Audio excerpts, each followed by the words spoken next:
A quarter of adults in Britain are so obsessed with cleaning and tidying that they spend over 4 years of their waking lives on household chores, with many feeling compelled to abide by strict regimes and rituals.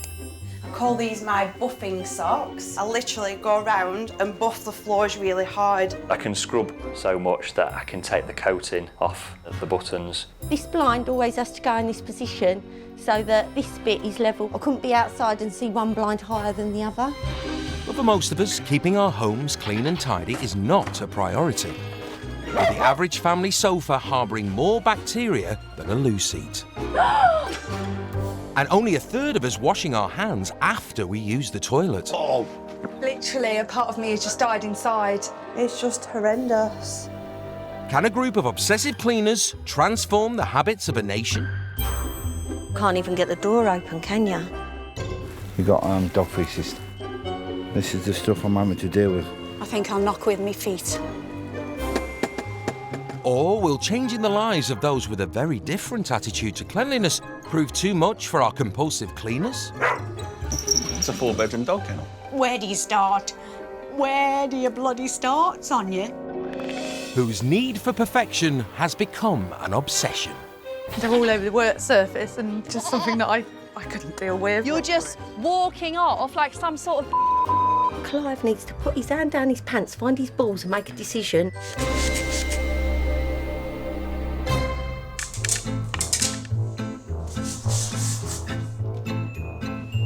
OCD-diagnosed full-time mum of 2 Jade isn't easily distracted when it comes to her cleaning regime. My daily routine is to get up in the morning, get the children to school, and then I've got that sort of from 9 o'clock until 3 o'clock. So I can just clean and clean and clean and nobody can interrupt me. If the phone rings when I'm cleaning, then it gets completely ignored. Keeping her bed covers crinkle-free is just one of her rituals. This is a daily thing that I do just to get rid of the creases. It's a sense of satisfaction. It will look nicer. And she leaves nothing to chance when it comes to protecting herself from dirt. One of my massive pet hates is grease. I take 2 sandwich bags, I put 1 on each hand, and then I'll clean.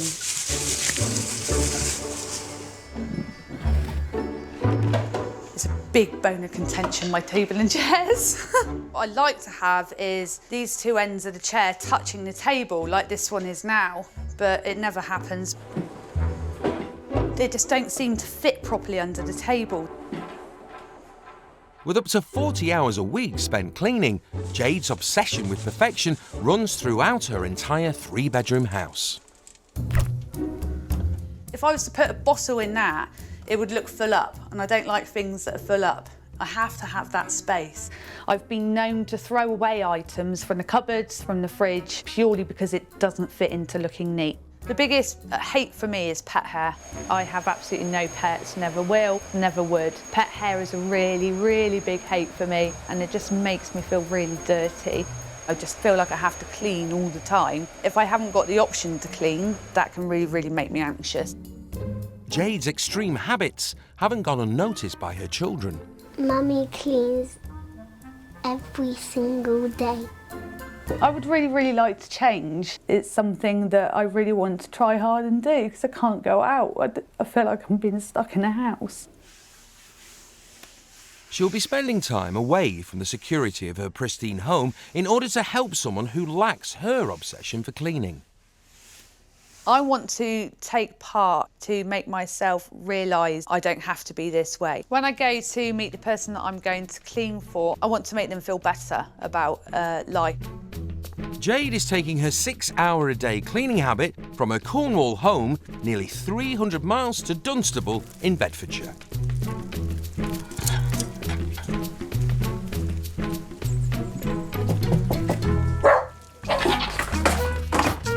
"49-year-old Deborah Chennels lives in a 3-bed semi, along with her pet dog and 6 rescue goats. Hang on.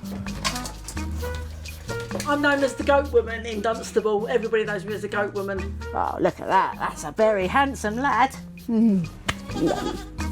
Deborah bought her house 7 years ago and provided a safe haven in her garden for rescue goats. I only bought the house for the animals anyway, but it was supposed to be the garden they were going into, not the house. They ended up coming in the house, and it's ended up being a sanctuary really for the animals to live in, more than a home for me to live in really. They've now taken over the kitchen, conservatory and living room, treating the house like a 5-star hotel, with Deborah catering to their every need. Do the toast. Here, Ross. Good boy. Good girlie. No more, could you get too fat? Well, in the morning, I normally get a call from Oscar to let me know that it's feeding time, and Skippy will go to the window and he'll stick his head through and very patiently wait for his breakfast. Deborah has 6 goats ranging in age from 10 years to 3 months old, including Skippy, a British Alpine who is the heaviest at 27 stone. I don't know if he's the biggest goat in the country. People are absolutely amazed by his size. Let's have a look underneath. Good boy, Skip. You're fine with him, you can't. In order to get her goats back to full fitness, Deborah has spent most of her time and money on looking after them. They're fit, they're well, they're enjoying themselves, they're run as a herd, which is how goats should be. Yeah. My 3 pygmy goats have the run of the house. It's ended up in a complete mess because I've just let the goats take over. They smashed everything, they'd eaten everything, they crapped everywhere. This house needs so much cleaning, but I'm definitely overwhelmed because I know that it's never ending. It's just a never ending job. But her love for the goats is so strong, she can't face banishing them to the garden. With these goats, it was something like I was missing in my life. Something to cuddle, something that will give you unconditional love, and it's like they appreciate you, really. She's now asked for help to finally get the goats out and turn her house back into a home. The house is supposed to be for me, not just for the animals. I think people are very surprised when they open the front door to see a goat.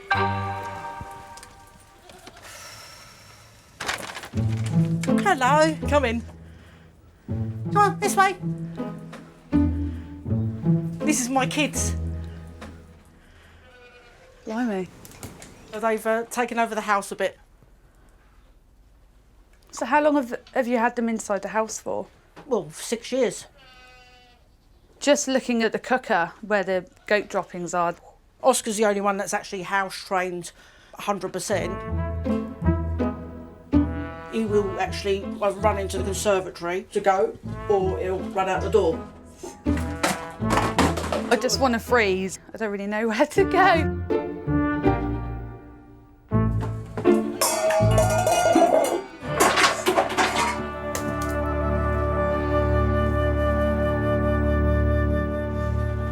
This is my front room. Oh my God. I'll just move him back a bit for you. Sometimes he'll open the conservatory door and sort of let himself in. He looks like a horse. He's actually bigger than a pony. He's opened the front door before when someone's knocked on the front door. Once, I found him upstairs laying in my bed. Oh. And he's laid on the bed with his head on the pillow. Oh no. Massive, massive goat in your lounge. This hand's sweating in the sandwich bag, but I can't take it out because something might touch it.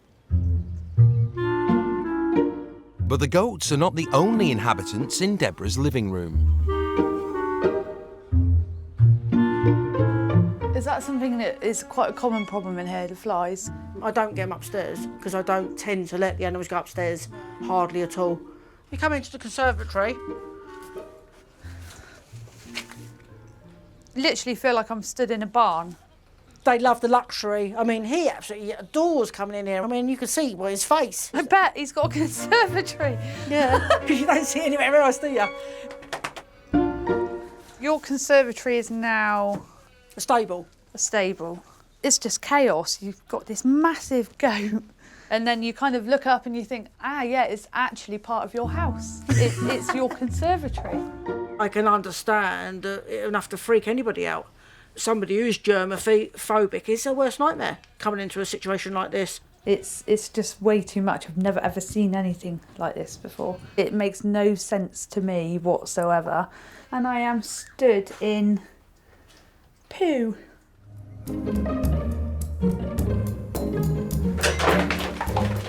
Having assessed the scale of the task, it's clear to Jade that big changes will have to be made. Okay, Take a seat if you dare. I'll put a sandwich bag down if you don't mind. Gives me a little bit of protection. You've put that little bag on there, which ain't even big enough anyway. What do you actually think that will do? My anxiety goes down if I've got something that I feel protects me. You need bigger sandwich bags. Yeah. To fully restore Deborah's house, the goats will need their own outside accommodation refurbishing. I don't know anybody who mucks out their conservatory. You're a first. I'm unique. If we were to then take the goats out for the clean, after the clean, what would your thoughts be about not letting the goats back in again? I would actually be happy to have my own space. Where they can't come into the house and garden, I've actually got my own space.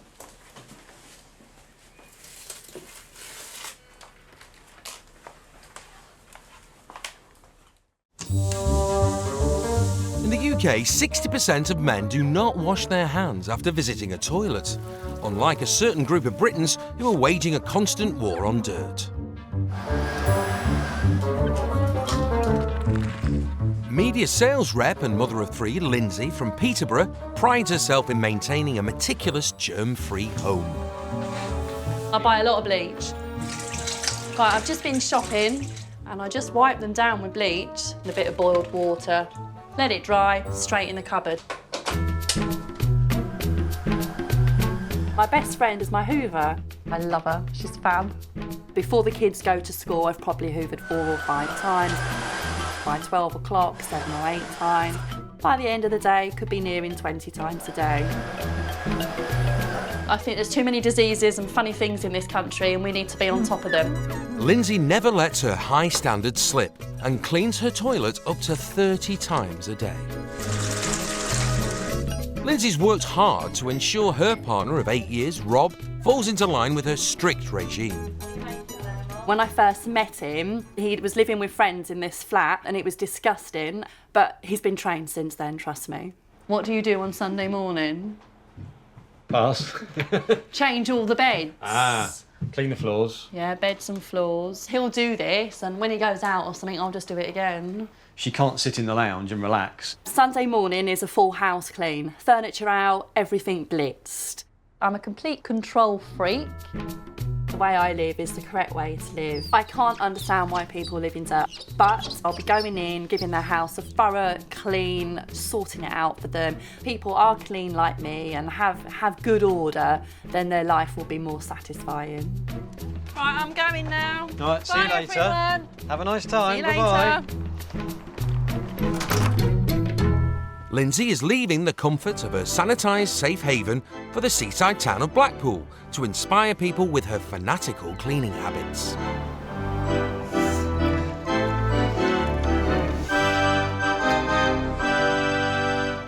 Oh dear. Seriously, people cannot live like this. The windows are disgusting. Hello. Hi. Newlyweds Scott and Faith met online 2 years ago. The first thing that I expected her to do the first time she came round was to run a mile. The first time I came into the house, that's when I discovered there was really a problem. They live together in amateur inventor Scott's 3-bedroom house, where every room is full to bursting with his 4 years' worth of scrap, clutter and materials for his unfinished inventions. People would call it scrap, but I call it potential. Basically, I'm an inventor, I fix things up, slowly becoming a home. While there's been some improvements since I've moved in, I think on a scale of badness, I'd say it's really bad. Scott's hoard has increased so much, it really affects the couple's social life. Looking at it all, just how am I ever going to let anybody in here? He's even had to rip out a fully functional kitchen to make space for his collection of materials. I don't have a kitchen. This fridge is in the hallway because at the moment it's the only place it'll go. Now all food is prepared and eaten in the bedroom. So if we wanted to make like a soup from scratch, we couldn't do it because we just don't have the facilities. And the washing up is done in the bathroom. It's got to the point where it's just not feasible to live this way anymore. I don't want to be getting to the stage where I'm actually packing my bags and leaving. I definitely think we need help. I mean, it's just got too much for the pair of us to handle. I love Faith with all my heart. She's the apple of my eye, so I've got to change. And the house has got to be back to a decent standard. I think you'll be amazed once it's done. You'll be amazed. Scott's hoarding is showing no sign of stopping, and Faith is desperate for change. She's convinced Scott to call on the services of obsessive cleaner Lindsay. We come through this back room into the kitchen. So this is your kitchen? It will be. Really? It will be.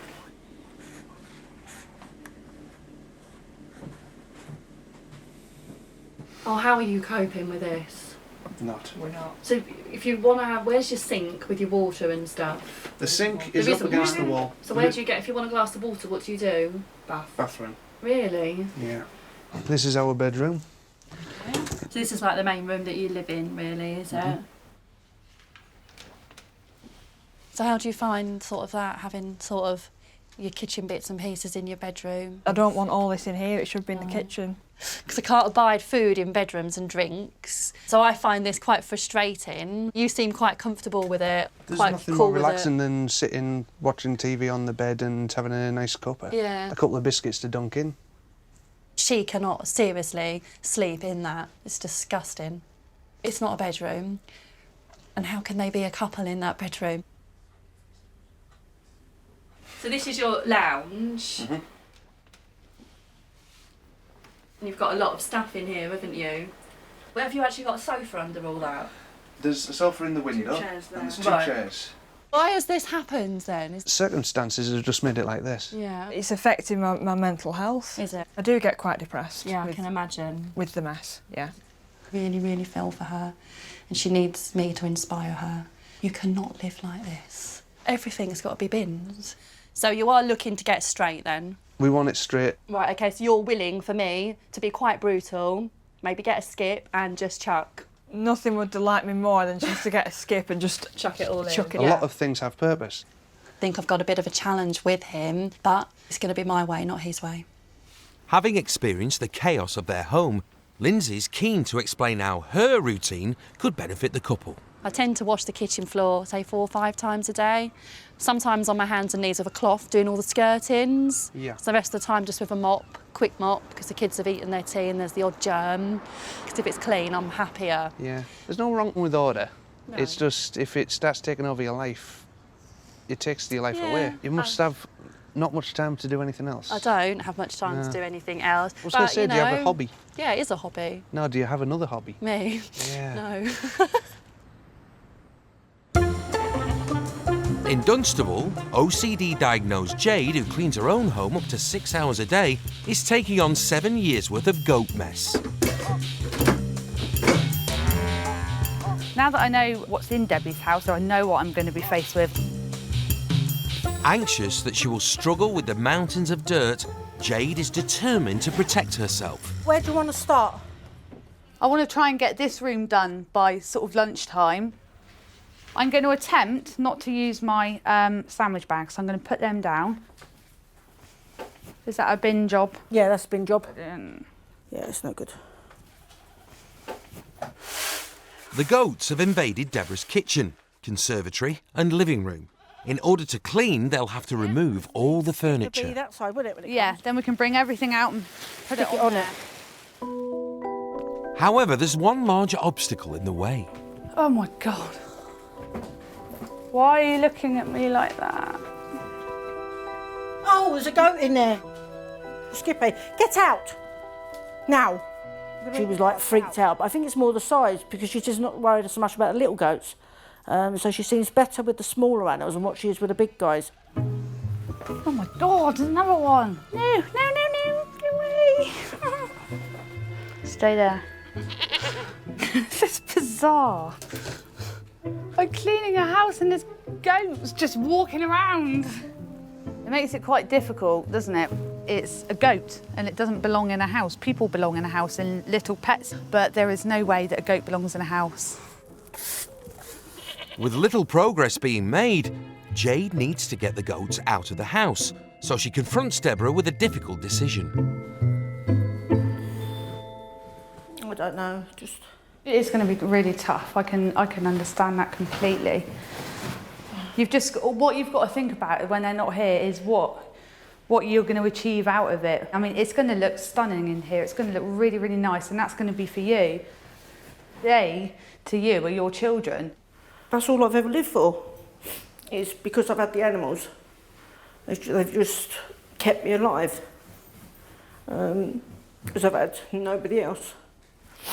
It's just the way that they've sort of crept into your home. That's the only bit that really needs to stop. I know it's for the best. I do know it's for the best. I just don't know if I can do it. You can, you got to. Just for yourself.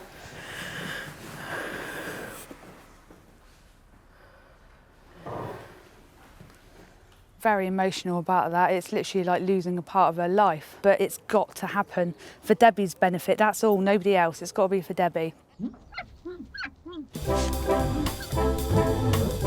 1 in 50 people in Britain are diagnosed with obsessive compulsive disorder.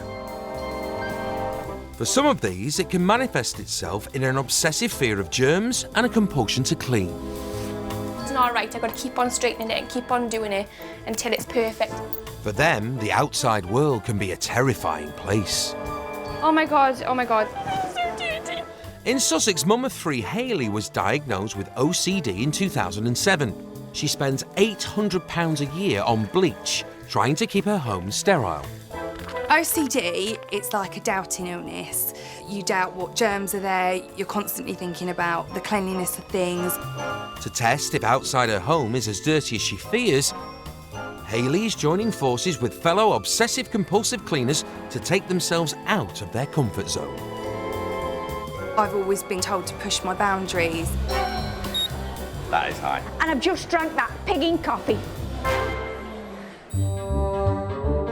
Joining Hayley this week are fellow OCD-diagnosed mother and daughter, Leslie and Tuesday.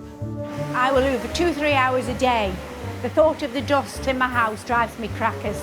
So I've got to hoover within an inch of my life. Along with OCD-diagnosed Denise, whose condition results in compulsive rituals. I would just go 9-10, 9-10, 9-10. Today, they're visiting a shopping centre, a place which germaphobes avoid at all costs.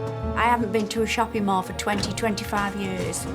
And that is simply because of the smells in shops, the BO, or somebody will brush past you and the smell, and the coughing and the sneezing. Panicking a little bit now. Sometimes you can feel the wet on your neck. It's not good, that wet. I like to buy online, so I think today for me, I am pushing my boundaries a little bit. The thing with me is using a cash point, using a cash machine in the shops, pressing those buttons that are absolutely crawling with bacteria, germs. With 26% of hands showing traces of fecal contamination, it's not surprising that 14% of banknotes and 10% of credit cards are contaminated. The amount of filth on here is just like completely gross. It's going to have to be like with the antibac wipes. I wouldn't use one of these ever, ever. Most forms of fecal bacteria are harmless if accidentally consumed. However, for our OCD-diagnosed germaphobes, this can be a daunting prospect. I mean, that's like poo. Contaminated money. Just to sort of prove that I'm like, I've got to be right with all this germ thing. Let's swap the money. Okay. To find out how dirty things are, they use a device designed to check hospital sanitation levels. I think like if it comes back with a high reading, thinking I might have to just like get a whole new purse. A reading of 500 or under is considered clean enough for food preparation. Oh my God, what if it comes up and it's like No, off the I'm just scale? 292. Oh, that's okay. That's amazing. That's not too bad. Okay. Yeah, it's okay. I'm not allowed to bin my purse now. That's okay. In the last 10 years, cash purchases have dropped from over 70% to just over 50%. But are modern payment methods any cleaner? I think I'm more bothered by like the whole chip and pin thing. They hand it over to you and you're like, I've got to hold this now. And someone before has probably touched it and had feces on their hands, and now I'm going to have it all on my hands. Imagine how much it gets touched. Yeah. What is it? Is it? Whoa! This high reading of 999 reflects a recent survey that chip and pin machines have double the level of bacteria than cash points. When it came up that high, I could have vomited there and then. My stomach was on hinges. It's not just an OCD thing, it's there. It confirms It really what we is knew. there. Yeah, there are things alive on those buttons. There are growing, living, breathing things there, and you're touching that, it's on your skin. Money worries over, they're about to put their best foot forward into the shops. Is it bad? It's terrible. It's well over 500.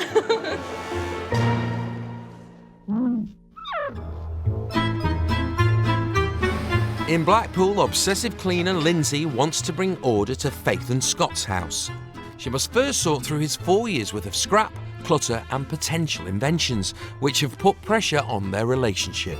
My plan of action is, later on today, when the rooms are actually clear, a good hoover and a good wash down of the skirtings and wash down of the walls. I want it ready for me to come in and blitz. Right, we're going to start with this corner then, Scott. Yes. What's this? That is actually the chest of drawers for the bedroom.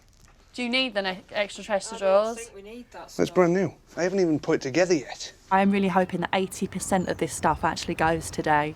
That's the bit for the bike, and that's the laptop fan, but all the rest is junk. So you're going to keep that bin, or do you want to get rid of the bin? Well, as I got it last week, keep it. What's the point in getting anything if you can't keep it for 5 seconds? So we're not getting rid of that much stuff, are we, Scott? We're moving it from this room and we're seeming to be moving it into another room or into the hallway. Into the place it's supposed to be, which is the whole plan. But then we're going to then fill up another room. No, it's just going to go where it needs to be. Every item I pick up is instantly got an answer, and it's that's for that, that's for that, that's for that. I've got to break this one down. I've got to make him realise that you can't do that. Heat packs. I'm looking for them for quite some time. I get frustrated by I'm trying to get something done and they're just grabbing and throwing it. It's just like, well, there's Darth Maul. Hoarders often feel intense anxiety about discarding their belongings, and Scott is no exception. He's checking what I'm throwing away. What else have they done? What are you doing now? I'm putting this in between the screens so they don't get smashed. Right, OK. Can't we not save those jobs for later once we've got this room clear so we've got room to do this? This is wasting massive amounts of time. And I think we just need to really start getting rid of some stuff now. Excuse me. I'm getting sick of this. This is your house too, this is your marriage and this is your home that you need to grow in and potentially have a family, and we need to move forward. I think we're both pissed off enough now just to do it. No, don't touch it. No. That is it now. That is it. What? It's going. No. Yes, it is. I'm leaving you so to discuss that one. Going. Baby. You're not trying anything out! Yes, look at the skip. It's half full. Why freaking bother? I have absolutely no control, no power in this whatsoever. Lindsay's determined to get Scott to agree to start parting with some of his clutter. You pass us to what's to be skipped, and let's get it skipped. Let's create some more room. And we really need to speed this up now. I mean, that's to go in the room upstairs. This is to go in the TV unit. That is. Lindsay didn't have grasp of how intense this is. This is a lot of hard work. I mean, I'm going at breakneck speed. He's so slow. He won't chuck nothing away, so it's really, really frustrating, and everything's gone to pot. I want things done, and I haven't got much time left, so I am on panic stations. In order to meet the 4-day deadline, Lindsay's called in 2 removal men to help shift some of the 64 tonnes of clutter in Scott's house. That's a Ryobi battery charger for these. That's to go in the car up there. I may as well put it in there. I can't do this if he's not going to stand here and actually do it with me. If he's not here, I'm just going to dump it. I'm sorry. I'm getting angry myself now. You know, if you're going to get angry, go. I am getting angry because you're not actually cooperating with me. I am trying to cooperate. You're just walking off like some sort of bloody arsehole. I'm here to help you and I'm not putting up with it. We need to speed up. I'm not playing this. Right, well, why don't you just go and leave us to it? If you hadn't have got yourself in this mess in the first place, you wouldn't be putting your wife through this. That was unheard of. What? Go home. I'm here to help you. I feel like a muppet.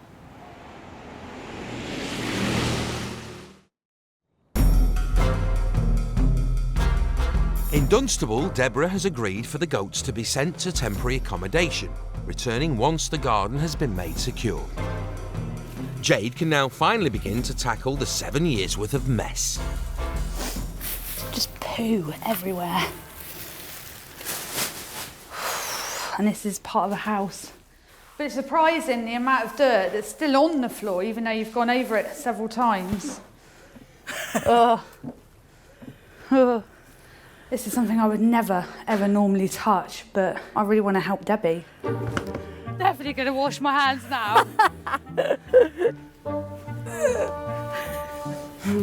I'd love to use a fairy liquid, but I'm not quite sure how I'm going to get it because I don't want to touch the bottle. So I'm going to have to. Oh. There. Oh, that's better. Relief. That makes me feel so much better. OCD diagnosed Jade uses sandwich bags on her hands when she cleans at home, but now she's tackling Deborah's urine-stained floor with her bare hands. I'm struggling now because as I've started washing the floor, I can smell the urine coming up. It's hitting me in the nose, and I don't believe that any amount of washes is going to take that away.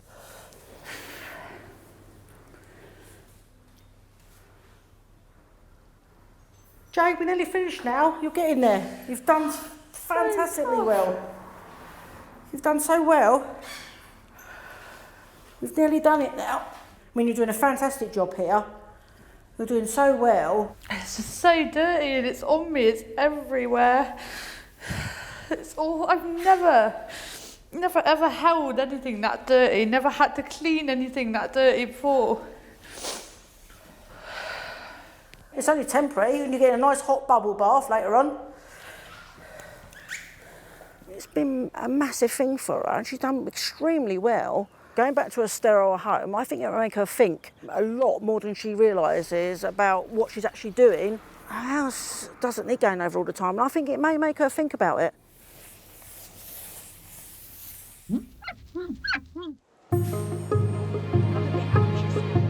OCD diagnosed Hayley, accompanied by fellow sufferers Leslie, Tuesday and Denise, are confronting one of their biggest fears by hitting the shops. Me personally, I wouldn't buy anything that's been on display. Hayley owns over 70 pairs of shoes, but only ever shops online. Today, she's pushing her boundaries by visiting an actual shoe shop. I just think, like, what if you get, like, athlete's foot or verrucas off other people, or, like, bunions? Athlete's foot is the most common fungal skin infection, affecting an estimated 70% of adults. Somebody's had that shoe on before you, Shug. I know, and it was well dirty. Well, then you hold it and I'll give it a swab. This machine is looking for forms of bacteria. A reading of 500 or under is considered clean enough for food preparation. What is it? Oh no, don't. You don't want to know. Don't tell me, please don't tell me. What is it? I don't want to know. Is it bad? It's terrible. It's well over 500. I think it's bad in the sense that before you've even bought a shoe and got it back to your house, it's got that amount of germs on it. Have you put your shoe back on your own shoe with that sock you've had in that Yeah. Oh, cross-contamination. I've wasted a perfectly good boot. That shoe boot's going to have to go in the bin now. Right, I think swab it to see if it's low then, and then you won't have to throw your shoes away. Hopefully, her own shoe will do better than the unsanitary reading of 839. That is 1,000,000% wrong. Oh my God, that's so bad. What the hell have you trodden? I don't know. That is definitely wrong. I want to recount. 1,000,000% I want to recount. I can't believe that. I reckon we should swab your lot's shoes now, just for fairness. Because I feel like some sort of skank now. Swab with that. Okay, thank you. Happy? What is it? 405. Yes. Are you nervous, Tuesday? It's 1,070. No, is it? Oh my God. Oh my God. Oh my God. See, so it And just she shows. is so clean. She is so, She is she's like, worse than I us know. for germs. These go in the bin. Yeah. You've only just had him. I don't piss You haven't had him a week. I don't care. All these millions of thousands of whatever is on us, and we're walking in on our floors. Oh my god, the house needs to be cleaned so bad. Dirty. I know. So dirty. No. Do you want to go? Do you want to go on? Do you want to do? Let's go wash her. I understood her reaction. I knew exactly what she was thinking. But for some outsider to see, they would think, that was a bit over top, you know. It's only a dirty shoe, a bit of germs, it won't kill you. But in her mind, it will kill you. I just want to go home now and steam and bleach the floors and just thoroughly clean everything.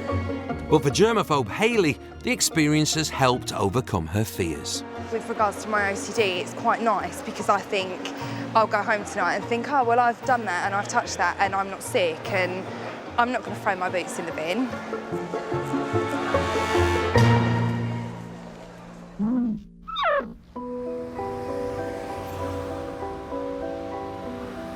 Lindsay's returned after her run-in with Scott and is determined to finish the clean and needs him fully on board.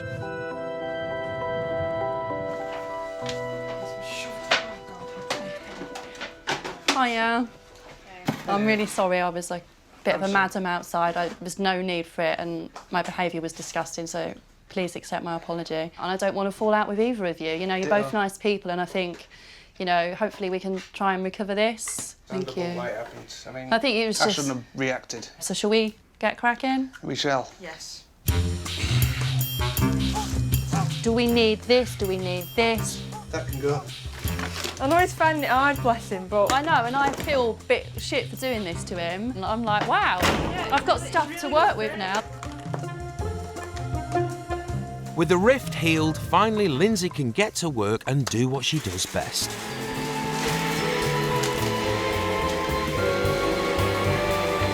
I'm on hypo mode now. I'm really happy. Today's all about me and about showing how brilliant I am. I'm so happy. At home, Lindsay polishes her windows every single day. Should we do one pane each and then meet in the middle and get really stuck in? Yep. This is just normal water we've got here. I'm going to put a bit of all-purpose cleaner in here. Right, this is one of my best friends. Bicarbonate of soda. Really good, and it should give it a bit of a fizz too. So we can stick a bit of this in. This is a Lindsay potion. Oh, yes. She's absolutely in her element. Let's have a look. Look at that. That is terrible. Right. They shall be clean enough for you to actually eat your dinner off. That's the idea. Tomorrow, your arm should be in pain. I'm actually in pain now. Good. That's because you are working. And you're working hard. Your heart rate should be really beating. Right, let's see if they're still dirty, shall we? This is the test. Oh, yes. Right, let's do it twice. Lindsay's a perfectionist in a very extreme case. That's better, isn't it? It's not as much now. We're on round number 2 now. Watching Lindsay do her work is like watching someone enjoying their favourite hobby. Wow, we are clean. There's no dirt, and I am happy. Oh.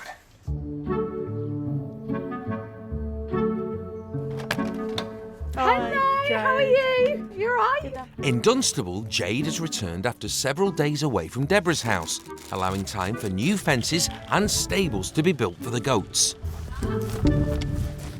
And Jade has also seen some changes in herself. I feel a bit braver coming in today because I know what I was going to face because obviously I've been here before. So I kind of felt a bit better. You just seem so much more confident. I find myself not cleaning for long amounts of time now. Brilliant. That's really good. Yeah. I kind of went back and sort of told myself that if it's not done my way, then it's not the end of the world. I didn't realise how much stress I'd made for myself having the animals in the house. Just crazy. Yeah, you clean it up, they come and mess it up. You clean it up and it's just like that. And you just end up losing the will to live. The kitchen that used to be a playground for the goats is the only room downstairs left to clean. God. Pretty bad. That's filthy. It is disgusting. Because the goats would go in the cupboard because they knew how to open the doors, they'd like pull the sugar out, pull the coffee out, they would eat the pasta. On your worktop, I dread to think what is actually in that. Monsters. Could even be goat's droppings. Well, you never would have done that a few weeks ago, would you? No. Had gross droppings in your hands. It's made me realise that there's obviously more to life than cleaning. I think just by the amount of time it's taken in your house to clean makes me realise that I probably spend the same amount of time in my house cleaning, but I don't get the end result because it's already there. So I'm kind of kidding myself, really. I'm beating myself up about it. Let's do a face check in the hood. Get in there. Oh yeah, baby. I can see my face. I think she's doing really, really well. She's no gloves, which is great, and she's really getting on with it. She's not actually concentrating so much on doing one area. She's actually just getting through it and knowing that we've got a job to do and it needs to be done. That is a squeaky clean, that is. In Blackpool, Faith and Scott have filled an entire skip with scrap metal and computer parts from Scott's unfinished projects. It's the end of 4 days of cleaning, and Lindsay, Scott and Faith can finally admire their handiwork. Due to a lack of time, only 2 rooms have been completed. Previously, Scott and Faith's living room was disguised under a mountain of 4 years' worth of unfinished inventions. Now there's plenty of space to sit down and entertain guests. It's great, isn't it? It's amazing. You can really see how much space you've actually got now. It's fantastic. Are you feeling more happy now? Yeah, I'm so ecstatic I could actually burst. Woo! Yeah. I just didn't think we'd get to this point, but we have, and, well, thank you. Yeah, from the bottom of our hearts, thank you. No problem. Upstairs, the couple's bedroom was used as a makeshift kitchen and dumping ground for Scott's hoard.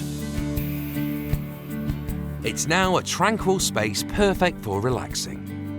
So this is your bedroom. Oh, this is brilliant. Another fresh room. It's a proper bedroom. Yeah. This is the start of a major turnaround. Good. Every single room is going to be like this. I've got complete faith in you. You can actually go ahead and do this, can't you? Definitely. Such a massive change in such a short time. It's just like, yeah. See you later, bye. Bye now. It's brought us back together again. I have actually realised that the way I am is just perfect, so why should I change? I just can't wait to go home and clean my own house. In Dunstable, the goats have returned and new fencing and state-of-the-art housing for them has been installed. Jade and Deborah are giving the house a final brush, bleach and polish.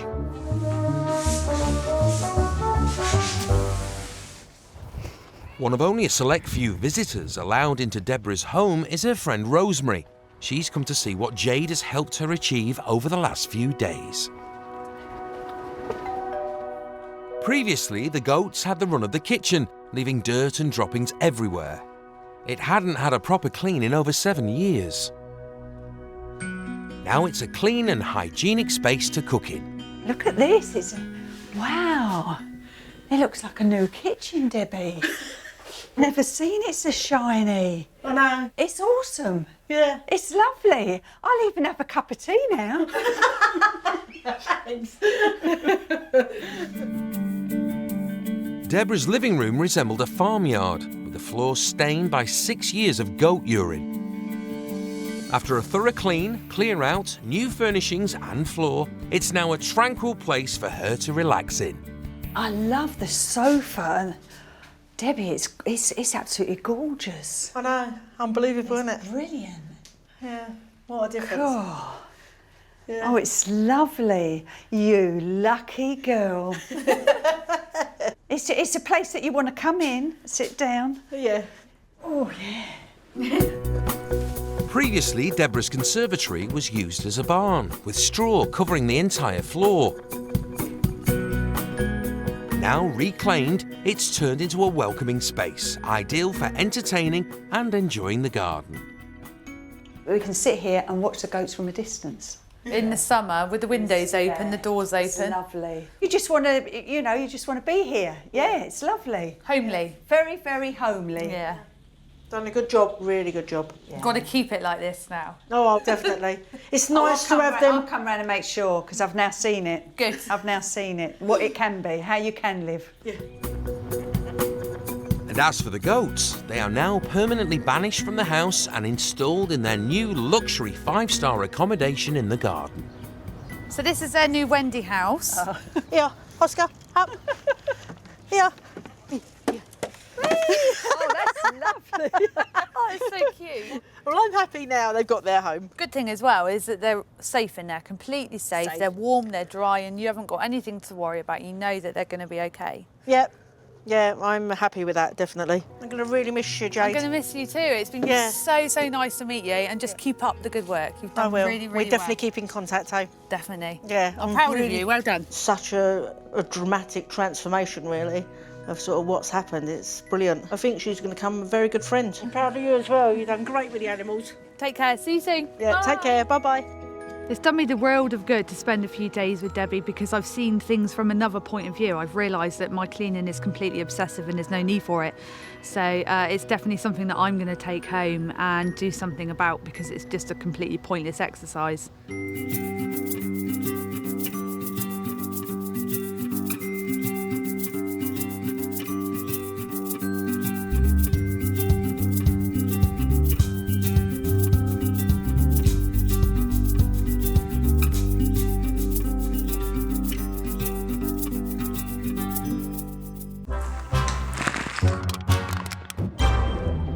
A quarter of adults in Britain are so obsessed with cleaning and tidying that they spend over 4 years of their waking lives on household chores, with many feeling compelled to abide by strict regimes and rituals.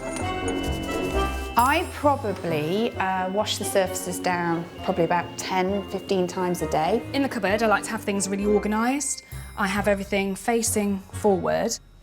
And then you go through sort of pale pinks, darkers, not knowing where anything is, doesn't compute in my mind. But for most of us, keeping our homes clean and tidy is not a priority, with the average fridge almost 5 times dirtier than a loo. And only a third of us washing our hands after we use the toilet. Oh! Literally, a part of me has just died inside. It's just horrendous. Can a group of obsessive cleaners transform the habits of a nation? Can't even get the door open, can you? You got dog feces. This is the stuff I'm having to deal with. I think I'll knock with me feet. Or will changing the lives of those with a very different attitude to cleanliness prove too much for people whose need for perfection? Oh, it's a 4-bedroom dog kennel. Where do you start? Where do you bloody start, Sonia? Has become an obsession. They're all over the work surface and just something that I couldn't deal with. You're just walking off like some sort of...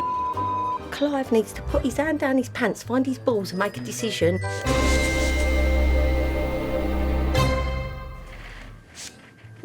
I strive for perfection in everything I do. It's crazy, the amount of cleaning I do. 32-year-old healthcare practitioner Ben was diagnosed with OCD a year ago.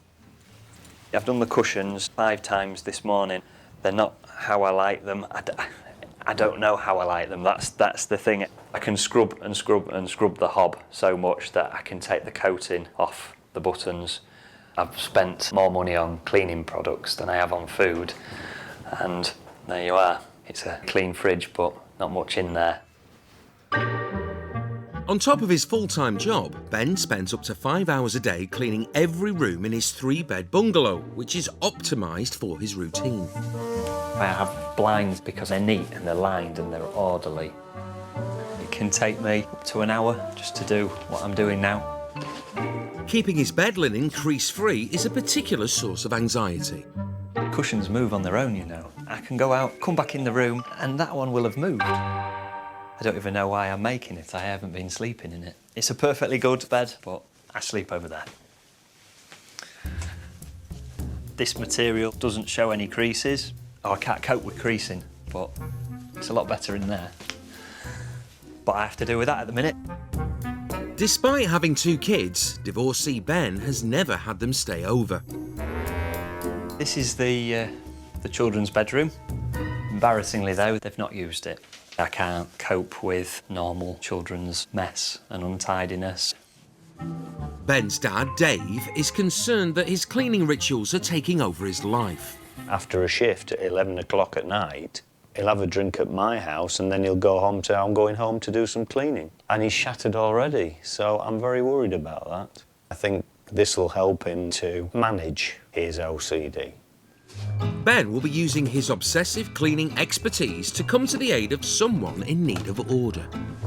I love helping people. If I can give somebody a much-needed kick up the bum to clean and get some sort of order in their life, I would feel pleased that I've been able to help.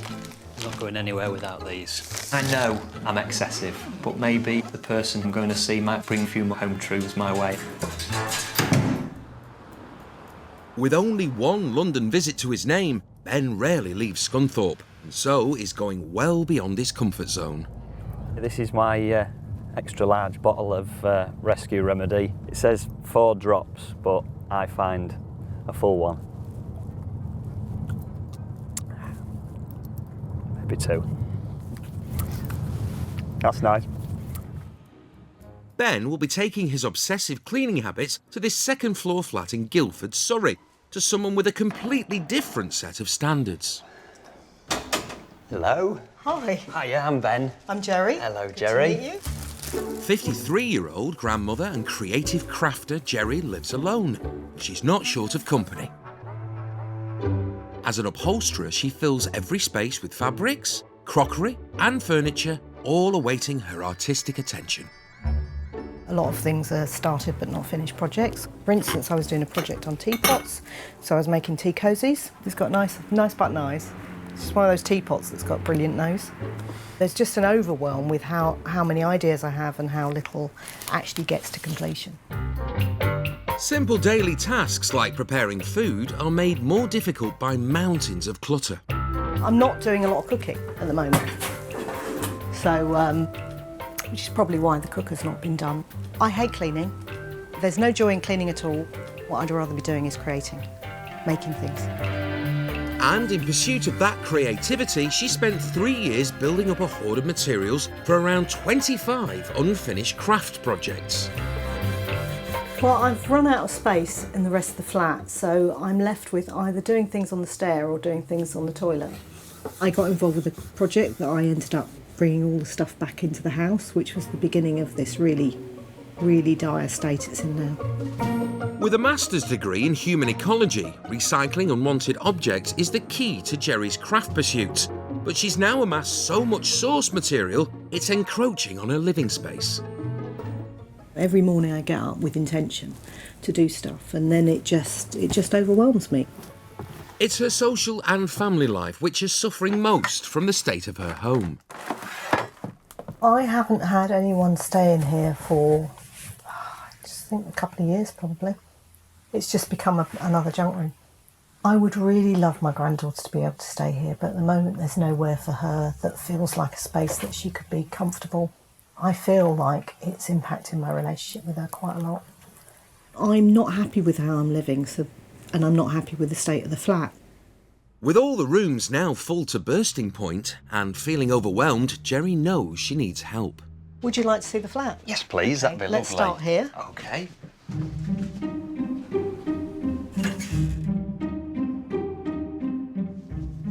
It's a fire hazard in here. Oh, right, I hadn't thought about the fire hazard. I mean, if this went up, this would go up big time. These are clothes, aren't they? They're craft materials. Because they're natural fibres, particularly wool, attracts moths. So when we get to clearing this, yeah, that may actually press all your buttons. It's making me itch. I'm fibres, dust. Oh dear. Kill the moths! Kill the moths! This is my main room. Okay. As you can see, it's very cluttered. You've got some things, haven't you? Yeah. We've got a bit of space on the hob. How often do you wipe it?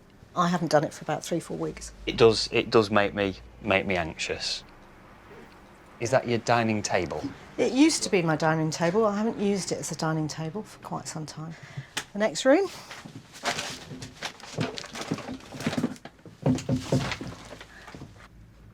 This is a room that I'd really love my granddaughter to be able to stay in. Right. And at the moment I can't invite her, she's 11. And this could be a room that she could feel quite comfortable in. But it isn't at the moment. No. One of my spare rooms has 2 single beds in, and that's for my 2 children to come and stay. I don't bring them in for fear of them making a mess, and you don't bring them in for fear of them seeing your mess. Yeah.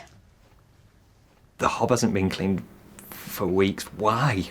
Oh my goodness. Oh, the panic, my hands have never been as clammy. Now he's seen the scale of the task, OCD diagnosed Ben is keen to get started, but Jerry wants to know more about him and his condition. In terms of how your OCD affects your life, Yeah. what are the biggest impacts? And I won't even lean up against the settee. I would keep things perfect, you know, plumped, and... So you plump, how often do you plump your cushions? Every time I go in the room, that can take up to an hour. An hour? Yeah. Just sorting Just the cushions sorting 8 cushions out. I have in the past used my bed, but at the minute I can't cope with creasing the sheets. So I sleep either on the carpet or on a small makeshift bed on the floor. I change my sheets every couple of days, even though I've not actually used them. But So you change them just because they're dusty? You know there's no dirt on there? And there's definitely no dirt. There's got to be no dirt, no dead skin cells or anything like that. Right, but you still they wash them? still have to be washed. I don't feel the need to change my sheets as often. It can be weeks. Yeah. Wow. The rug is hoovered Right. multiple times a day. It's also steam cleaned as well. Once I've hoovered, I then go through a process of having like a flash super mop. I'll do that 2 or 3, 4, 5 times a day. A day? How often do you clean your wooden floors? They might get a sweep around. I just think you would like them if they were cleaner. To some degree, yeah, but it's the effort. It's just chaotic. There's no order. It's just a tip.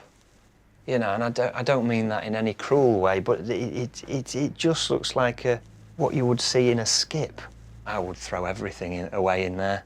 If he suggests something to get rid of and I don't want to get rid of it, I don't feel that I'm compelled to do so. I'm quite a strong character, so what we get rid of will be what I want to get rid of and nothing else.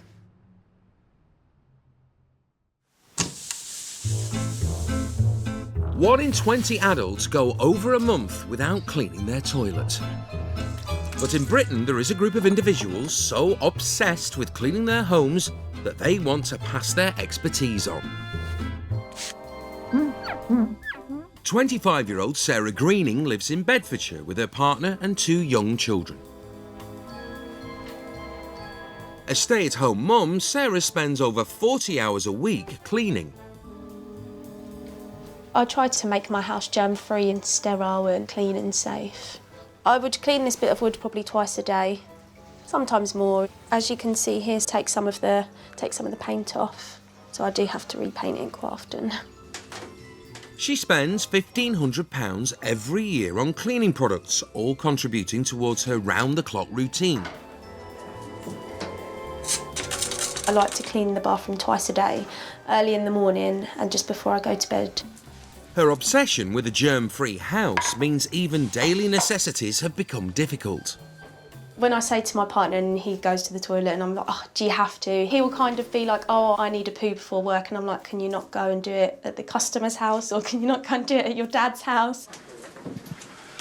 I'm always like an anxious person. I always overthink things. And then when I had my son, it was always like the midwife, you can't do this, you can't put the bottles in the fridge, you've got to make sure you sterilise the bottles. And I just kind of become overprotective with obviously cleaning and making sure everything was clean so he didn't become ill as a child. And it's just kind of followed on from there. If I feel like cleaning, no matter who's in the house, I'll just go and start doing it. I'm just going to hoover the crumbs up. Sarah, there's something under your foot. No, actually on your foot. I like to hoover around the toaster once I've cooked some toast. I like to hoover inside so it gets rid of all the crumbs. I also hoover my decking outside in the garden. Who hoovers because they're decking. Yeah, but when you sweep it, it doesn't get right inside the cracks. That's no way near normal. You need to kind of break this obsessive cycle because it's starting to overtake your life more. Yeah. Sarah's heading off to Coventry to confront her fears of chaos and disorder, as she helps bring order to someone else's home.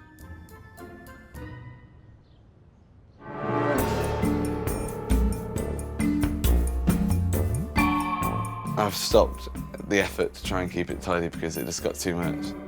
Brothers Mick, 25, and Andy, 23, have lived in this house their whole life.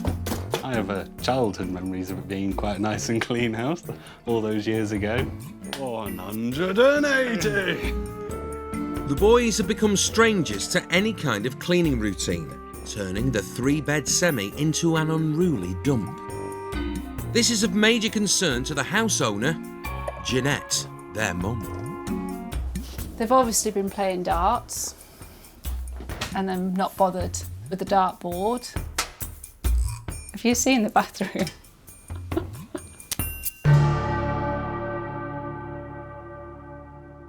I wouldn't even want to have a shower in here. This is actually worse than the last time I came. Jeanette moved out of the house to live with her partner Andy 2 years ago, entrusting the boys to look after her home. When it was the whole family, the house used to be tidy, and then after my mother left, it just kind of kaboomed. This isn't normal, is it? It's not normal. To us, it's just like your mum nagging at you, and we kind of just brush it off a bit. Which is probably why we haven't listened to her and actually tidied up the place. If you were living anywhere else, you would have been kicked out a long time ago. But how do you kick your own kids out onto the street? You can't do it, and I couldn't do it, and I'm going to get upset now, and I don't want to. Oh, Mummy. Can I just go a minute? Because I really, genuinely, I've got upset a bit now. I think we've just kind of took advantage of how fortunate we were a bit too much, to the point where it's now got like this, and now it's a bit too far. I feel we really want to be part of this process more for our mum's benefit. I think we have took advantage too much, and it really needs to be done. They don't care. They need a bomb put underneath them. Pair of them.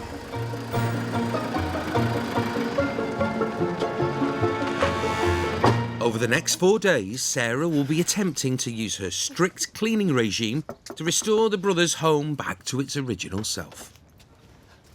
Yeah, nice to meet you. Do you want to come on in? Yeah.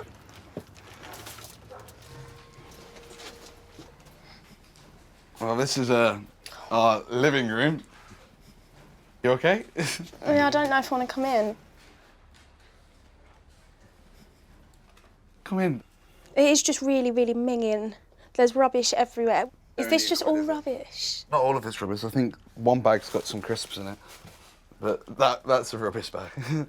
they're only a couple of days old. Look at that dust. What is all this? That's dog fur.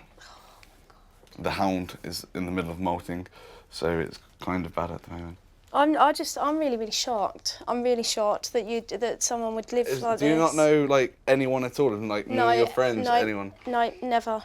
I don't know anyone that lives like this. This is really bad.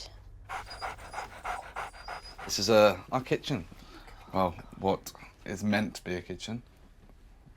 When was the last time you washed up? Kind of a wash as you need attitude as it goes. Oh my God, look at the bin.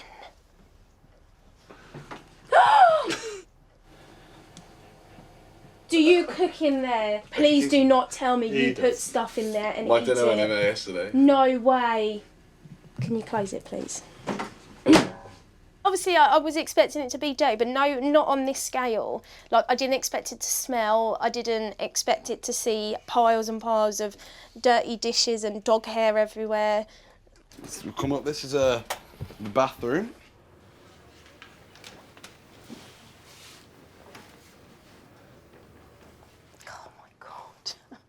If the smell, it is really, really strong as soon as you walk in. Can you not smell that smell when you walk in? No, we don't actually notice the smell ourselves. I don't know how I'm going to do this toilet. I really don't. It's probably the worst toilet I've ever seen in my life. When was the last time you cleaned in here? In here? Mhm. I can't think when the last time I properly cleaned in here was. It's completely full of your germs. Completely, just everywhere. You haven't cleaned it in such a long time. I feel really sick, I feel really sweaty. I really don't know what to say. I really don't know what to say. It's a lot worse than I thought it would be.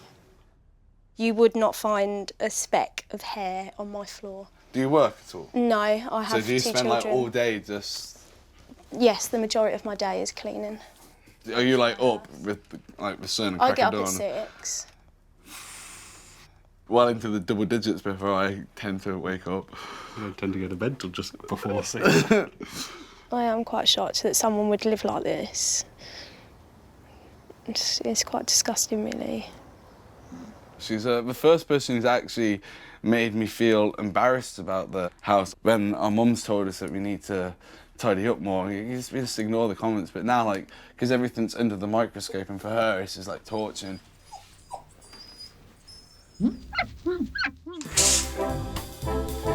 1 in 50 people in Britain are diagnosed with obsessive compulsive disorder. For some of these, this can manifest itself in an obsessive fear of germs and a compulsion to clean. The reason why I use a toothbrush is because it gets into all those little corners. For them, the outside world can be a terrifying place. We're standing in poo.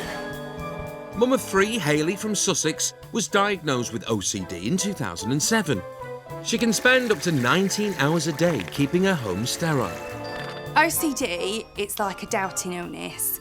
You doubt what germs are there, you're constantly thinking about the cleanliness of things. I've always been told to push my boundaries, and it'd be nice as well for me to help other people suffering with it. Hello. Hi. Hayley is joining forces with fellow obsessive compulsive cleaners to find out if there really is so much to fear. No. Terrible. Your bum is cleaner than your hands. Joining Hayley this week are fellow OCD diagnosed mother and daughter Leslie and Tuesday, If there's a circle, I've got to start all over again with the bleach. along with gym owner Vinny, whose obsessive rituals also stretch to his grooming. I hate any form of hair. I shave my armpits, I do my man bits. Not hygienic as far as I'm concerned. The average person comes into contact with millions of harmless bacteria every day. But for germaphobes with a fear of contamination, all bacteria is terrifying. Today, they will be putting their fears to the test by eating out. I haven't been in a restaurant for more than 15 years. First stop, a coffee shop. For me, eating restaurants is a problem because there's a whole ritual there of cleaning the seat, sussing everything out on the table if it's clean, sticky. See, I always order a paper cup for like when I go to like coffee shops because I'm just like, I don't like the thought of someone else's mouth and fungus around their lips. I really don't want to touch the table. Yeah. You know, it's everything. I mean, everything you touch has germs on it. It's thought of putting those germs inside my body, inside my mouth. I really don't want to be sitting here right now. Oh, are you really uncomfortable? It was really bad. In our OCD minds, it's more contamination, extreme. more extreme the contamination is, isn't it? You know, the more anxious we are. So I think like now is a good moment for me to get the swabbing device out. To check the level of cleanliness, they'll use a device designed to check hospital sanitation levels. Absolutely not. 5,000. 5,000 is a massive, massive number.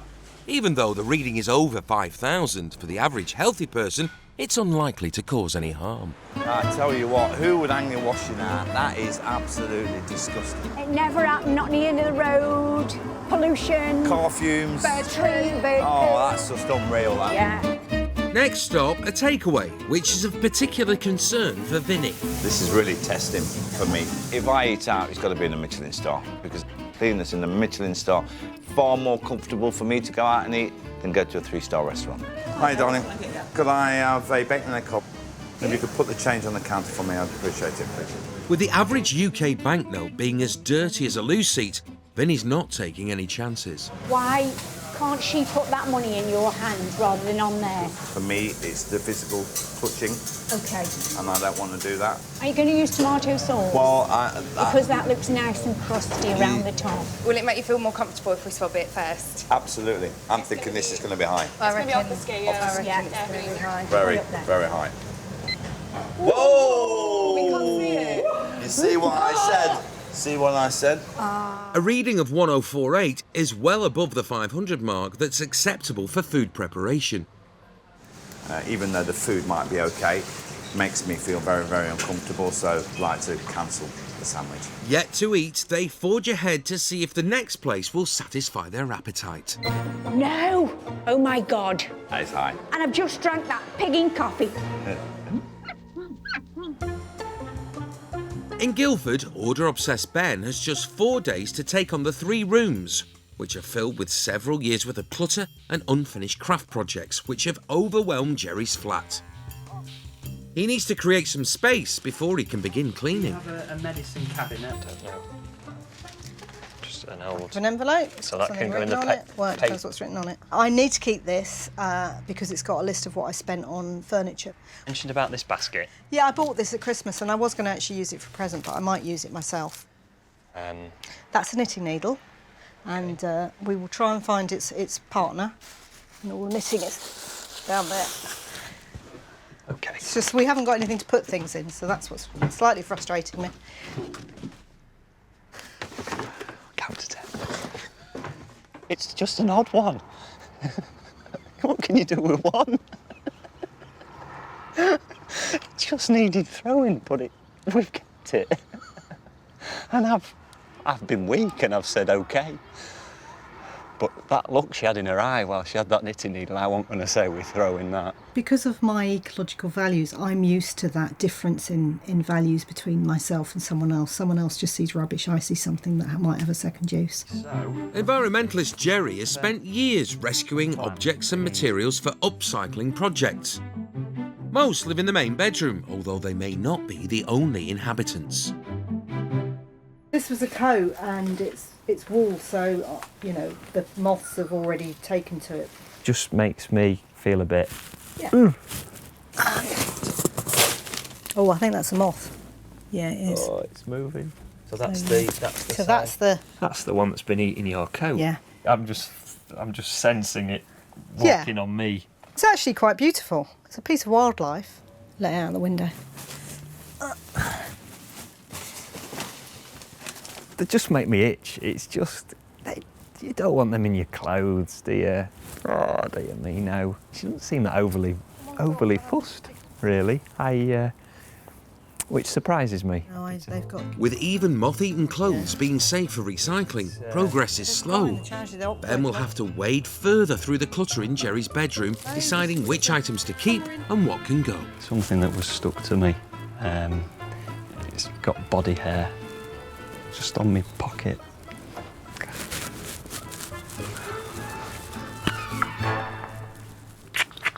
Ben still has this idea of minimal, so he's just seeing individual rooms to get rid of everything in that room, leaving the minimum there. So there's still a little bit of adjustment going on in terms of his understanding what my idea of where things are going. Sheer volume of stuff to do is just getting to me. I'm really aware of the things I keep and why I keep them. I would like to sell loads of my books, and it seems daft to then go out and buy packaging when I've got loads of them. If I get rid of these and then in 3 months' time I want to sell a book and I've got to go out to the post office and buy more, I'd be really pissed off. I just hate the packaging thing. Everything comes with packaging. Like, we live in a packaging world. I so want to live my values. I don't want to talk one thing and do another. The thing I'm more tough on myself is this rescuing the things out there. It's like, I know no one else will love it. I know someone else put in the tips, so I will bring it into my house and I will turn it into something somebody else wants. I can't do that for the whole world. I can't do that for everything that somebody is going to throw out. Can you not let one item come in, restore it, let it go, bring another in, do your bit, let it go? Because at the minute, all I'm seeing is you're bringing everything in and they're just building up and building up. You're just cluttering up so much. I think There is a case for me getting the flat clear so that I can then have a discipline and do it properly. I think I need to take a little break and maybe have a little walk, if that's all right with you. With Jerry out of the way, Ben is free to tackle the room at his own pace. We've not got as far as I wanted, and actually I don't think we've got as far as Jerry wanted. Jerry loves her bags. She's got so many. Why? What use is this? I've got bags of bags. So I'll just bag the bags. Small bags. Hundreds. In Coventry, cleaning obsessive and mum of two Sarah will be taking on the 3 rooms in brothers Mick and Andy's house. She will start with the living room, which hasn't been touched since their mum moved out 2 years ago. Do you want this? Yes. If you want to keep them, you're going to look after the things that you are deciding to keep? Yes. I'm going to keep my close eye on both of them today, and if I see any slacking, then I'm going to get quite firm with them. They need to be as much involved as I am, because it's their mess. That needs to go in the washing machine. That whole cabinet I want sorted so it's completely bare, because we can save that if it's nice and clean. So completely bare that cabinet. Me and Andy have been marked as the worst children of all time. Leaving the boys to clean the living room, Sarah is using one of her fail-proof cleaning methods for the bathroom. I'm going to pour some Coke down the toilet. Get rid of the stains right down the bottom. The Coke contains citric acid, which strips the toilet of limescale. At home, Sarah goes through 5 bottles a week for her toilet and likes it used as little as possible. I need a wee. Do you really need a wee? I generally, to the point where I'm hurting. Can you not go right at the back of the garden? Or do I have to? I would like you to, yeah. But people can see me in the garden.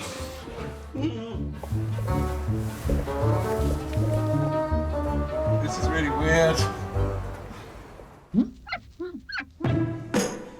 The average person comes into contact with millions of germs every day. For most people, this isn't an issue, but for some people with OCD, it can be a challenge. Today, germophobic Vinny and OCD-diagnosed Leslie, Tuesday and Hayley are confronting one of their biggest fears by eating out, something they rarely do. I just have to put this down, guys, because I can't wipe it, so I'll just have to sit on this. Even though the vast majority of UK restaurants meet basic hygiene standards, it's advisable to check the food hygiene ratings on display. Biggest issue for me now is the salt and pepper. People are putting their fingers in there, and then we don't know whether they've cleaned their hands or nothing. My thing's like menus, because I just think, like, what if they've taken it into the toilet to read it while they're waiting? They might have. It's true. I don't like eating in restaurants. I just don't know, like, whether they're spitting in my food, and the next day I've got salmonella or something, so that's why I just don't. I'm not having anything to eat because I can't see the kitchen. I'm going to have a cup of coffee and I'm just going to clean this. Oh, Lucy. I am absolutely not eating here now. I don't even think you want to drink. I think we should get the swab out and see. Right. Whoa! A reading of 500 or under is considered clean enough for food preparation. It's come up with a reading of 3. I'm well pleased. I can do this. Oh my goodness, look. Thank you. That's lovely. Thank you very much. Lovely. Would you like a piece of bread to mop that up with cheese? I was just going to say that. I'm going to try and swab the plate. Oh, Jesus Christ. No! Oh my God. That is high. And I've just drank that pigging coffee. There's something telling me in my head, what if it's feces on there, what if it's... And I just don't know, so I just think I don't want to push myself too far. For the average healthy person, a reading of 987 is unlikely to cause any health issues. Well, for me, we came here to push the boundaries, so I'm just going to chuck in and get on and eat. Sort of having germs that near your food, what you're about to eat, is just freaky, but I suppose by tomorrow when I'm not ill, I might feel a little bit better. By swabbing my plate, it made me think, oh, what if? And I was like, get me out of here now. While Hayley's fears have been confirmed for Tuesday, it's been a small triumph. It was difficult, but we did it. We didn't freak out or anything, we managed to cope with it. She demolished that sticky toffee pudding. Yeah, well done. Thank you.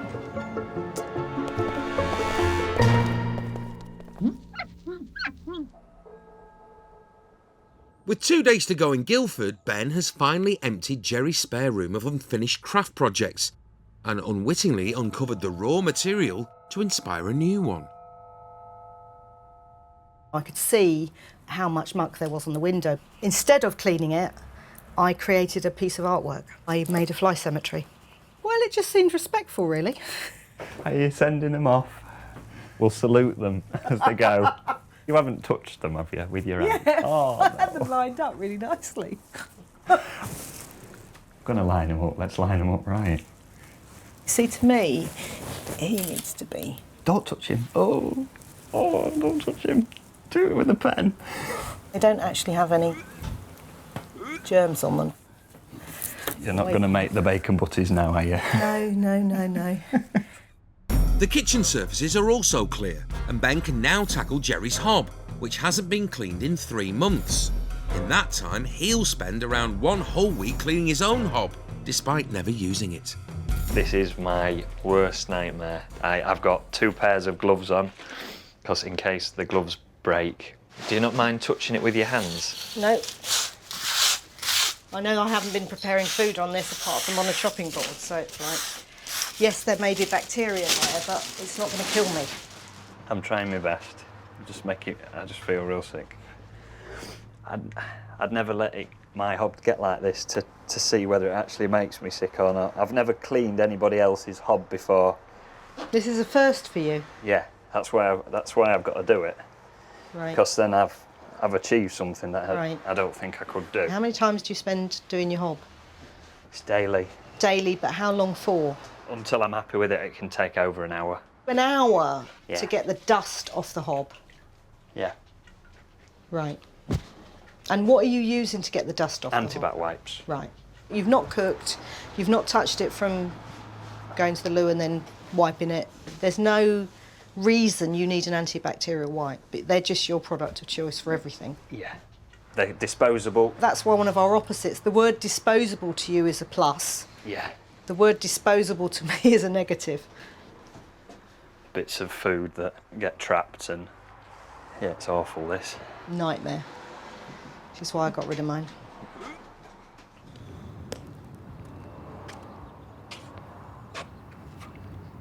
You know when you get that feeling where the sick comes up and it... Yeah. 2 or 3 times. I'm not snobbish in any way, I really am. How do you cook? You can't cook on that. It's foul. It's day 3 in Coventry, and Sarah is focusing on deep cleaning the kitchen. Do you really think that? You can clean that. No way. The average kitchen sink has 10,000 more germs than a toilet. So in a bid to banish as many of these as possible, Sarah wants the boys to make sure they give the dishes a thorough clean. How much washing up liquid do you go through a week? You go through quite a lot of washing up liquid. This hasn't been cleaned. Yeah, it's like from the 70s. I think that's just kind of the way that it is. No, that hasn't been cleaned. Andy, can I ask you a question? Go for it. When you was washing the plates, did you just wash one side? No. Did you just wash the I tried top? washing the back of them as well. Look at that, Andy. That is not washing a plate. Andy. Did you actually wash it off or did you just rinse it? Mick, back me up here. You seen me washing. I was busy. Andy's made me quite angry with washing the dishes. The plates were like clean on the top, but when you turned them over, they were filthy. I just think he's not really bothered. I think I'm going to be a bit more firmer. Take the microwave and bury it deep, deep, deep in the skin. Oh, look where it smells.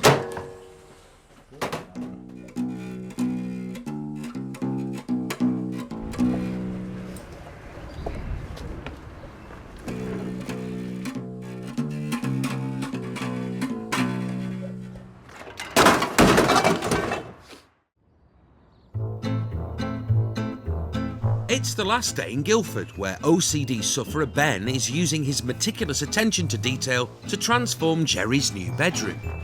I can cope with this crease and can cope with this crease. It's all these do my head in.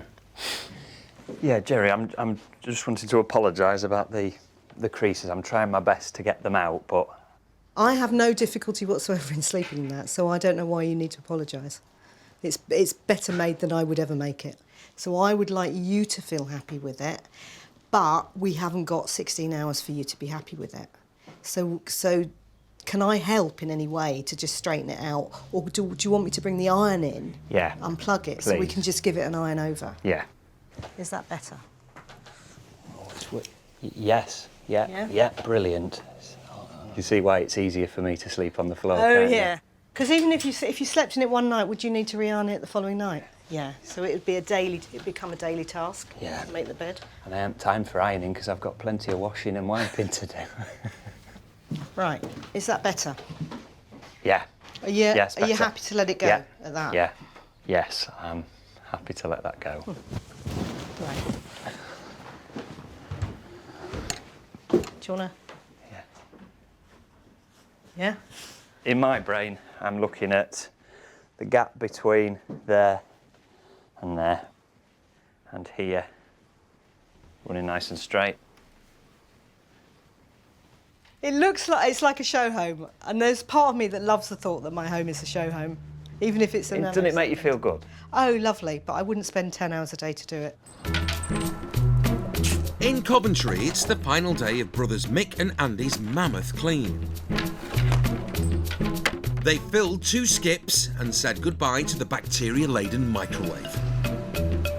And Sarah has just one last tip for the boys. I love lemons, absolutely love them. You leave the lemons in the kitchen on the windowsill, in the bathroom and around the living room area, and you can rub them on the light bulb like once a week. The light has to be off before you rub the lemon on it. Like that? Yeah. Give off. That's actually quite a good idea. I'm actually going to definitely keep that idea in mind. You're going to use my tips. Yeah. The boys put their finishing touches to the house in preparation for their mum Jeanette and her partner Andy's arrival. You missed a bit. Where?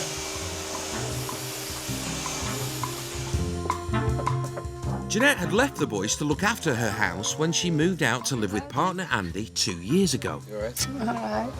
I'm absolutely knackered. 4 days ago, the house was at breaking point. The living room had collected 2 years' worth of dirt and been a dumping ground for rubbish.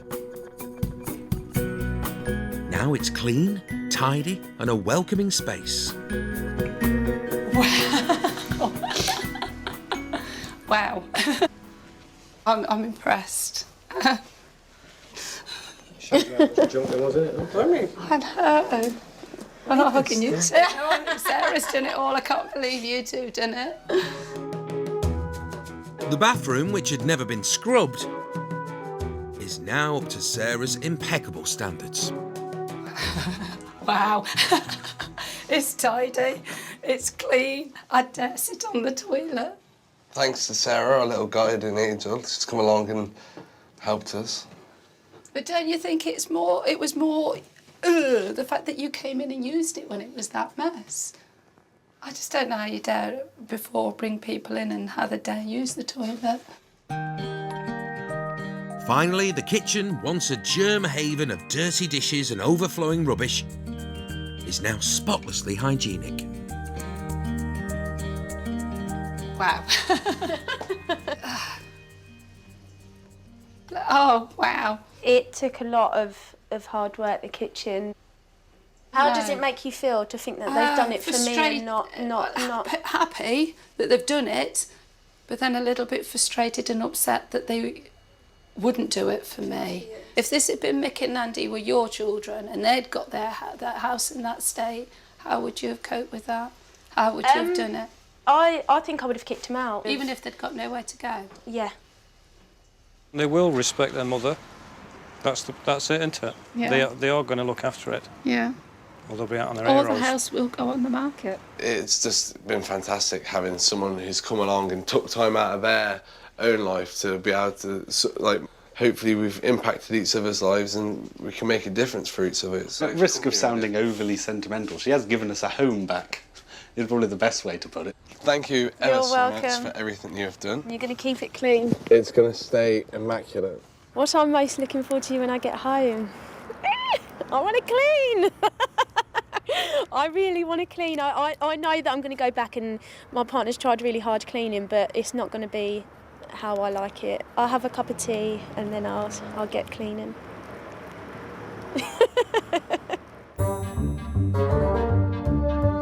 In Guildford, 4 helpers have been called in to assist Ben and Jerry. They've spent over 90 man-hours removing 4 van loads from Jerry's flat, including 68 bags, 24 chairs, 14 mugs, 8 picture frames, a loom, a sofa and 12 moths.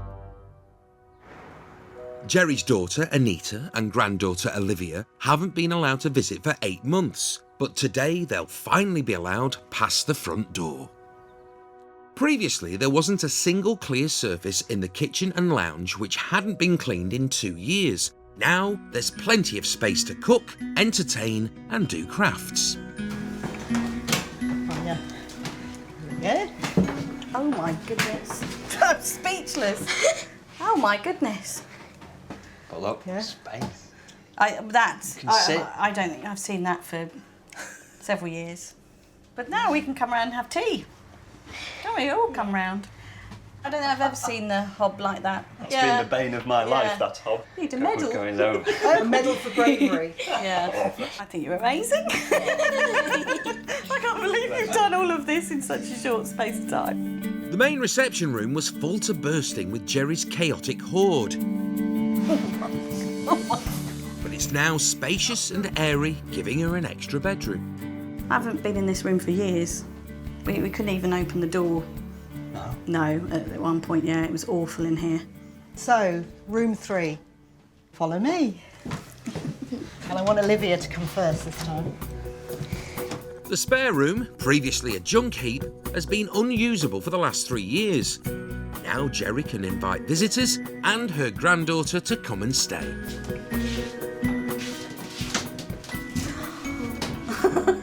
It's amazing. Yeah. Thank you. It's really nice. Bless you. You're very welcome, and I hope you have lots of nice times here with Grandma. It's been a pleasure to meet you. So. And I really meant it about staying in touch. Yeah, we will. So let's do that. You. All right, you take care. It is quite emotional, Ben going. Bye. There's not words to describe how much gratitude I feel for what Ben's done. On hearing Jerry arranging a possible stay for Olivia, I really would like to aim for having my 2 stay. I really want to enjoy more time with the children.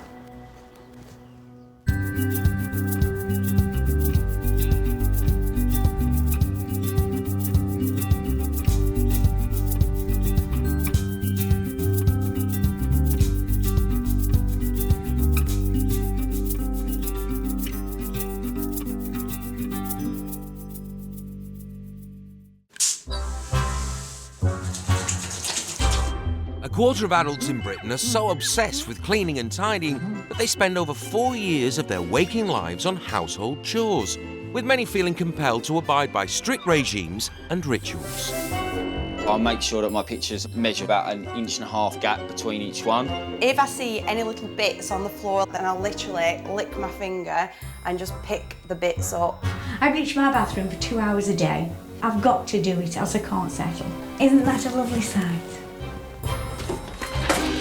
But for most of us, keeping our homes clean and tidy is not a priority, with the average kitchen sink being dirtier than a loo seat. And only 1/3 of us washing our hands after we use the toilet. Oh! Literally, a part of me has just died inside. It's just horrendous. Can a group of obsessive cleaners transform the habits of a nation? You can't even get the door open, can you? You got dog feces. This is the stuff I'm having to deal with. I think I'll knock with my feet. Or will changing the lives of those with a very different attitude to cleanliness prove too much for people whose need for perfection? Do you mind if I just step out? Just the sheer smell Has become an obsession. I just feel so dirty, I feel vile. They're all over the work surface and it's just something that I couldn't deal with. You're just walking off like some sort of... Clive needs to put his hand down his pants, find his balls and make a decision. I feel quite comfortable knowing my family and my, husband, we're all sort of safe in a sort of germ-free environment. I think it's more what's outside, germs-wise, is kind of out of my control. 34-year-old civil servant Louise Green from Wiltshire is a mother of 3. Louise cleans her sink 18 times daily and goes through 17 bottles of bleach every week. Even if I'm just wiping down the windowsills in the kids' room, I'll always soak my cloth in like a bleach solution, knowing that my home's clean and tidy. It is like a feeling of euphoria. There you go. This need for domestic perfection began when Louise was just 18 and served for 5 years with the RAF. I liked the fact that it gave me that order and that sense of pride in everything that I did. How we arranged our clothing, our bedding, even folded our socks. And they're definitely things that I've extended into my home life. In the cupboard, I like to have things really organised. I have everything facing forward. I like to have them in alphabetical order and this slight gap in between. I definitely would feel out of control if it wasn't neat and ordered. It makes everything feel quite calm, knowing that it's all kind of in that order. If it wasn't, I'd be a little bit upset. I like to have the diagonal line going across all in the same way. I like to have my plugs to the right-hand side and then just coil the chain. Ex-RAF Corporal Louise runs her home with military precision, ensuring everyone follows her strict regime. I have a routine with my family. Everything we do is quite ordered, and in my head, as long as it's ordered like that, everything feels like it's running smoothly. Being nice, I would say she rules the house with a velvet-coated iron fist. Once backs are turned, she'll be back in doing it herself, having another quick go over to make sure it's done Louise's way. I'd be curious to know how people can sort of let their houses go, but I'd like to think that maybe I could help. Quite like the idea of going in and having a good clean.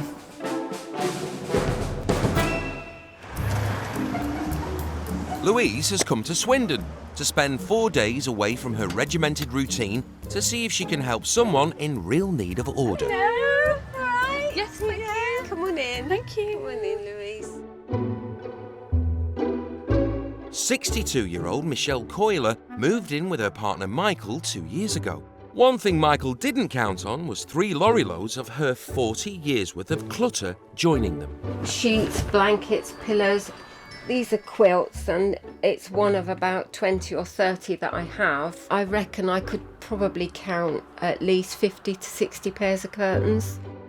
Mother of 4, Michelle's collections range from antique furniture to ornaments and vintage crockery. Another one of my collection is my dolls. It became like everything else when I start my collecting. Once I'd got one, I wanted another one and another one. Their 3-bed semi has now become a warren of disorganised clutter, with the excess spilling into the garden. We've put here again a storage to store my stuff. Michelle's hoard is so vast that not only her house, but her daughter's and her neighbours' garages are filled with her collection, and yet she still needs more space. What my poor partner's having to do is to dig out this area here, and he's actually making a base for a garage, and that's actually going to be another housing unit for my clutter. And with the 4th lorry load arriving from storage, Michael is overwhelmed. I just look at it sometimes and think, why do we want all this stuff? It's just coming on top of us now. It is a bit mind-blowing. I don't know what this is. Sorry. All I know, it's an iron. That's an iron, yeah. Yeah. There is a certain amount of strain between Michael and myself. It's bound to be, because it's a lot to expect him to accept. And as if the clutter wasn't bad enough, Her mum, an ex-RAF officer, is currently stationed in the living room. And this is my mum, Margaret Coleman. She had an obsession with cleaning, which led to her being very ill. Because in the RAF, things have to be cleaned perfectly. But I'm going to put her down, she's getting a bit heavy. In the RAF, we had nothing that belonged to us, nothing that we could move on with. So I think clinging on to things is because of all the times that I wasn't allowed to have these things. That's another bag of clothes I've got to sort. I've got absolutely oodles of clothes. All of this stuff makes me feel suffocated. And I do need help. I need help to get rid of it. Come in. And don't faint. Is this your bedroom? Here's my bedroom. Yes, yes. Okay. It is my haven. I do love my bedroom. So much stuff. Yes, unfortunately there is a lot of stuff in here. That's my mum's. I've got one or two key pieces that, you know, I mean, this is one of the things I really do need help with because I have so much stuff. It's exhausting. Yeah, because I can all I'm imagine. doing all the time. I'm exhausted looking. Oh, bless you. Oh my God. The dolls are scaring me a little bit. Oh, you're frightened. A little bit. That one especially looks quite real. Funny how people Do you collect dolls? I do. Oh my God. I don't think I've seen everything yet, have I? Oh God, no. No. And I'm worrying about this. Are you? Really? Bit, yeah. Yeah. I'm sweating. Are you? A little bit. Oh, bless you. Right, Louise, this is another absolute nightmare room. This is a muddle. Is this stuff you've bought? Yes. There's no space. No, there isn't any space. And when my daughter and my two grandchildren comes down, this is where I'd like them to be able to stay, and the two grandchildren in the other little bedroom. But as you can see, there's so much stuff in here and it can't be used.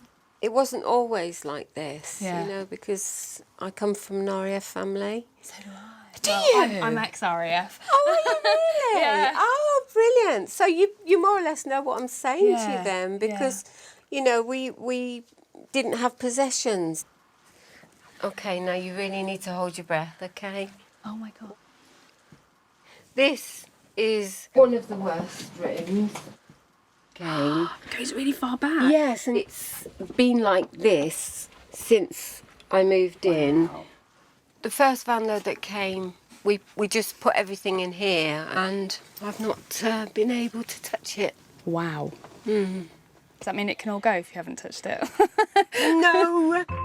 With only 4 days to try to restore order to Michelle's home, Louise is going to take on the 2 bedrooms and wants to prepare her for what she has in store. I just want to empty the room. I wouldn't have the teddy there. I wouldn't have the doll. I wouldn't have that. I'd probably have my picture, and that would be it. Mm. And it would just be very... Minimal. Yeah. Minimal. Exactly. What about the dolls, the babies? What are you thinking of? You know, if you could maybe part with a couple, the money you could... Maybe, I said maybe. I do appreciate what you're saying, but you're in a delicate area there with my dolls. OK. It makes me feel like I'm getting a headache, if you see what I mean, because I'm so busy looking at everything and trying to take it all in. Yeah. I'm getting a headache listening to you. Getting a headache. I know. I'm very tactical sometimes when I want to keep something, and I hope that Louise is strong enough and clever enough to outwit me on that. Otherwise, we won't move anything, will we? I think anybody sort of coming in would probably be shocked. I think it's going to be a lot of work because there is a lot of stuff. The average single man changes his bed sheets just 4 times a year, while single women change theirs every 2.5 weeks. But one group of Britons are waging a constant war on dirt. Cleaning for me, it's almost like an itch that you can't scratch, and you're never satisfied until everything's ticked off the list. Food hall worker Richard is not one to be caught short when it comes to cleaning. This is like my secret hoard. There are at least 8 bottles of bleach. If I get down to 3, that's when I'm like seriously panicking. Bottles have to be yellow, along with this has to be yellow. When your bedroom is here, and my bed is only feet away, I do not want to smell the drains. So, my best friend, the bleach. It goes down here on a daily basis. But it's not just about germs. The former air steward doesn't leave anything to chance. I have 2 alarm clocks. I have to have excessive amounts of everything. So I've got fail-safe. You're just a freak. Am I allowed to say anally retentive? Thanks. Richard bleaches and cleans the fridge 4 times a week and plumps his cushions daily. Nothing in his home escapes his meticulous attention to detail. Organisation is number 1, I'd say, definitely.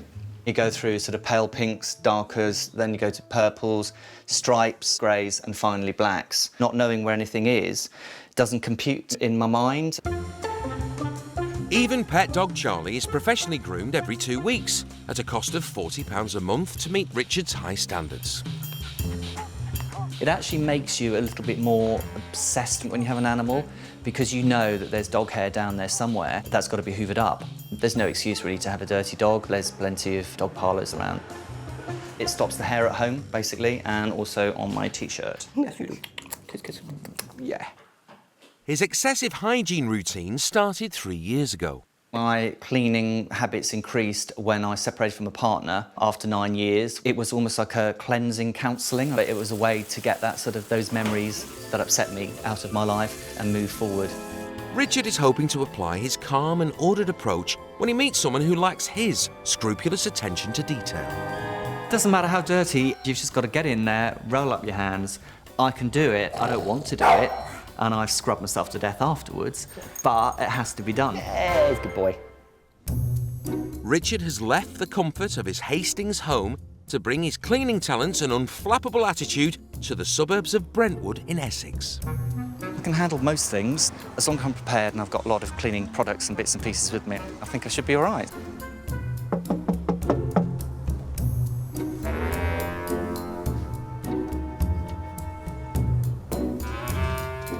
Leave.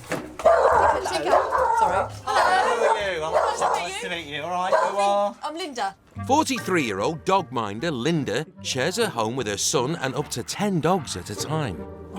Wait, no arguing. I have made dogs my life. They're my business, they're my pleasure, they're my hobby. They do obviously contribute to the mess as well, but if it's sitting down here on the sofa for the evening with dogs or spending 2 hours upstairs tidying up and cleaning, then yes, the dogs win every time. That should have gone in the bin and I've just thrown it on the floor. So with Linda preferring downtime with the dogs to dusting, the mess has taken hold in the 15 years she's lived here. I've probably never cleaned this house from top to bottom. The TV, I don't know how to get the dirty smears and drips off, some of which is dog slobber, I'm afraid, where dogs have... Upstairs, things are even worse, and Linda hasn't had a relationship in the 6 years since she last hoovered her bedroom. I have had dogs be sick in the bed before. What's the point of trying to find a nice fella? Because this is where I've got to bring him. With her love life on hold because of the state of the house, Linda knows she needs help. Why bother trying to clean something when it's always filthy again 5 minutes later? That makes me sound really bad. Really, really bad. I'd rather live with dirt than do a bit of cleaning. She could be a lot happier once she gets this place sorted out. She will be a different person. I think something's got to change.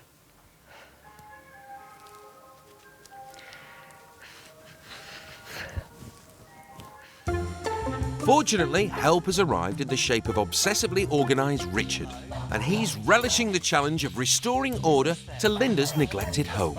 Yep. So this is the living room. Right, Where okay. we spend most of our time. Right.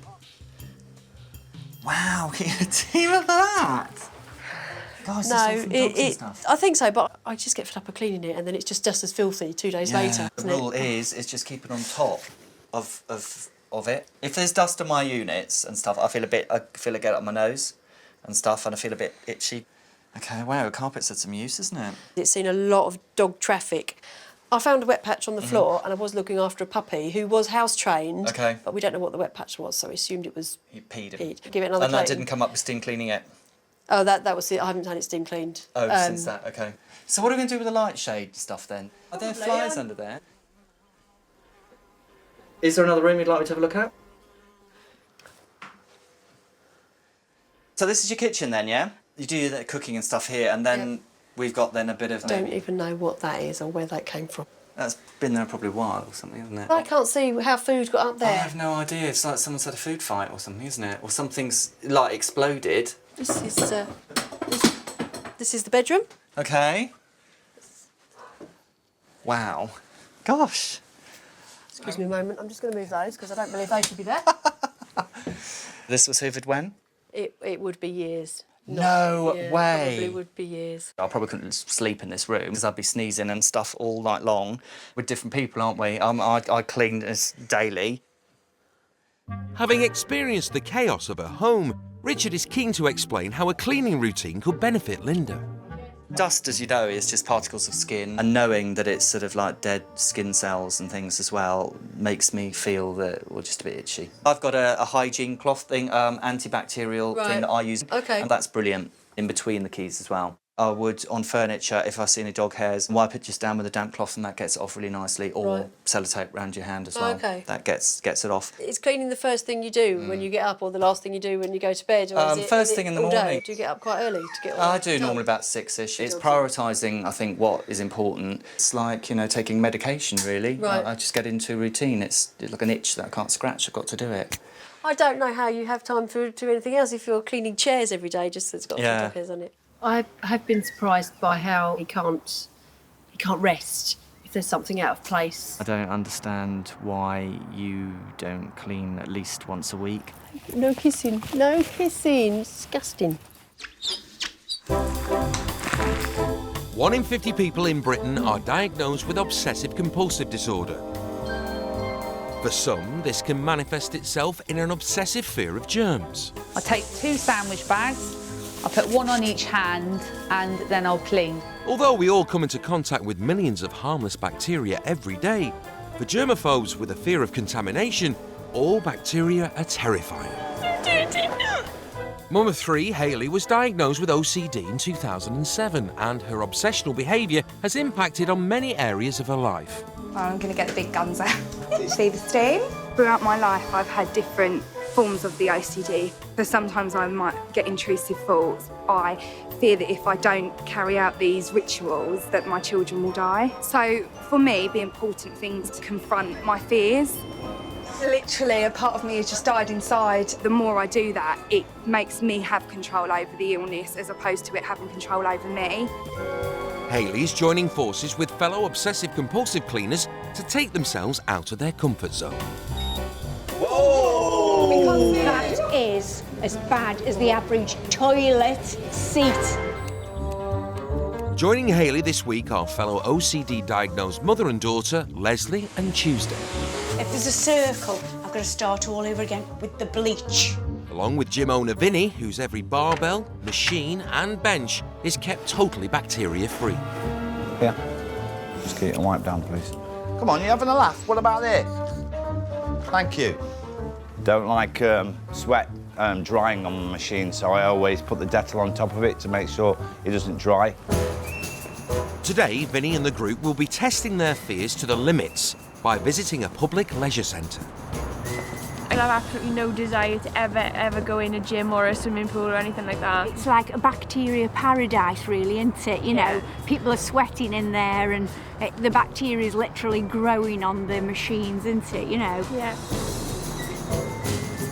I have gone to the gym before, but like with my OCD, where it spills over onto like my appearance, I find myself like wasted there because I'm like, I don't even want to work up a sweat because I'm worried that I'm going to lose an eyelash. When I walk into all the rooms and see the state of them, it's disgusting. And I would most probably walk out. This is a massive challenge for Tuesday, whose fear of germs has prevented her from ever stepping inside a gym. I'm going to give it a go. I'm going to go on it, but I'm going to have anti-bac wipe in each hand. Yeah. So I have to touch the handles of my skin, like, okay. Right, OK, hold the handles. Mm-hmm. Of the 60,000 germs in gyms that people may come in contact with daily, only 1% are potentially harmful. But for a germaphobe, they all seem harmful. Being in that room, like a hot room somewhere, doing whatever, yoga, spinning, whatever, and it's like, as it's getting hotter, the germs are growing and multiplying, and you're just breathing it in. Machine is absolutely filthy. I can see stains and Sweat. yeah. I'm totally uncomfortable. There's sweat in the air. There's sweaty, sticky marks on there. Hair. OK, I think we should swab down there because I can see literally drips of sweat. OK. Swab, Ailey. So to find out how clean this gym is, they're using a device designed to check hospital sanitation levels. It does look like there's a couple of pubes on it. Pubic. There's hair on it. What is it? Please tell me. A reading of 214 means that it's way below the 500 mark, which is considered clean enough to prepare food on. I don't necessarily think because something looks dirty that it actually is. For me, even though it looks filthy, that's bad enough. But if it had a high reading, like the germs are more important to me than if it looks filthy. Yeah, it had that have had a high reading. I think you would have got quite upset because you touched it and you'll feel it's on your personal. Yeah. Would you eat off there? No. Exactly. So to me, that's filthy. Can we get out of here, please? Even with a low reading, the gym still isn't clean enough for the group. Next, they push themselves to the limits in a public swimming pool. I got palpitations. I'm physically shaking inside. In Swindon, Louise is on the third day of decluttering Michelle's 40 years' worth of collecting, which has swamped partner Mick's house. Do you need them? No. Louise wants Michelle to agree which items should be thrown away and which should go to the local car boot sale. What's that? Can I have that back out, please? Hang on, miss. Yeah, okay. That was my favourite top. My darling, upstairs you got enough clothes to fit out. I don't know what. Car boot? Yeah, car boot. Car boot, that'll go. No! Yes, you've got another stapler. You made me keep another stapler.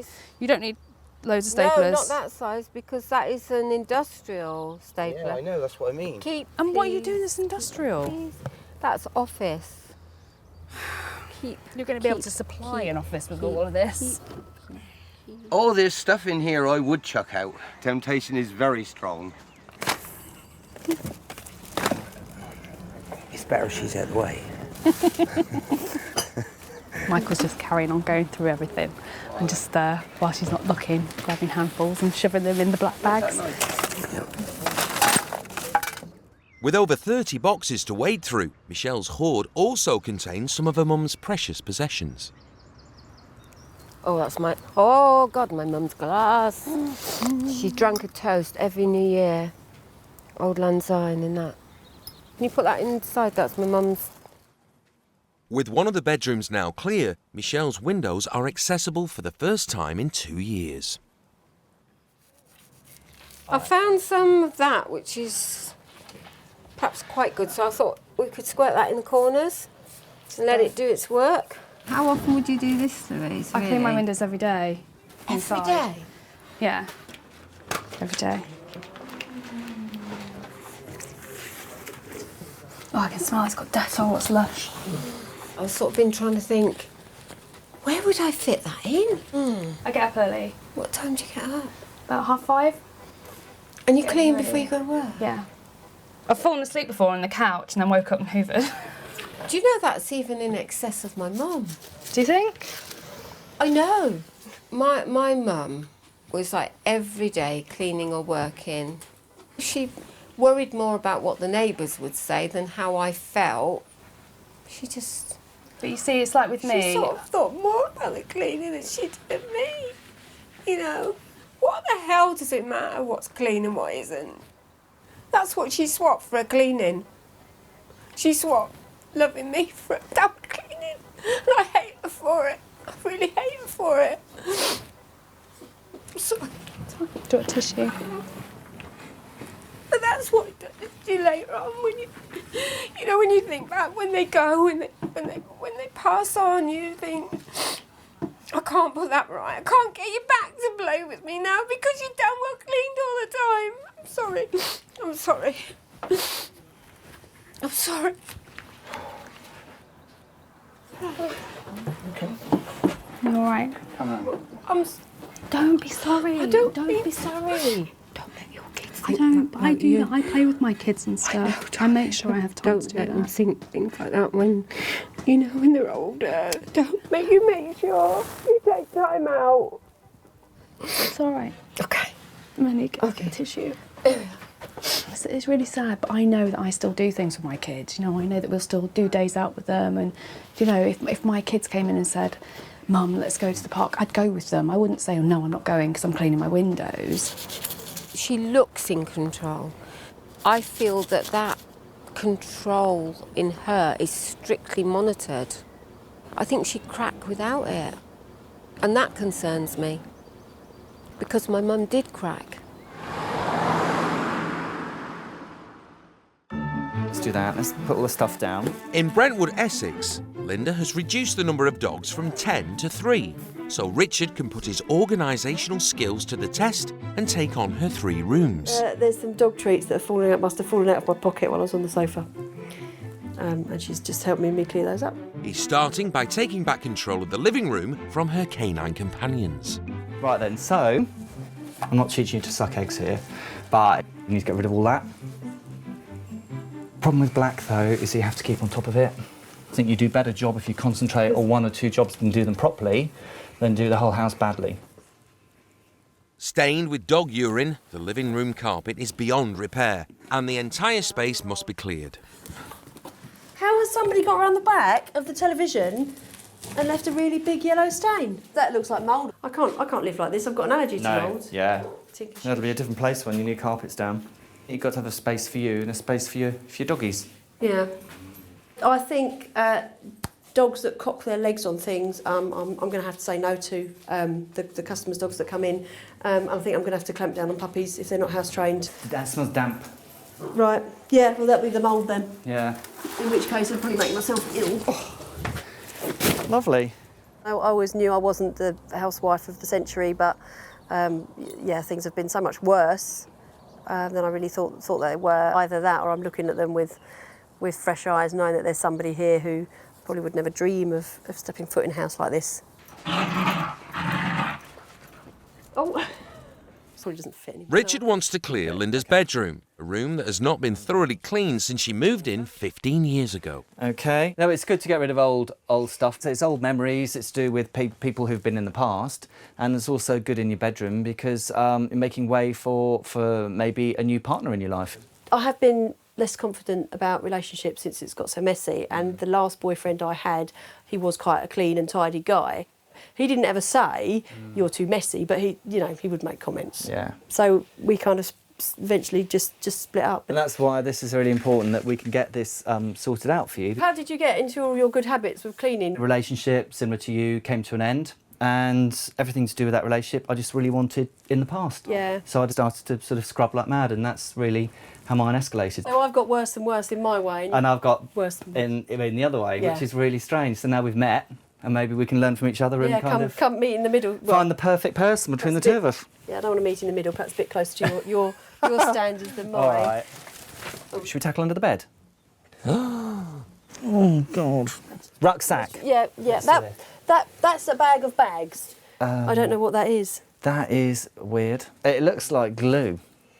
Actually, no, it doesn't. It does look like a little bit of a poop. There is a small chance that a doggy may have done a whoopsie somewhere. I think we'll have a moment, just a hand moment, quickly. Would you like to borrow some? Yeah. The worm is turning. Yeah, thank you. I'm converting you. I was a bit worried that I would find a little poop under there because I can't smell it. Oh God. Look at the state of it right in the corner. It's all up the walls.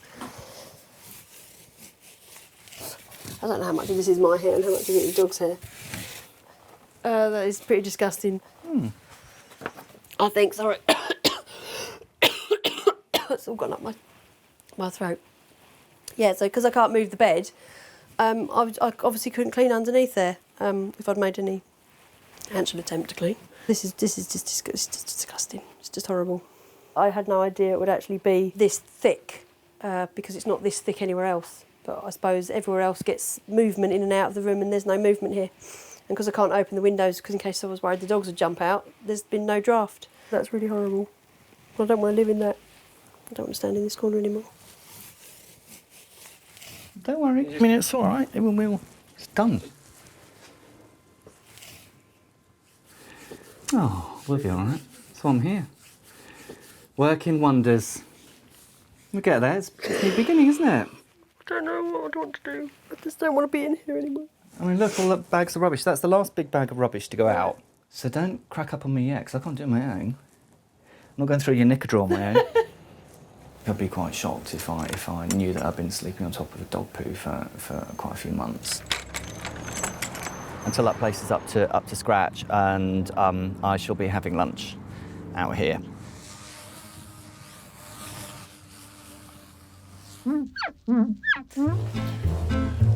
Today, gym owner Vinny, along with OCD-diagnosed Hayley, Leslie and daughter Tuesday, are pushing their fears to the limit by visiting a public leisure centre.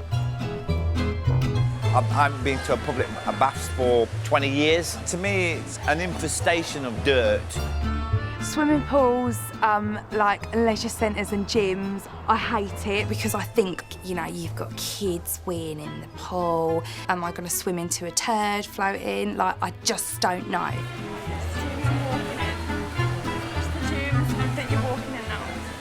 The average person comes into contact with millions of harmless bacteria every day. But for some people with OCD, the thought of contamination from germs can be a constant cause of concern. Talk about coming out your comfort zone. This is off the Richter scale, this is. Yeah. I got palpitations. I'm physically shaking inside. I feel like I just want to go and shower now and put my clothes in the wash and clean all over because I just feel dirty just being here. With 3 million of us swimming annually and only 80 outbreaks of infection a year, the likelihood of illness from pools is low. I don't want to stand this close even now because if it splashes on me, you know, and the smell, you can see the scum on the top of the water, you know, and that's skin, that's dead It's skin just like cells. swimming around in a giant toilet. I'm just really upset. I don't want to be here, you know, much longer. So, I mean, this is really dirty here.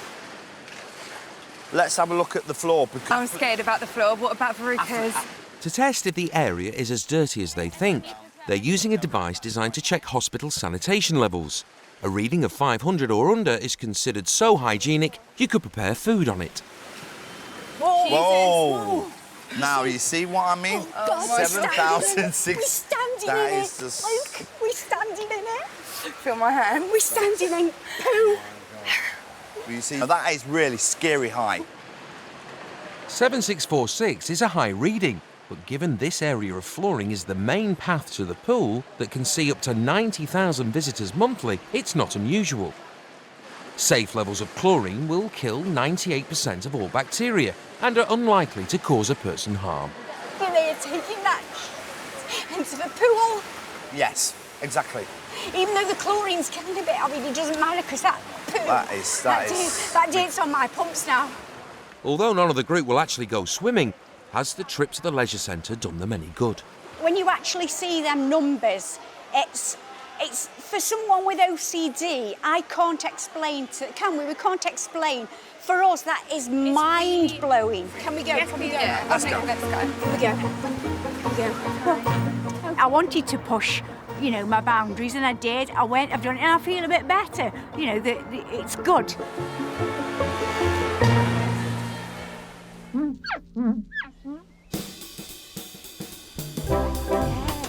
In Swindon, Louise is tackling chronic collector Michelle's 40 years of clutter. With the hoard overwhelming her partner Mick's house, Michelle has agreed to some of it being sold at the local car boot sale. Just have a little look. You can have a little look, but you don't buy anything. Look at them scales. Let's keep going. That's the key, don't linger too long. For Louise, who washes her hands 30 times a day, a car boot sale is a challenging environment. It's making me feel a little bit anxious with all the stuff because people have touched it and it's all really, I don't know, dirty, yeah. I want to wash my hands. Michelle's neighbour Owen, who has his own garage full to the brim of her hoard, is helping on the stool today. Hello. How are you doing? How are you doing? Yeah. Good. How's it going, Owen? Very well. I've spotted something that shouldn't be here. I need that for my upholstery, and if that's gone, I can't do my upholstery. I'll take it away. Yeah, please. Oh my God! You see that? Get that off. What? You see that glass? Definitely. That is my mum's glass. It's got Peggy on it. That is my mum's glass, and I wouldn't part with that for all the tea in China. And that is going back in my bag. These are my personal... I'm really upset about that. Come here. Don't get upset. I'm really upset about that. It had my mum's name on it, and she gave that to me. And I've given away loads of her, so I kept very little of my mum's things. You had so much stuff, it's hard to keep track of everything that was getting looked at. And it's probably just a case of someone's maybe picked it with something and not even realised what it is. Because not everybody, it's like you said, not everybody knows what may be sort of precious to you. Do you know what I mean? Nobody would have done that intentionally to upset you. You know, this whole thing was going to be hard from start to finish for you. Yeah. Because a lot of it is sentimental. You have done so well. I'm sorry, I didn't expect that. I just didn't expect it, you know, it was a shock. I'm really proud of you. Okay?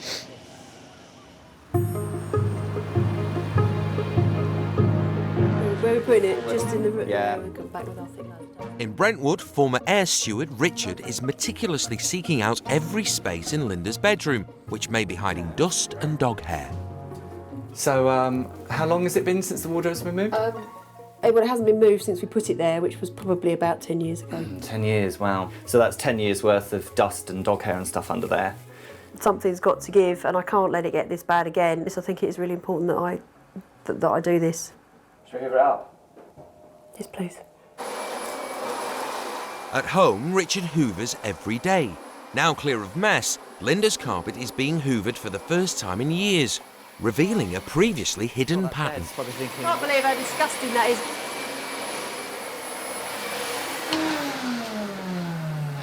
It's almost like there's a trail of the sort of the yellow and stuff that the dogs have been and things. It's like stepping stones, really, from the doorways to here. I think it's trailed like that because at one point one of my dogs, when he didn't have an upset stomach, he was trying to get out of the room so he could do it as close to the back door as possible. Now the rest of it's clean, it's really shown up how absolutely disgusting that is. I think that's poo, but probably vomit as well. Because scamp sometimes brings up bile in the mornings. That's quite bright yellow, Come out the other end. I don't think that's not wee. No, that's not wee. I think It doesn't come up like that. Yeah, so that is pretty disgusting that I've just left that there. Well, like you say, you have cleaned it up, but you just haven't cleaned it up properly. Because nobody comes up here, I've just been a lot lazier.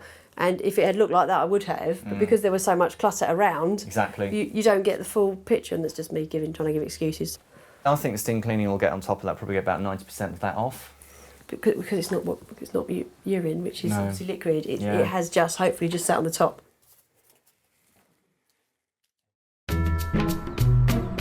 In Brentwood, it's the last day of the clean, and under the guidance of obsessively organised Richard, he's putting the final touches to Linda's home.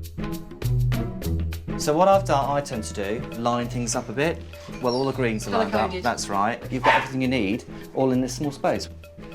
So, yeah, I think colour coordination is quite good. This is what I do at home, so we have got organisation there. While the bedroom carpet is steam cleaned, a new living room carpet is replacing the old one stained with dog urine. At home, Richard changes his bedding twice a week and has a surprise planned for Linda. She sleeps with one of her dogs, which in the past has vomited in the bed, and hasn't changed her sheets for months. That's better. Fresh. That's because you can't. So I've got you a little sort of prezi, really. So I don't know what you think about this. Red being kitchen. Yellow could be your lounge or sitting room. Green is going to be somewhere upstairs clean, OK? And then I thought, as you walk through the door, you're going to see it. Right. Would you stick to that? Yes. Yeah? Good. Pleased to hear it. Yes. Richard and Linda have filled the skip with all manner of detritus, including chairs, clothes, 2 tyres, 1 traffic bollard, dog hair and faeces, a TV and a carpet. One of the rare visitors allowed into Linda's home is her dad. He's come over to see what Richard has helped her achieve. The kitchen was a grubby dust, hair and splatter-covered mess. It's now bleached, buffed and anti-backed up to Richard's standards. Hi, Dad. Hello. Come in. This is Richard. Richard's Hiya, Dad. Hello, Richard. How are you? All right then? Crikey. You've had a bit of a go in here, haven't Yeah. you? What do you think? Yeah. Well, it ain't you, that's for sure. No, it's lovely. I don't think it's looked like this since the day you moved in. Linda's living room had been overrun with dogs for years. After a thorough clean, clear out and new carpet, it's now a place she can happily entertain in. Right, Jesus Christ. What's going on here? I can't believe I'm walking into somewhere and not treading on something. Thanks very much. It's unbelievable. I don't see why people wouldn't want to come here. I'm not saying they didn't before, but they might have come once, maybe wouldn't want to come back a second time. But now they will, love. It really is absolutely beautiful. Upstairs, dog minder Linda's bedroom hadn't been cleaned in over 6 years, with 2 dogs sleeping in a bed nightly. The carpet was filthy, covered with dog hair and stained with faeces. It's now airy, spacious and ideal for relaxing. Oh my God. Oh wow. Oh, look at this. We've got new bedding. I can't believe how much the carpet's changed, how well that's come up. That is as good as the day it was laid. Different colour, isn't it? Almost. It is definitely a different colour. It's really bright. Yeah, it is really good. This is a room I'd be happy to be in now, rather than just come in, go to bed and get out. I think I might have a lie and read a couple of times maybe. I think this is a room she could well chill out in on her, Yeah. Absolutely. Give her, what do they call it, me time. Yeah, downtime. Yeah. Yeah.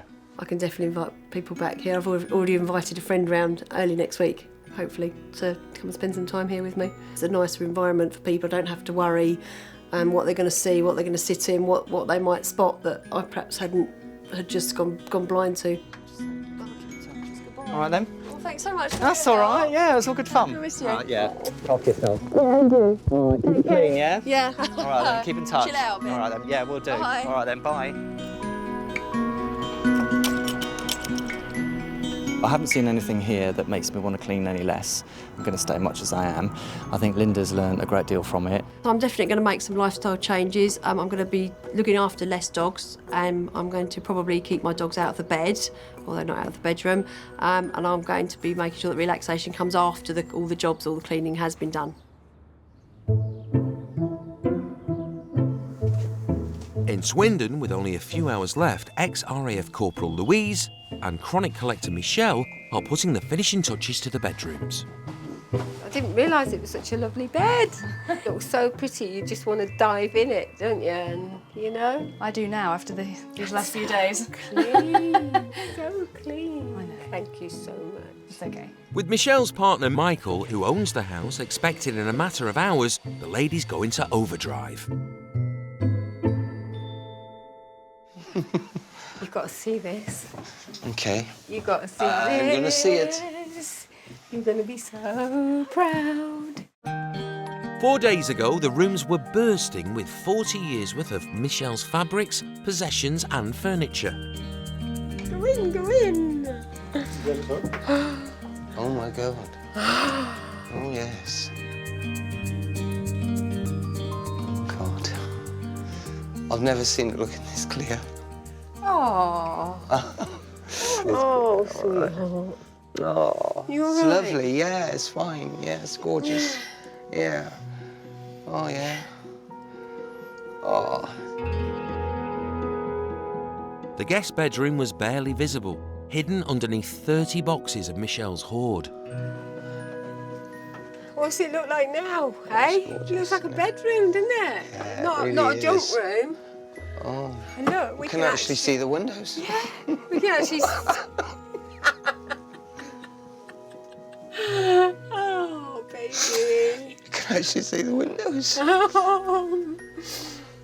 Oh, darling, Oh, my don't God. cry, because you made me cry. That's lovely. Thank you very Isn't it? much. Look at the bed. Yeah, I know. Oh, you're getting over. Oh, it's- darling. Oh, nothing is going in that bedroom. Either bedroom. That's it. Nothing.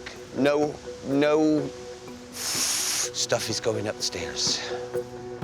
You don't realise how obsessive you are. I didn't realise I was obsessive about hoarding. And I think Louise doesn't place herself in a cleaning category. Right. Right, Louise? Yes. Yeah? Good, thanks. Yeah, sure. You take care. Enjoy your rooms. Oh, thank Okay. you, sweet one. Take care of yourself. Oh, take care. Yeah. Enjoy them. Don't fill them. I won't. I promise you. I won't. I promise. Good. Take care. Safe journey. I don't need to change. I don't want to change. You know, I'm happy with how I live my life, and I'm happy with how I clean. You know, I know it doesn't affect, you know, my family life. That will always come first.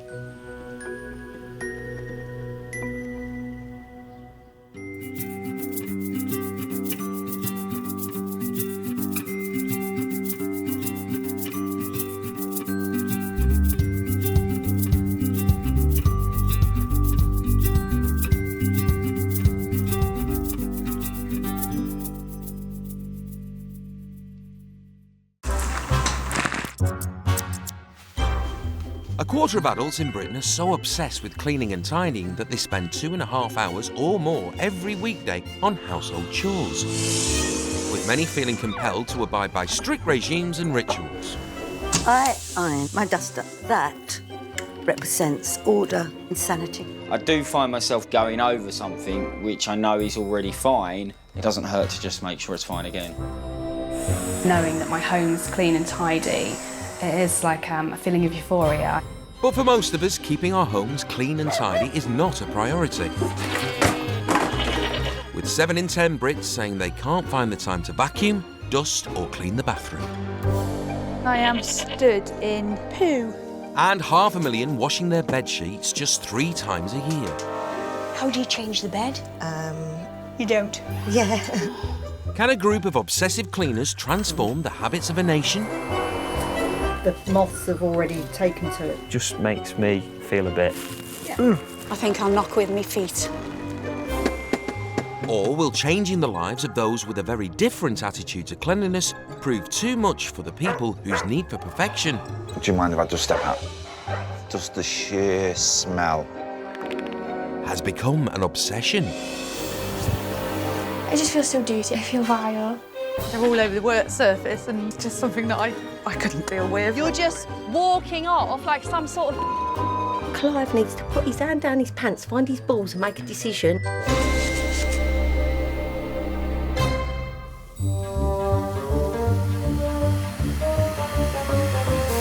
I just like everything to look perfect, everything to look like a show home. That's what I try to achieve all the time. 32-year-old sales rep Louise Alamano from Darwin, Lancashire, spends nearly 30 hours a week keeping her 2-bedroom house up to standard. If I see any little bits on the floor, then what I'll do is I'll go down on my hands and knees and I'll literally lick my finger and just pick the bits up. Louise goes through 2.5 litres of bleach a day to ensure her home is always pristine. I wipe the worktops down every time I come into the kitchen, and probably in a day, 8 to 9 times. Putting my cloth away, I can then drip water on the floor and I'll have to start the process of cleaning the floor again, even though I've probably already just done it. It can take me a while to leave the house. It's about walking back into the house and everything just being absolutely perfect. Otherwise, I won't be able to stop thinking about it whilst I'm out. I call these my buffing socks. Once I've cleaned all the floor, I literally go around and buff the floors really hard, and then they come up really, really shiny. They turn out to be the best Christmas present I could have got. Louise insists on the house being as free of clutter as possible. There's no way you can clean properly if you've got things piled up and on shelves and on windowsills. Which means bedside tables are banned. The less things that are in the bedroom, the less dust there is. And even her 4-year-old daughter's teddies are targeted. Every couple of weeks, I'll go through her soft toys, I'll put them in a charity bag, put them in the garage for a couple of days, and if she doesn't notice, then I put them out to the charity shop. So far, I've managed to get away with it.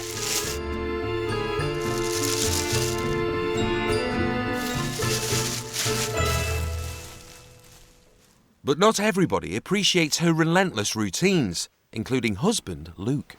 A lot of our friends say about she's mad, the amount of cleaning that she does do. She's quite a nightmare, to be honest with you. Just when you're relaxing, watching a little bit of golf on the settee, and then all of a sudden she just starts coming around and actually tidying up behind you.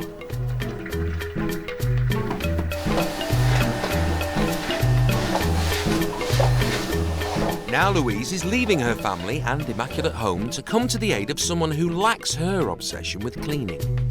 Hopefully I can help somebody and maybe change somebody's life just a little bit and really come away not so stuck in my ways. Hopefully she's not going to come back any worse. I don't think she could come back any worse, to be honest with you. Louise is travelling 260 miles from Lancashire to Portsmouth.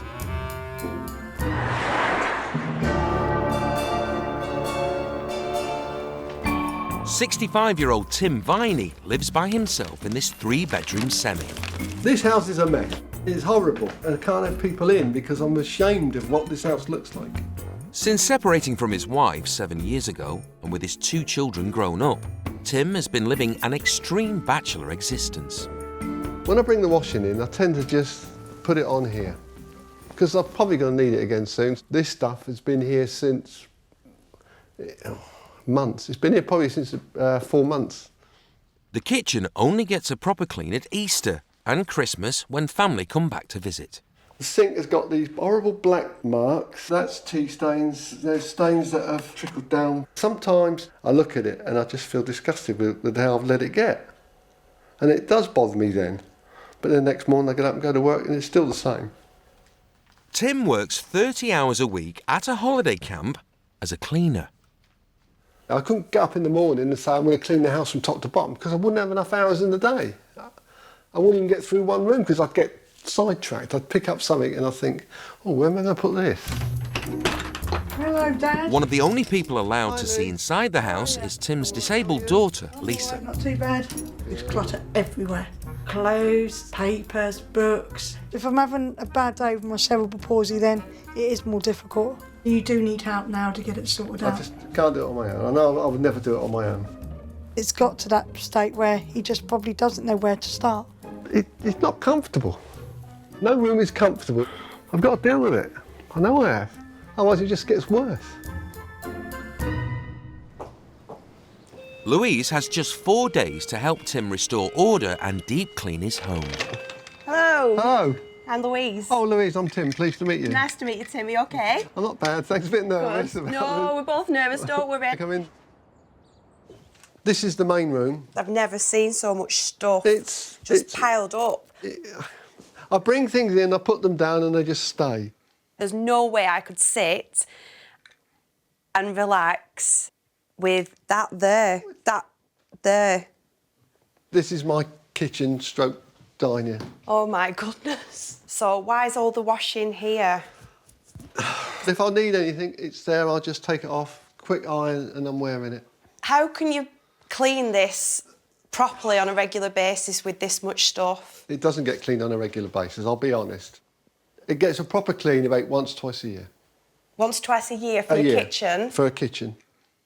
The sink, when did you last clean this? Christmas, which is 7 or 8 Christmas? months. 7 or 8 months ago, yeah. Why don't you just do it? It's woulda, coulda, shoulda. Just do it. Oh my God.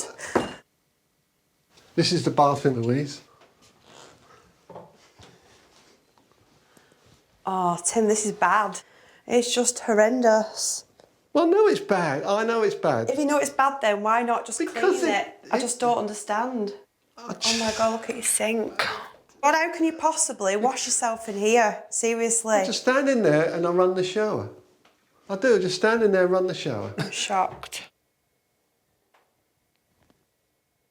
It's a lot worse than expected. I think Tim's in massive denial about his situation. I think he does need a bit of a wake-up call. I think it's time for it and time to change his life. Louise wants to give Tim a taste of the cleaning regime she employs at home. I'll do at least an hour, hour and a half in the morning before I go to work. I'll always hoover from top to bottom twice a day. I'll hoover all the kitchen floor, and then what I'll do is I'll bleach it on my hands and knees with a cloth. I don't use a mop and bucket.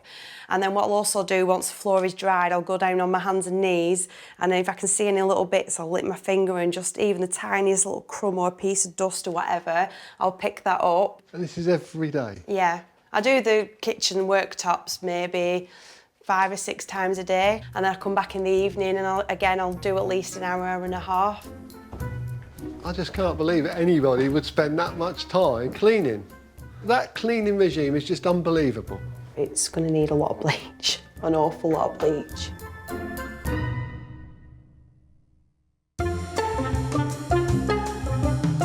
In a recent survey, 42% of Brits said they'd never cleaned their home from top to bottom. But there's a unique group of individuals who are obsessed with keeping where they live spotless. At the age of 75, Victoria Burton from Southend in Essex still racks up over 40 hours of cleaning a week to keep her 9-roomed house spick and span. My cleaning day never ends. So up till 2 o'clock in the morning, I can't help it. I can't relax until everything's perfect. The lady next door thought I was mad when I went out on the roof, sweep the roof, yeah. And she shouted up, "Why isn't your husband doing that?" I said, "Because you don't do it properly." I iron absolutely everything. Even my duster. That represents order and sanity. In her almost 60 years of practice, she's developed some special cleaning methods. I feel I've got the cleanest toilet in the whole street. I like to clean all the water up, every single drop. Then I scrub right under there. When these weren't so difficult, I always used to take this off as well and wash the ball cock. My husband says to me, "I think your toilets must be cleaner than Buckingham Palace's toilets." I thought, wow.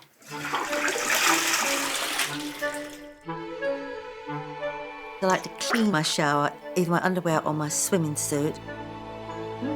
I don't know what the average Joe Bloggs does. Whatever it is, I don't do it. Grandchildren have been at these because I'd like to have them in order. They're not just anywhere. I'll have you know, they're from Harrods.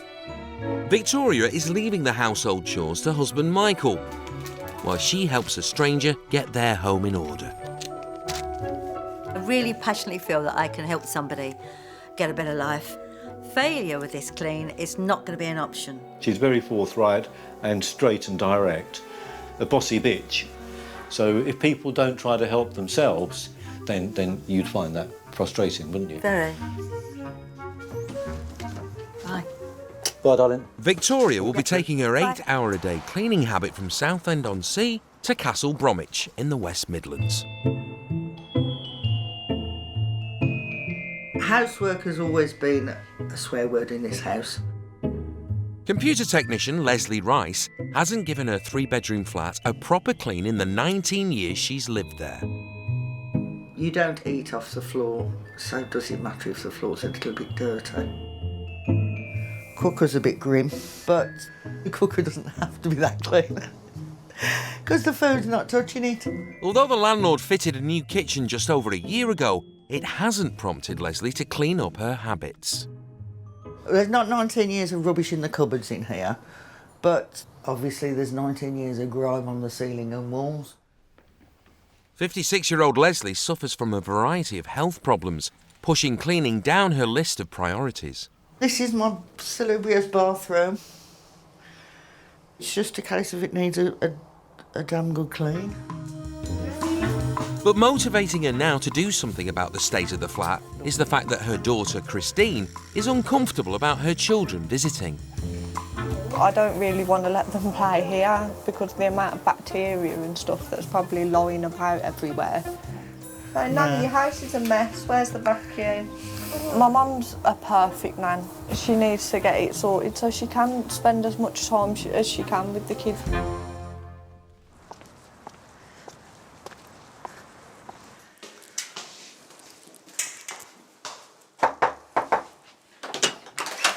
Hi. Hi. Leslie. I'm Victoria. Lovely to meet you. Like to come, sir? Oh, my goodness me. I hope you've got a lot of elbow grease in you. Certainly going to need it. Mm-hmm. Grief. My goodness. Yes, I know. Haven't you heard of paint? Or just wash it. There'll be some improvement. Yes, but it's getting down on my hands and knees to do it, isn't it? I know, but I'm 75, honey, and I do it. This is the kitchen after you. I don't think I want to go in there, to be quite honest. Oh, dear. Not that bad. Oh, it is. I mean, look at this. Ah! Oh, my goodness. Oh. Oh. And all this, look at this. Oh, my goodness.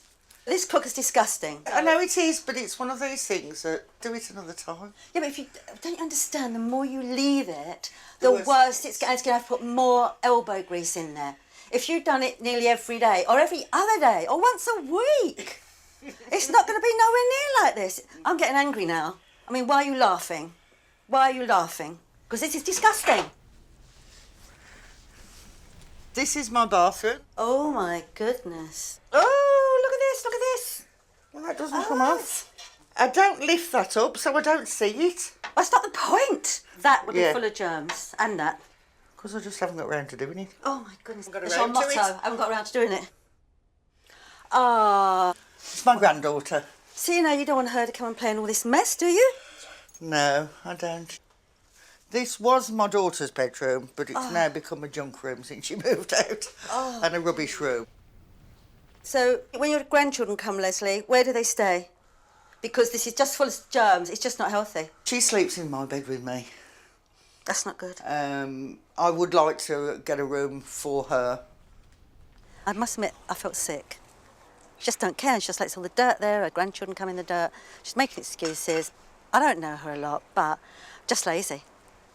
With only 4 days to turn things around in the flat, Victoria wants to prepare Leslie for the high standards she'll be expecting to reach during the clean. When I do my toilets, I get every drop of water out. Then I go in and out, in and out, in and out. Well, that's stupid. Germs don't come up through the water. Oh, somebody's had a crocodile come up through the flipping water once. Yeah, but germs don't. Yes, they do. You're sitting near that. Germs don't just stay in the same place, honey. But everybody's got germs. Yeah, and that's why you should clean them away, shouldn't you? What's the point? In that case, we might just all sit back and live in filth, mightn't we? It's annoyed me a little bit with her attitude. I think she thinks she's a bit better than me. She just wants to come in and say, you know, I can do it, so why can't you? I just can't wait to get scrubbing and trying to teach her something. In Portsmouth, full-time sales rep Louise, who spends 30 hours a week cleaning her house, will be tackling 3 of the rooms in Bachelor Tim's family home. I love being the organiser, I love being the bossy one. I do that in my job, so I'm looking forward to applying that to Tim's house today, getting the bleach out, getting all the cleaning products out, maybe bossing Tim about a little bit, but I think he'll quite like it. Louise wants to start with one of the dirtiest rooms, the bathroom. Although Tim cleans holiday camp toilets for a living, he only does his own bathroom twice a year. Toilet brush, when was the last time you replaced that? I don't replace it. But it's got bits of poo on it. So it hasn't got bits of poo. It might have bits of toilet paper, but it hasn't got bits of poo on it. Anything that goes into your toilet, do you think it's hygienic to have it sat there for years? It should be changed sometimes, yeah. At home, Louise gets through 2.5 litres of bleach every day to keep her bathroom and toilets spotless. So where's that cloth come from, Tim? It's up here. There's a white cloth I kept up. So you're cleaning the bath with the dirty cloth? No, it's clean. It hasn't been used on anything. It'll do for this job. Absolutely gross. It may surprise you to know, Louise, that my current job is a cleaner. You are a cleaner? I work as a cleaner. I have to clean the ballroom toilets. Are you joking me? No, I am a cleaner. I work in cleaning. It's a job. It's not the job I've done all my life, but it's the job I do currently. I can't believe you're a cleaner. Why? Because you don't clean your own house. Yeah, but I get measured on whether I've cleaned or not. At home, I live here. Oh my God, I can't believe that Tim is a cleaner. I'm absolutely gobsmacked.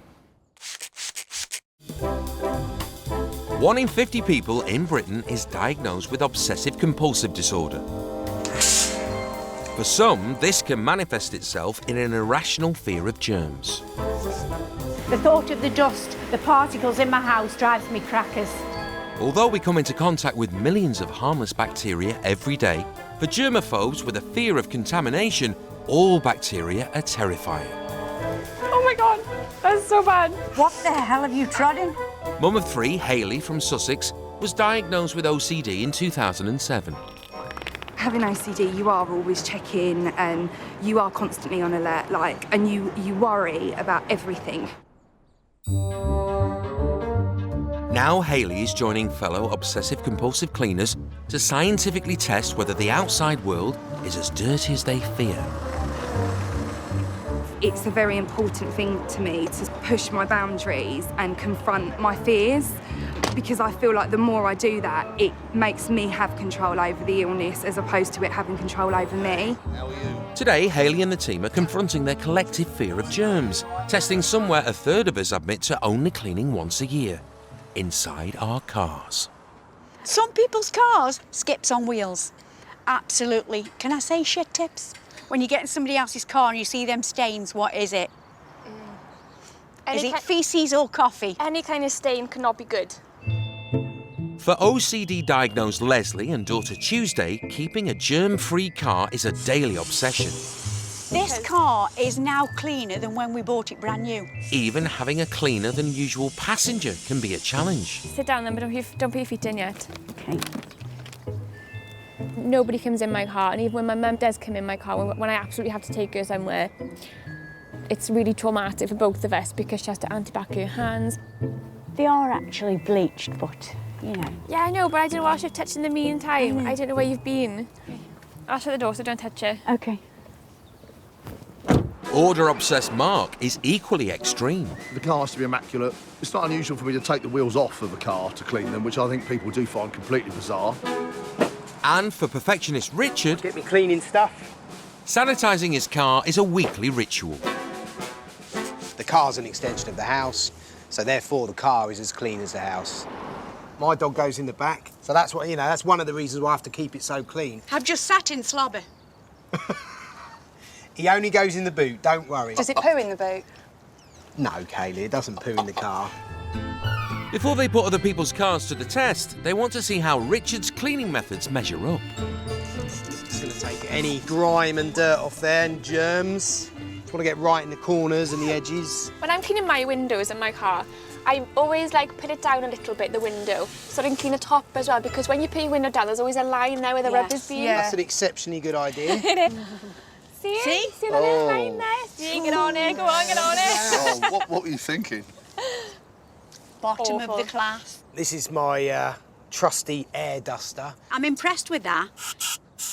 To me, it just seems like you're just moving the dust around a little bit rather than getting rid of it, whereas a hoover, using the point of it with a hoover, you're just getting rid, then it's gone then, isn't it? That's right, so yeah. I think, guys, I'm happy for you to do a bit of swabbing now. To test for bacteria, they're using a device that checks hospital cleanliness levels. Oh, look, she's going in the stitching. That's always a technique. Yeah. A reading of 500 or under means a surface is safe enough for food preparation. What? Shocking! 541. Terrible. It's terrible. Is it really? Although Richard's car is almost clean enough to eat off, for these germaphobes, it's simply not clean enough. You should be ashamed. Yeah. Filthy. No. And you cleaned that? And you've cleaned that? A bleach wipe, a good solid bleach wipe, and it'd be much better. I look at it and I'm like, yeah, that's clean, but you don't think about the germs. It definitely does make you think. It really does. Now they're ready to step out of their comfort zone and take on the general public's cars. I can't touch that. I can't touch that. Look at the germs on that. Don't touch it. Shall I lift you? No, can you move that? I'm not touching that.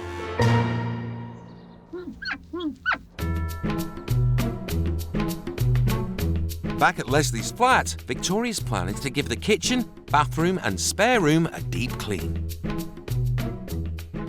What cleaning materials you got then? Oh, I've got all the cleaning materials. Well, what kind? Because I know some really good ones. What ones you got? Show me. This is my cleaning cupboard. Not much here, is there? Got a hoover? Yeah. Dustpan and brush? Yeah. Good. Have you got something you can kneel on when you scrub the floor? Oh, gee whiskins. Yeah. And believe it or not, at my age, I do get down and scrub my kitchen floor. That's what mops are for. They don't get in the corners. Have you got any disinfectant? Yes. Where's that? In the bathroom. How much you got? About half a large bottle. I think here you're going to need more like a flipping container load, aren't you? Given the 19 years of dirt to shift, stocking up on cleaning products is Victoria's first priority. Right, cleaning. I only hope an establishment like this has got the good stuff. When did you last get all this gear? Well, I just buy it as and when I think I need it. Oh, right, well, that's not very often then. There's a large bleach here. Great, what makes that though? Does it matter? It's bleach. Yeah, it's not... Bleach is bleach. No, it's not strong. They're all the You same, need they are. No, they're not. They are. They're not. If you don't have the best products, you're just not going to get the best results, are you? Really looking forward to today's cleaning, because I love to see the difference. I'm looking forward to this, because it's so dirty. But the difference is going to be amazing. So we've got cloths, dusters... Floor cleaner. Floor cleaner. I think you need a flamethrower. No. Hard work. I need a rest after this. I don't know about going back and start cleaning. We'll be back. We'll be back. In the West Midlands, Victoria wants to make a start on Leslie's kitchen, where the walls and ceiling have 19 years of grime and nicotine stains, and despite a refit just over a year ago, the oven and hob are thick with grease. We're going to tackle the worst thing. What would you think was the worst thing in your kitchen? The cooker. Precisely. So, right, so where's this? Thank you. Now, what we've got to do is you keep doing this until you've got a nice big lump you can wipe off. Look, it's cut. See what I mean? Mm-hmm. You're beginning to see the top of the cooker now. Now, come on, you're going to be doing this. Do the edges and along there. Mm-hmm. With a bit of elbow grease to it. And then you want a nice hot flannel to wipe away. Oh, look. Well, yeah, I know. Are you looking, Honey Munch? Yes. There you go. Don't get angry with me. It's not me. This is your work, babe. Don't forget the front bit. She's like a tornado. I ought to start on next to it, actually. She just dash, dash, dash, dash, dash, dash, dash. You need a bit of elbow grease. It will come off. She needs to chill out a bit. You've done this little bit as well? Oh, It's just a little bit under there. Look. Oh. After just half an hour, 56-year-old Leslie is struggling to keep up with 75-year-old Victoria. You want a cup of tea? Oh, I wouldn't drink tea here, honey. Sorry, I don't. I wouldn't. Perhaps in 2 days. I'll have one of myself then. Well, do what you like. Ah! What? Nothing. I've got a thing to take away my aggravation here. I just want to go da-da-da and clean everything I touch, and I don't want to leave because it's still... Just like that. I've never seen anything left go quite so bad. It's not that big to keep clean. You can do a little bit each day. It's just no excuse. I don't think there's any excuse at all. Right, so we'll just rinse that off. See? See that? You can see your face in it. Yeah? I've missed a bit. Hang on, I'm sorry. I've got to do that bit I missed. It's annoying me. Victoria, do you want to sit down? Yeah. Nice clean towel here for you to sit on. Leslie finally persuades Victoria to take a break. Obviously, I'm only here for a few days. But when I go, I'd like to feel that I've done something to help, give you a different, outlook on keeping the place clean. Because I know you love your grandkids. Just think of them as well. I have seen a lot of dirt here, and the kids are touching it all the time. I think my mind had already started to go round to wanting to get That's it why you done, asked for help here. which is why I asked for help. Right, and could you feel it was too overwhelming in your condition? With whatever your condition is and... Well, yeah, I suffer from depression. And also, 2 years ago, I was diagnosed with sleep apnea. What's that? I'm very ignorant, my body. You actually stop breathing in your sleep. That is one of the reasons why I was tired all the time. Right. Because I wasn't getting sleep. It's difficult, Yeah. I joke about it. Yeah, I've noticed that. And I took umbrage to that when I first came. I thought you weren't serious. No, but I am. Stop me crying now. So we're going to work together here? Well, yeah. Oh, bless your heart. You're going to do it. Don't stop me crying. I realise a lot of things happening to her in her life. She's had this kind of health problem. So I can understand her a lot more now. And we've got really close there, and I feel good about that. I'm glad I sort of got everything out with Victoria. Yeah. Oh, boy. Because now she understands me better and isn't so judgmental. There's another lottery ticket there. That's 18 months out of date. Let's hope it wasn't a winner. In Portsmouth, Louise is tackling Tim's cluttered front room, which she's been too ashamed to invite anyone into for years. Do you not feel like just getting hold of all this stuff and just put it straight in the skip? No. Absolutely no way? No, not. That's what the trouble is. I don't feel that I can throw it out without going through it. It's just been really frustrating for me. There's so much stuff that I would literally just chuck in the bin without a single thought. But for Tim, they've really meant something, so I've tried my best to be patient. Tim and his wife separated 7 years ago, and their 2 children are now grown up, but many of their family items remain. Is there any particular reason why you do keep hold of certain things? Because you seem to have like an attachment to maybe family life from, I don't know, 10, 15 years ago. Maybe because 10 to 15 years ago, I still had a family life as a family life, and I wasn't on my own. Yeah. To me, it feels like you're living in somebody else's house, even though it's your house. Yes, I see where you come from with that. In the hope of inspiring him to get rid of more, Louise shows Tim photos of her minimalist home. That's my lounge. That's how it is all the time. It never... Yeah. That's my kitchen. It's quite anonymous. Anonymous? Is that what you said? When I say anonymous, if I was looking at a new development and they took me to the show home, that's what you'd see. Yes. That's what I want it to look like. Yeah, you wouldn't have to take much out of that, and it would be nobody know who lived there, would they? That's probably true. You know. But I like it like that. See, for me, I come in here and I don't know who lives in your house either, because it's just full of stuff that doesn't tell me anything about you. If it had just been left to Louise, virtually everything would have been in that skip. We did have a happy times living here, so it's not that easy just to say, right, that's just a tacky ornament, let's throw it away. It's not. It's got memories.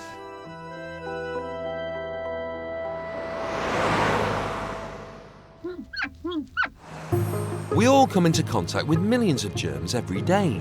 For most people, this isn't an issue, as they don't usually cause a healthy person harm. But for some of those with OCD, it can be a major challenge. At a service station outside London, Hayley and her team of obsessive cleaners are facing some of their worst fears and testing the public's vehicles for bacteria. They're all gonna be dirty. White van man, you know, eating his bacon butty in the morning or his egg sandwiches or whatever, and then straight back on the steering wheel. And... Yeah. 70% of Brits admit to eating in their vehicles. And the first under scrutiny is a white van. If it meant going to the hospital in a white van, I'm sorry, leave me at home, let me get on with my symptoms. It's not happening, is it? No. Can I come in if you just, I'll hop in there. Thank you, darling. Can somebody, I can't touch that.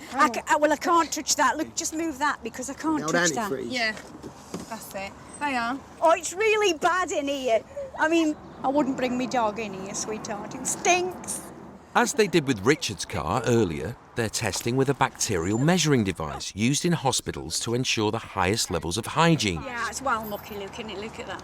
A reading of 500 or less means a surface is safe enough for food preparation. I'm joking. It's 78. Yeah, that's cleaner than yours. That is really good. Yeah, see? The white van seat registered just 78, compared to the 541 previously recorded on Richard's steering wheel. Thank you very much. Hi, sorry to interrupt your little motorway break. all right. On average, on a weekly basis, how often would you clean your car? It's definitely not weekly. It's probably not monthly. She's not alone, with a third of Brits admitting to only cleaning inside their cars once a year. Oh, Wow. no! It's an incredibly low 15 for her much-used indicators. Well, that's almost surgical, to be honest with you. On average, Brits use some form of private hire 12 times a year, but for a germaphobe, it can be unthinkable. Me, personally, I haven't been in a cab for years because there's so many people in it. You know, at night, the people who are drunk, there's probably been sick in there, a bit of faeces, a little bit of wee. You know, you never know because a taxi man doesn't clean like ours. It's 4. No! Anything under 500 is clean. Well done. Who's got OCD, me or you? Yeah, that's brilliant. Starting to worry now. I'm ashamed to say that I thought you were going to be really dirty devils. Clean cab. People like to get in it. I'm and proud. Get bigger tips, maybe. You'll be having big tips off me, lads. So, will the day's surprising results have a lasting impact on the Obsessive Cleaners? You can see that a lot of things aren't actually as bad as you might think. Just because it looks like it's a bit dirty doesn't mean it's full of germs. You're going to die of the plague from touching it. It reiterates the fact that it is just a fault that I'm having. Someone diagnosed with OCD, it's been a real eye-opener. Even though I've seen this today and had the proof that, you know, taxis and things like that aren't as dirty as you would expect, still got to be anti-bac in my hands and my car and things, you know? I think I'm going to take my car to Tuesday's car cleaning services. Yeah, definitely, Halfway through the clean in the Midlands, pensioner Victoria is tackling Leslie's bathroom. I'll tell you what I do. I go up and down as fast as you can. She's hoping to convert her to a remarkably thorough way of cleaning a toilet. You want to take out as much water as you can from what's in there. Squeeze it out really, really tight. It's an awful lot of work. Yeah, but only if you leave it this long. So I spray it all around, okay? And then a bit more of that. Okay? But okay, so you have a go. See, that's where your germs live, in that little black bit. Have you ever cleaned your toilet? The way a normal person cleans a toilet, yes. Well, by putting my hand, putting a bit of bleach round. I think that toilet process is a bit excessive. There's no need to go to the full emptying the water out the bowl, etc. It's really just a ritual now to me. I think it's a ritual you need to get out of. No. See what I mean? It's lovely. Sparkling clean, darling. It's come up lovely and clean. Yeah, good. Although Leslie is getting stuck in to get all the rooms finished in time, Victoria has called in professional help with the walls and ceilings, which have 19 years of grease and nicotine stains. I would start on the ceiling. That needs doing really badly. And work my way down to get the whole thing kind of sparkling clean. While the steam cleaner gets to work, the ladies make a start on Leslie's daughter's old room. I shouldn't get this much rubbish after a rock festival, would you? Victoria wants to turn it into a clean and safe bedroom for Leslie's granddaughter when she visits. So we're going to get all this muck out here. Yep. Because your granddaughter's going to be here, it's going to be sparkling clean, isn't it? At home, Victoria uses almost 200 cotton buds a month on her window And frames. this, and get in the corners you can't. Right, oh, look, see? Lovely big bit of dirt there. Good for the garden. Come on, Q-tips. There we go. I think she's getting the cleaning bug now. And begin to see that little bit of pride creeping in. And hopefully she'll keep it up. It is very satisfying, isn't it? Getting a warm glow I inside. can actually see white. I'm comfortable with Victoria now, and we're having fun. I didn't think cleaning could be fun. Oh, I say. In Portsmouth, Tim's reluctance to throw things away is easing. Yeah, I've got a couple more things I was going to chuck out, I think. Feels good, doesn't it? No, it don't feel good. It's Yeah, just. it does. With the draining board cleared, Louise can make a start on Tim's sink, which hasn't been cleaned in 8 months.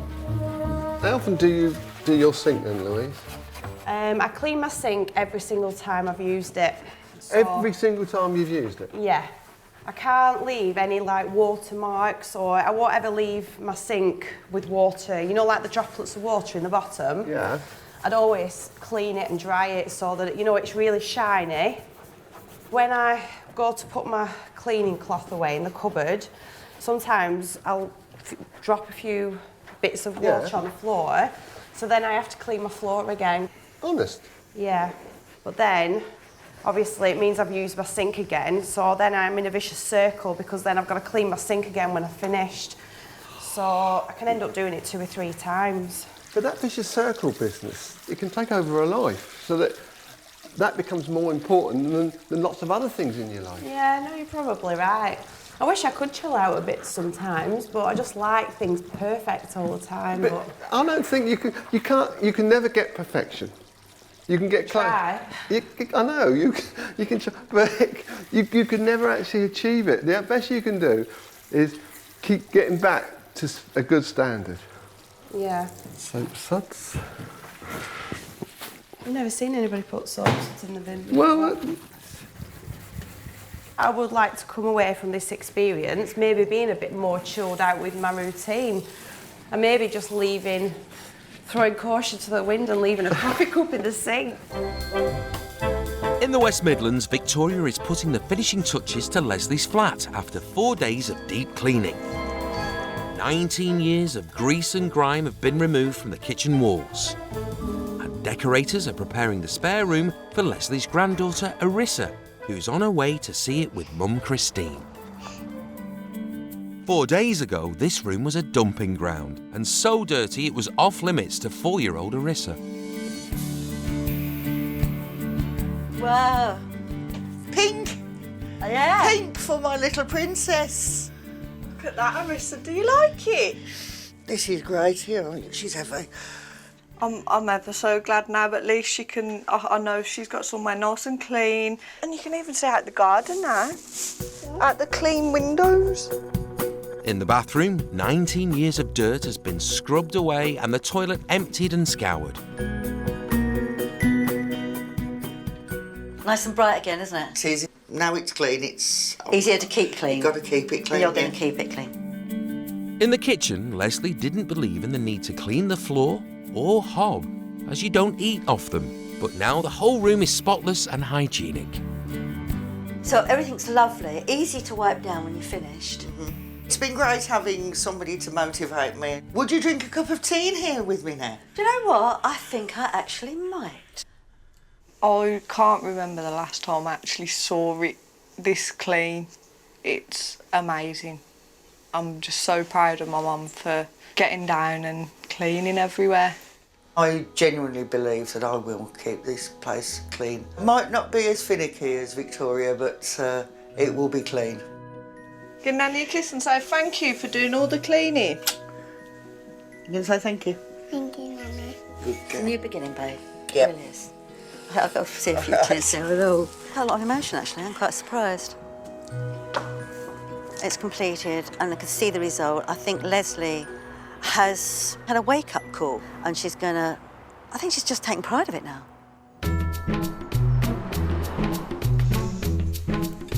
Louise has spent the last few days getting rid of 7 years' worth of clutter and dirt from 3 of the rooms in Tim's house. She's also been trying to win him over to some of her more unusual cleaning practices. And then just go over it and just make it shiny and polish it. Yeah, you can twist, you can do what you want. So you're getting into it now, aren't you? Oh, it's easy.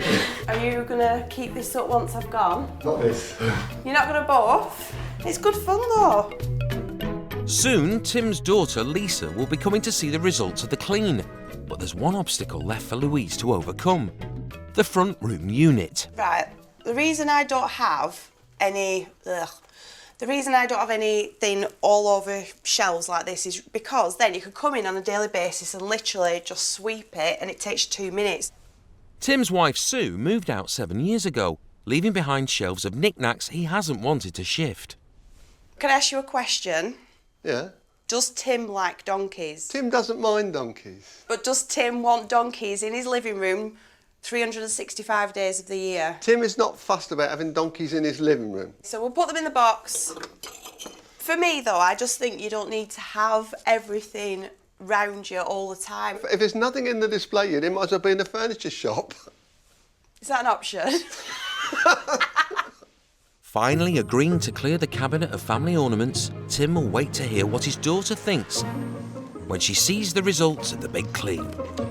I think it might take Lisa's reaction to actually make Tim realise what's been achieved in a relatively short period of time.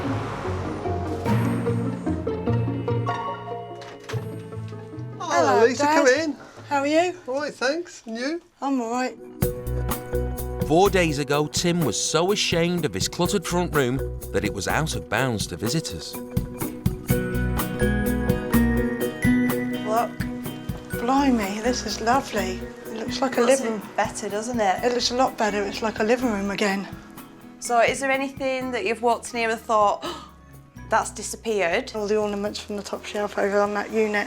Okay. But do you miss them, or have you just noticed that they're not there? I've just noticed that they're not there.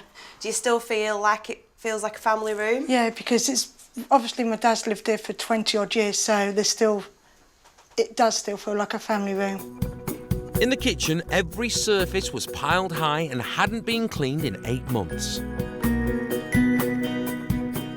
Right, Lisa, what do you think to this? Blimey, it's really nice. Crikey, you can actually see the draining board, everything is really lovely. It looks like a proper kitchen again now, where you can actually sit there and have your breakfast. The bathroom, which only got a deep clean twice a year, was thick with dirt and mould.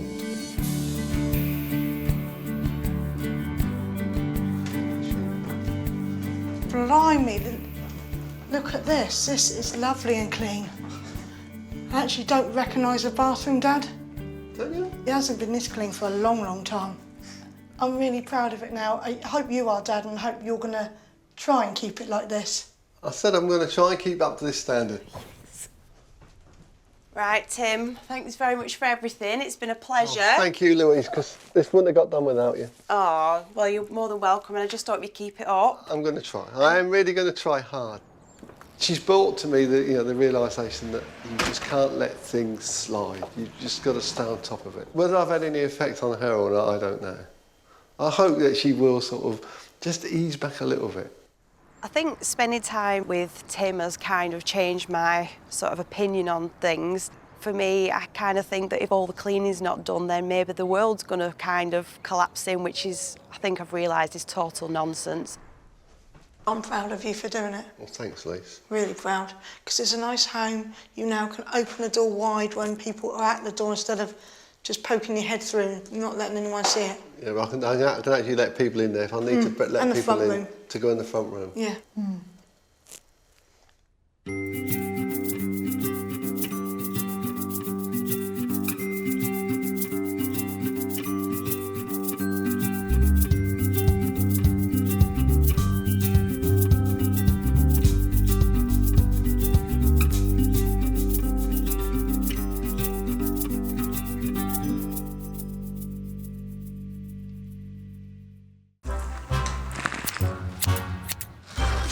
A quarter of adults in Britain are so obsessed with cleaning and tidying that they spend 2.5 hours or more every weekday on household chores, with many feeling compelled to abide by strict regimes and rituals. I have to clean the door handles probably anything up to 200 times a day. I've got to think about even numbers, so volumes on TV will always be on even numbers. This is the ensuite bathroom. Don't use the bath, refer to it as our big ornament. But for most of us, keeping our homes clean and tidy is not a priority. With 73% of people admitting they hide things behind sofas when expecting a visitor. There is poo. There is actually poo. Not good. And a messy 57% of Brits often describing their home as a pigsty. Yeah, my living room's a bit of a mess, where I can't find the whole floor. So can a group of obsessive cleaners transform the habits of a nation? Moths have already taken to it. Just makes me feel a bit... I think I'll knock with me feet. Or will changing the lives of those with a very different attitude to cleanliness prove too much for the people whose need for perfection... Do you mind if I just step out? Just the sheer smell. ...has become an obsession. Whoa, whoa, whoa. You're just walking off like some sort of... Clive needs to put his hand down his pants, find his balls and make a decision.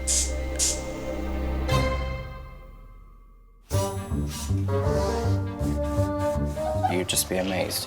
The amount of disgusting muck that accumulates here.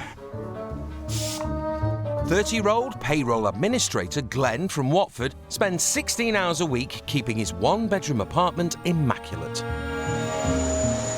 Cleaning is very important to me. This is a rental property, so to make it ours, really had to go through and just scrub everything until my fingers bled. I sometimes think it's not so much the cleaning itself, it's the buzz I get from it. I think it's a control thing, really, because out there, I haven't really got control over anything, but in here, I'm the boss. I do like the shower curtains hang in a particular way, and the towel like that. Glenn's favourite objects are a spirit level and a tape measure that he uses to line up almost everything he owns. The idea for this just kind of came to me, really. I want it perfect. The right way. Glenn only ever prepares ready meals that require 1 plate, 1 oven tray and 1 knife and fork. So even if the hob hasn't been used, it still gets a clean. I don't cook, ever. It's just the creation of mess and crumbs and washing up. I would rather have an immaculate kitchen than something to eat. Some of my traits are obsessive compulsive, but they are irrational, like opening the cupboards and touching things. Just to touch them, like that, and it's all fine. Touching things that haven't moved, I know it doesn't make sense, but I'm not bothering anybody. Glenn wants to use his passion for cleaning to change the life of someone whose domestic habits are very different from his own. I would really like the opportunity to be able to help someone who's let things get on top of them and really, really wants to turn over a new leaf, and I think I've got it in my power to help.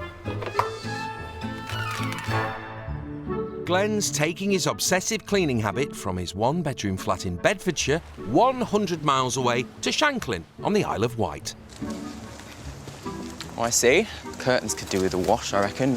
Glenn will be spending the next 4 days in this 15-roomed ex-hotel.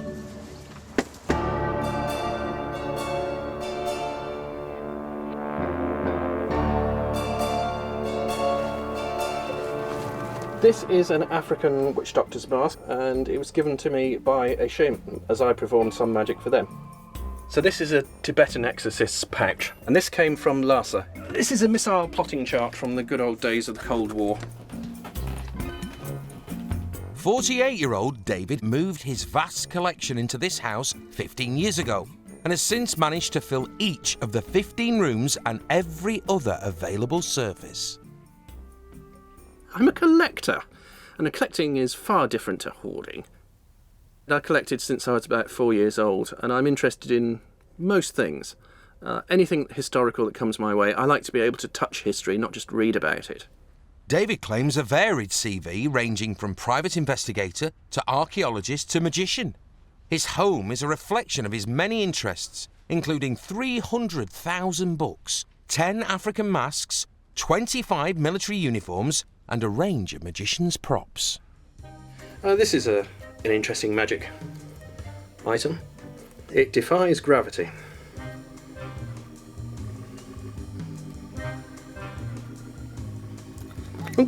I think the collecting side of it stems from the fact that when I was 4 years old, or thereabouts, my mother gave away some of my toys, and I was so upset that my father ended up going back to the fete and buying them all back again. But I think I've collected things ever since. I'm a collector, not a hoarder. It doesn't represent him very well, whereas he's a really nice bloke, really good fun and great sense of humour. But with increasingly poor health, David has asked for help in bringing some order to the chaos and to turn this ex-hotel back into a home.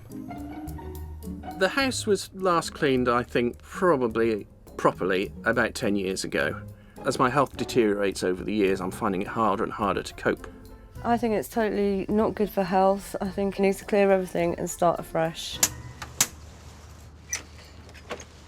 Hello. Hello. I'm David. Glenn. Welcome to my house. Thank you. Wow. This is incredible. So here's the kitchen.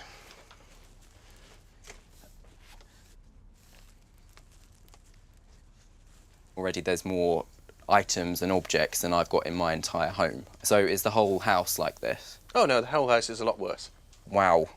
I certainly wouldn't let anybody see, my kitchen if it was like this. You're scratching yourself again? Yeah, I'm just stunned. Yeah, do you know what? I'm just going to put my gloves on. Let's go and have a look at the hotel bar. Oh, it's quite tight, isn't it? It's quite difficult to even, get across the room, isn't it? You might notice I'm rubbing my hands together, I'm scratching my neck. It's just when I'm a bit unsure and a bit overwhelmed as I am. I can understand that. This is what I do. What is this? Well, that's a Who Fiji is this? mermaid. The front end of this is Yeah. basically a capuchin monkey, and the rest of it is sort of a carp. This is a fascinating piece, and it's on a pile of stuff in this room behind a closed door. So we've got aviator goggles. Yes, I used to fly. I've raced boats, I've raced airplanes, and I've raced cars. Right. This used to be the hotel dining room. This is just nothing like my house at all. Oh, fresh air. Dear me. At the moment, I'm feeling like I've really got my work cut out for me. I was stunned that someone could just bumble around and quite happily ignore the rooms in that state. It was just disgusting. It was rancid. I can understand his point of view. I just hope that he can understand mine. This is real life, not a surgical ward. Glenn is only too aware of the scale of the task ahead, so gives David a taste of what lies in store. Right, so I brought with me some pictures of my home. Yes. Now I've seen how you live, I thought you might be interested to see how I live. So And here this we is are, the hall. hoovered daily, skirting boards dusted, pictures dusted, adjusted with spirit levels. The kitchen, everything buffed, shined. Tops of the kitchen cabinets are done once a week. We've got the living room, that's dusted, hoovered, everything, skirting boards, light bulbs. Not a lot of stuff. It's still obviously a home, not like a hotel room or something, but it's clean. See, I was just thinking that. Hotel room. Hotel room, really? Yeah. That's what I've tried to avoid. I don't think he's quite grasping what we're going to do. I'm a doer. I want to get involved and get it sorted. I think my house represents me in that it's slightly eccentric, slightly weird, and shows an awful lot of things that I've done in my life.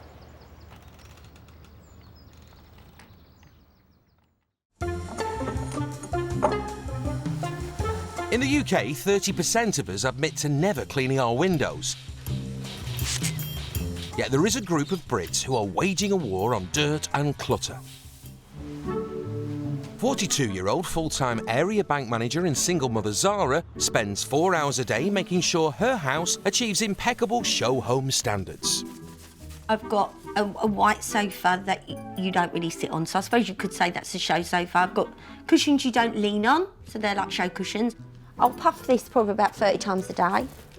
I don't think if there was a natural disaster, I think I'd still have time to like fluff a cushion. Striving for perfection is not just limited to the living room. A show towel is like a display towel. It's a towel in your bathroom, but it's not to be used. It's just to be like two squares folded over. And when I've got my stripe quilt, it has to be on a certain stripe of the quilt. This blind always has to go in this position so that this bit is level with that. Zara also vacuums 4 times a day, ensuring every inch of her home is pristine. I love my hoover. And 8-year-old daughter Izzy is being trained up to mum standards. You are not allowed to lean on the cushions. 6, you are not allowed to use show towels. I really don't care what other people think. I was brought up on pledge, so yeah, and I'm fine. So, you know, it's not going to kill her. I'm definitely not turning into you. You will, because I said that about Nanny. I don't want to be a lunatic. You're like a robot that just like has a system that needs to clean. Zara has decided to take 4 days out of her busy life in the hope that someone else will benefit from her extraordinary cleaning talents. I don't understand how you could live in squalor. I want to live in squalor. So I'm going to show people my way, the way of the show towels. She's travelling 200 miles from Chelsfield, Kent, to South Wales to clean a home that doesn't quite come up to her show home standards. Keep going past these houses thinking, oh, I wonder if it's a house like that.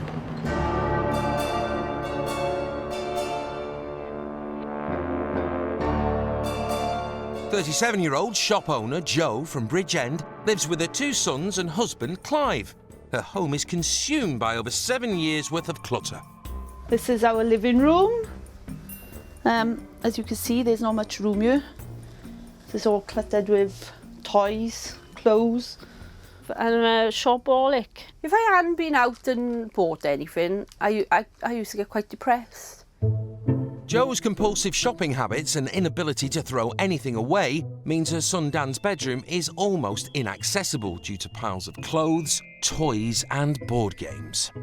I would like more room in our house to play. When I have my friend round, we usually play like a nice little board game, like Monopoly or something. We usually have a board up here and play up here on the bed. Jo has formed a sentimental attachment to the whole family's belongings and after 7 years has finally acknowledged she's unable to sort the mess on her own. I just want to try and get the house sorted, that I can come home from work, see the boys, and then we can do jigsaws together like we always did. Zara has just 4 days to declutter Jo's 2 tons of clothes and children's items.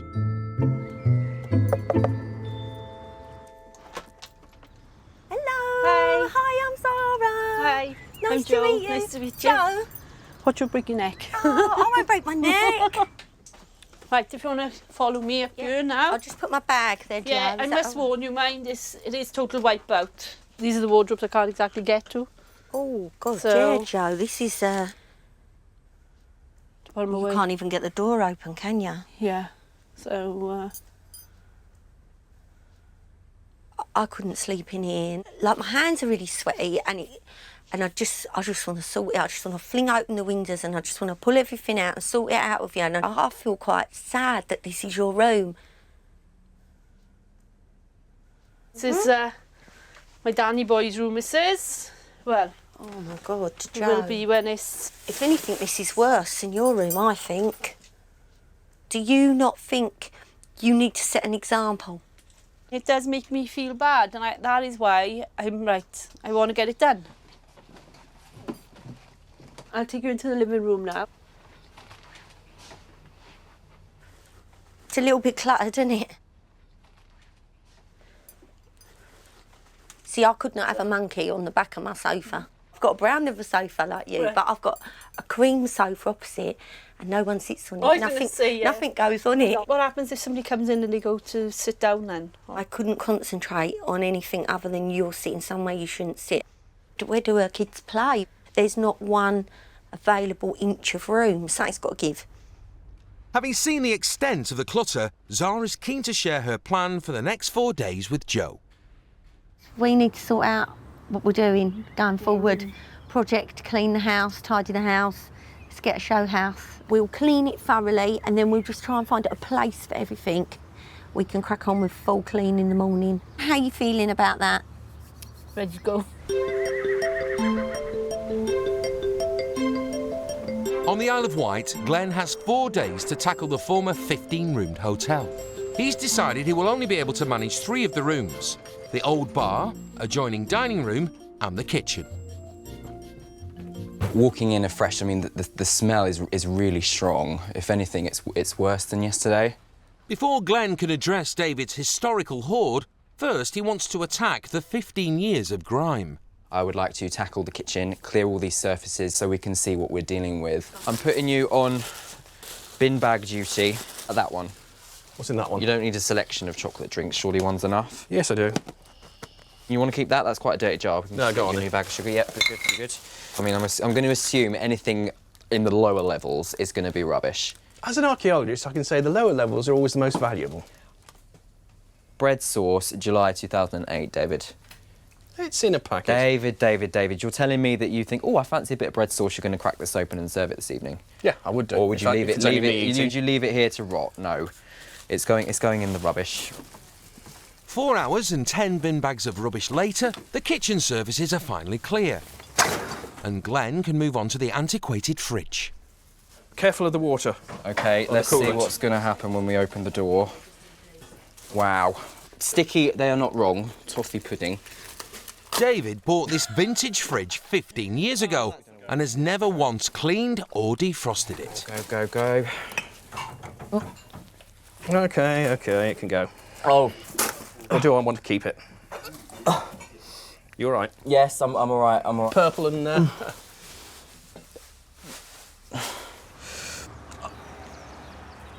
It's just rot and it's dirt and it's mould and it's just...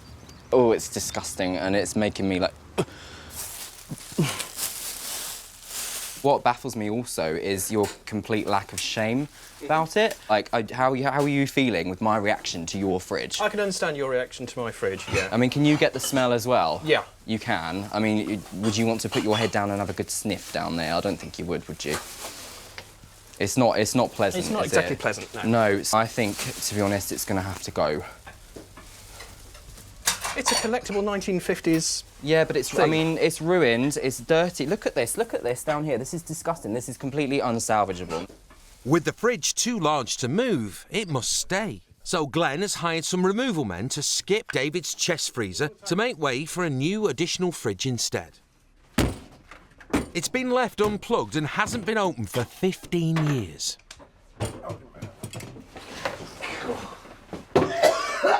Oh dear. Can you get some fresh air?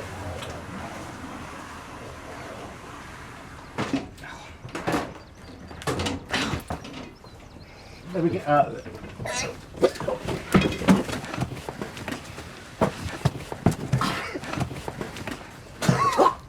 There's not a bit of shame or anything.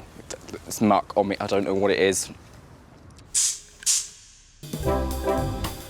1 in 50 people in Britain are diagnosed with obsessive compulsive disorder. For some, this can manifest itself in ritualistic behaviour and a fear of germs. If there's a circle, I've got to start all over again with the bleach. Although we come into contact with millions of harmless bacteria every day, for germaphobes with a fear of contamination, all bacteria are terrifying. We're standing in it. We're standing in poo. Mum of 3, Hayley, was diagnosed with OCD in 2007, and her obsessional behaviour has impacted on many areas of her life. Throughout my life, I've had different forms of the OCD. So sometimes I might get intrusive thoughts. I fear that if I don't carry out these rituals, that my children will die. So for me, the important thing to confront my fears. Literally, a part of me has just died inside. The more I do that, it makes me have control over the illness as opposed to it having control over me. Tonight, fellow OCD-diagnosed Leslie and Tuesday and order-obsessed Mark are joining Hayley. They're taking themselves out of their comfort zone by doing something they rarely do: bowling. How are you with door handles? Yeah, I don't have a problem with door handles. Well, none of us can touch the door handles. Good job, Maria. Don't worry, I've got the door. For newly OCD-diagnosed Leslie, it's a big night, as she's not been to a place of entertainment for over 20 years. Nights out? No. All the crowds of people, the dirty glasses, the smells. Too much. I could be home polishing. Do you want to take your shoes off, guys, and we do a swap? No. You can't do that. You're not wearing them? No. You need to wear the shoes, I'm afraid. In the UK, it's not a legal requirement to sanitise bowling shoes after use. They smell fresh. Do you want me to source you a pair of socks? A what? A pair of socks. Clean socks? Yeah, that'd be lovely. Yes, Yeah? please. What do you reckon, Hale? Yeah? Okay, thank you. I think we're just down here, are we? Smell foot. We'll swab. Yeah, okay. Let's swab. Okay, yeah, we'll swab. To test the shoes, they're using a bacterial measuring device and looking for a level of 500 or under. Even if a reading is over 500, the accepted level for good food hygiene, it's unlikely the average healthy person will come to any harm. There, look. Get the bowling shoes. Yeah. Will you put some on? Bring it on. Yeah. Oh, there yay! Leslie, you're going to do it with us. Bowling shoes. Right. Germophobic Leslie sterilises all of her footwear at home and hasn't tried on anyone else's shoes since she was 6 years old. That'll do. Oh, wow. Oh my God, you look like a little school kid. Do you feel anxious or do you feel okay? Okay. You feel okay? We need to get the right size ball for my hand. I'd hate to think what's in the finger holes in the bowling balls. A recent survey said people wash their hands more thoroughly in the morning, and on a night out, 15% of men didn't wash their hands at all. You might as well be putting your finger in somebody's bum hole. I really want to swab this. I could not. If it came out and it was like a low reading, I would be absolutely gobsmacked. I really do reckon it will be high. Definitely over 500. Oh, you've got to be joking. How is that so low? At 64, the bowling ball is near surgical levels of cleanliness. Right, let's bowl. Have that. Yeah, look. Your bowl, see? Oh. Just push it. I've never seen this before, ever in my life. Yeah. Well, I have to say. If I can do it, somebody out there who's starting off and they think they've got the symptoms, they can do it. This will encourage me to get involved a bit more when my kids. I don't want to deprive them of doing things just because I don't like it, because that would be selfish of me. Half on there. So proud of everybody. Yeah. We've done it. Let's go now. Yeah. Later, our obsessive compulsives push their boundaries further by hitting a cocktail bar. We're leaving. In Bridgend, obsessive cleaner Zara has decided to ambitiously tackle 4 rooms in Joe's 6-roomed house. Son Dan's bedroom, living room, Joe's bedroom and kitchen. I like everything in its place, very decorative, very pretty, highly polished. In my kitchen I've got, as I said, the show oven glove, show tea towel, show olive oil, show vodka. I don't want to drink because it looks too pretty. And that's kind of what I'm trying to bring to your house. But before Zara's standards can be set, she's tasked Joe to sift through some of the 7 years' worth of clutter in the garden. Dan's first birthday card off his nan. Oh, I am going to struggle a bit.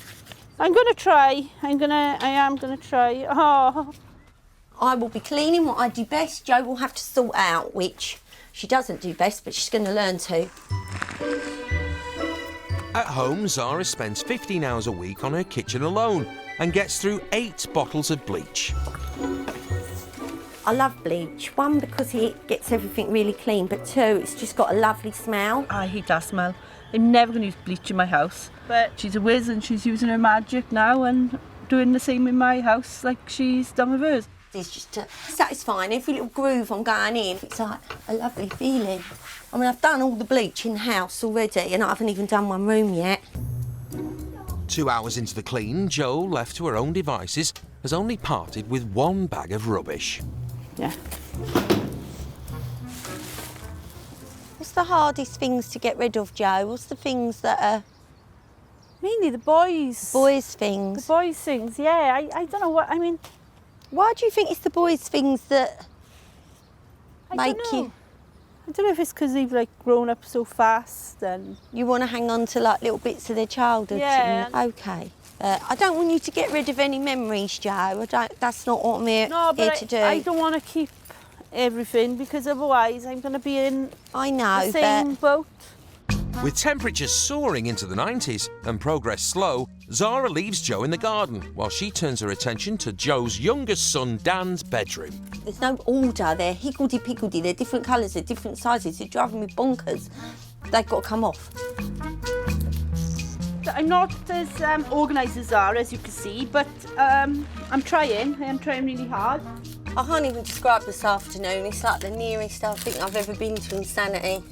I'm in a 7-year-old boy's bedroom, kneeling on a bin bag on the hottest day of the year, peeling stickers off the wall. It's absolutely bizarre.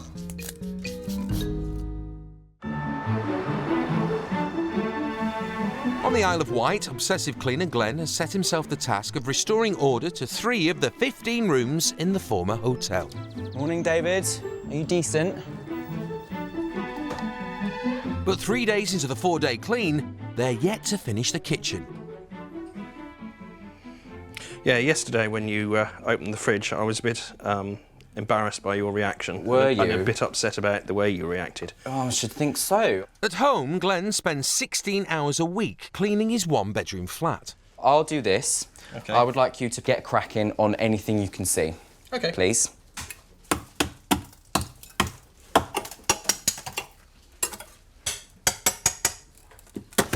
Oh, yes. It does seem as if I'm spending my life at a cleaning school. Can you appreciate, though, that you need a bit of tuition, a bit of guidance by the state of this kitchen in this house? I just couldn't be asked to do this before. I've got other things to do.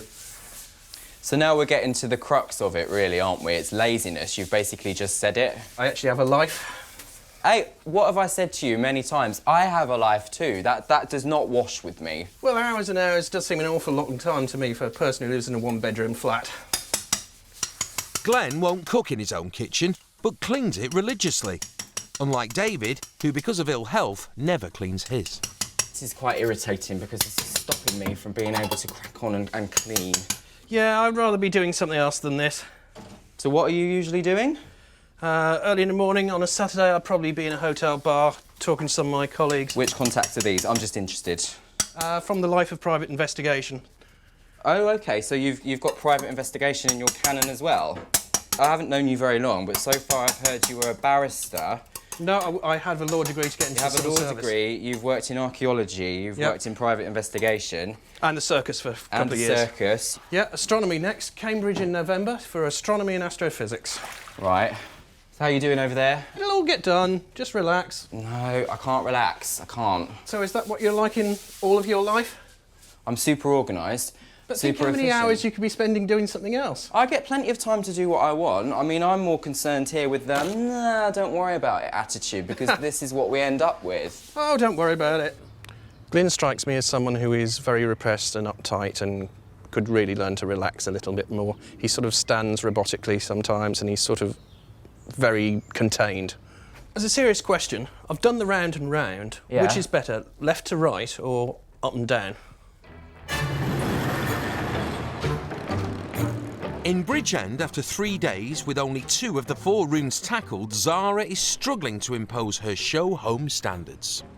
I woke up this morning and I thought I'm not the same person that came to Wales. I've got a broken fingernail, I haven't washed my hair for 2 days. It's only my makeup that's holding me together. With 24 hours left, Zara's come up with a new strategy she hopes will motivate Jo into helping her more. Today I'm going to write a bit of a list, and when we've done it, we'll cross it off and then we know, right, we're flying. Yeah? OK, yeah, that's brilliant. The washing and the ironing need to get out of this room. But before Zara can divide up the to-do list, Jo needs to run her kids to school, 5 minutes drive away. Sure. Luckily for Zara, husband Clive has taken the day off to help with the clean. Come on, Clive, no early morning sunbathing. Let's have a look. While Jo's away, make an executive decision of what you think can go, what you think can stay. I'll have to see Jo about that, I can't just... Oh, come on, Clive, be a man. Just half an hour in and there's an unexpected change to Zara's schedule. Oh, John's car's just went broken down. Jo's car's just broken down. Yeah. You could not make this up. Jo has been gone 20 minutes and he's now broken down. And I'm like, give me a break.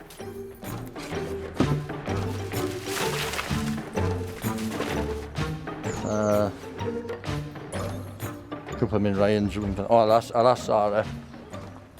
Where can I, do you know where I could put these? Babe, it's your house. Right. I don't know where you can put them. It's your house. Make a decision, Clive. Right. It's your house. They're your shorts, sweetie. Yeah. Find somewhere for them. I don't live in your house. Right.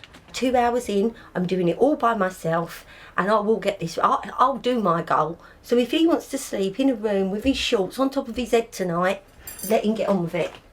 It's been hard, like, 'cause people tell you to do everything and don't know if I'm coming or going half the time.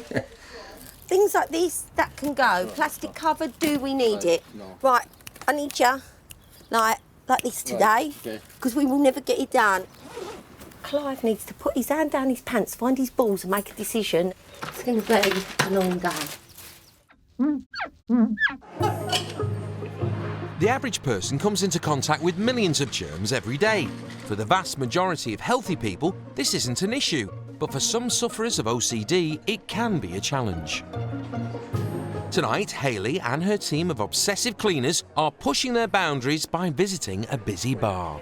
Do you like any of these? Can't bloody see them. I'm not the sort of person that holds my glass up, see if it's, you know, although if I got lipstick on my glass, that would totally freak me out. I just think about the bar as well, when it being sticky.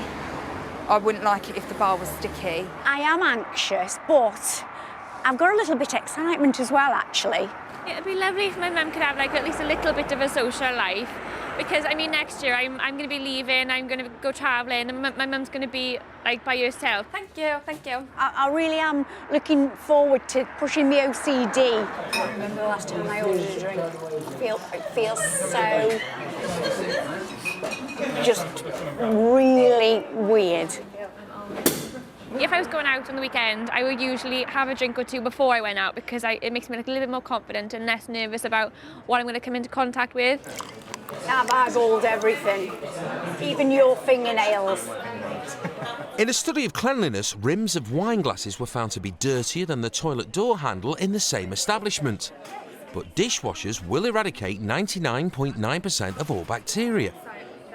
Come on then, let's do the stem of the glass. A reading of 500 or under is considered clean enough for food preparation. We're leaving. I don't mind. Okay. That doesn't bother me. Despite her initial shock at a reading of 494, Check there's no lipstick marks on it, you know. Leslie's decided to overcome her 20 years of fear about drinking in a bar. Oh my God. Oh, that is so nice. It just does reiterate that, like, the OCD is just a fault, so I'm really pleased. Normally, Germaphobe Tuesday would sanitise even her bar stool with an anti-bac wipe. But because of the low swab reading, she's starting to relax. Do you want to try a bit of mine? Yeah, go on then. I don't usually do straws, right? I don't drink out of straws. It's a new straw. Okay. Tests have shown drinking from a straw is more hygienic than drinking from a glass. Right, okay. Bloody hell. Yeah. Do you know, she won't even drink from the same bottle as me. She won't even hug her mother. She won't even hug me. I need you to know this. Look at my powers. Tuesday, do you want to swab a straw? Yeah. Swab the straw. What? All the way around. Oh, it's high, I'm off. Oh! What is it? What do you think? What do you think? Is it under 500? It's 260. This is twice as clean as the recommended 500 for good food hygiene. That's fine, I can live with that. I mean, next you may be hugging. Yeah, actually will. She doesn't even hug you. The last time I had a hug off that was when it was about 4. You don't even kiss me, hug me or anything. You, like, hugged someone. Cheers. Cheers.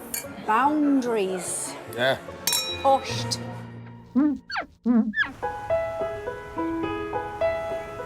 On the Isle of Wight, after 3 days, David's kitchen is finally clear. With a day to go, Glenn's concerned that David's poor health will prevent them from finishing the dining room and bar in time. How are you doing, David?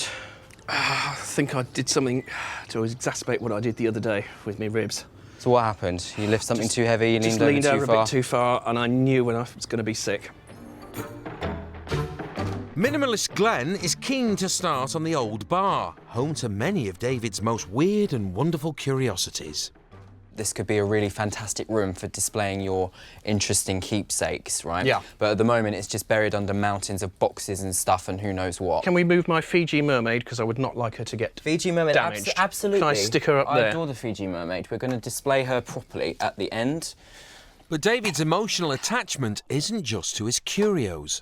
That's an ancient Open University book. Yeah. That cannot possibly be relevant or useful to you now. Might be. I think these should all go in the skip. Nobody uses videos now. I do. It's a flea circus. So can that go in the skip? No, this is part of the Magic Circle's properties. Right, it looks a bit knackered, though. Yeah, well, like life. I mean, you know, he's making visits to the skip with one carry bag and one box under his arm. We need more than that. We need armfuls of stuff. So what's that you found? This is one of my parachutes. One of your parachutes? Yeah, this is... Why am I even asking? This dates from about 1943, I think. Right, that's as much as I parachute. care to know. It doesn't belong in here. What is this, for example? Can you fill me in what this is? Yeah, when my father had his dental practice, this was one of the things that he had hung on the wall.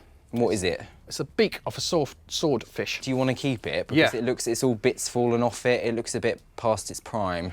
This is about £2,500 if you want to go and buy one. You don't seem to look after your sentimental items like, say, the rest of us would do.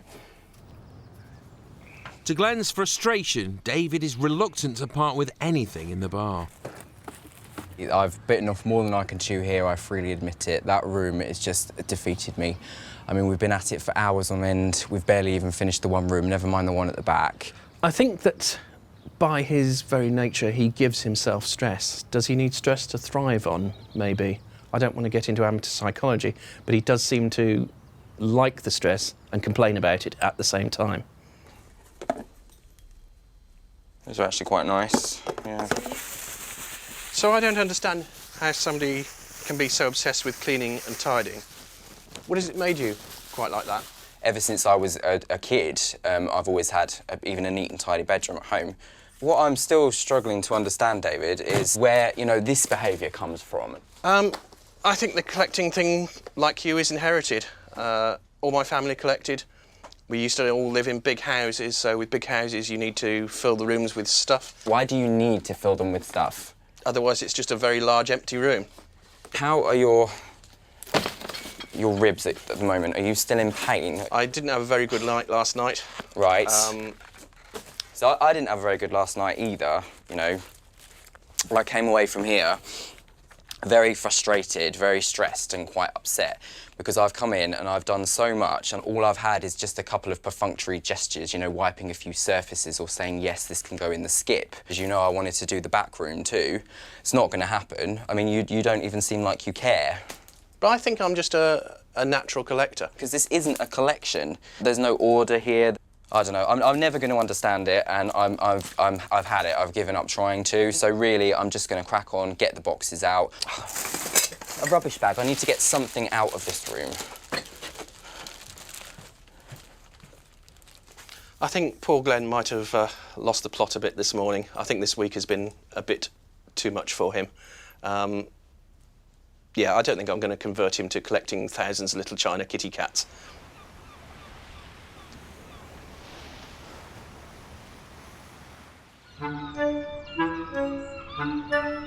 It's the last day of the clean and Joe and Clive are finally working together to help Zara, who's set to bring out her impeccable standards to 4 rooms. I've brought a bit of show to the front room, at least so far. However, after 35 hours of decluttering, Zara has only brought her show home status to 3 of the rooms. I'm a bit disappointed that I haven't been able to do the whole house. I feel like I failed myself because I haven't done what I set out to do, but... You've done so much, because there was a lot of stuff here. Right, come on then, boys. With the kids home from school, it's time to show them what Zara and their parents have achieved. Whoa. Their younger son Dan's bedroom used to be filled to the ceiling with unused toys and clothes. It's now airy and organised, leaving a fun space to play in. What do you think of your bed? Whoa. Does that look cool? Yeah. Put all your monkeys on the bed, because I know you like them. And everything's got a place. Where's your dressing up stuff? Yeah. That's it. Good boy.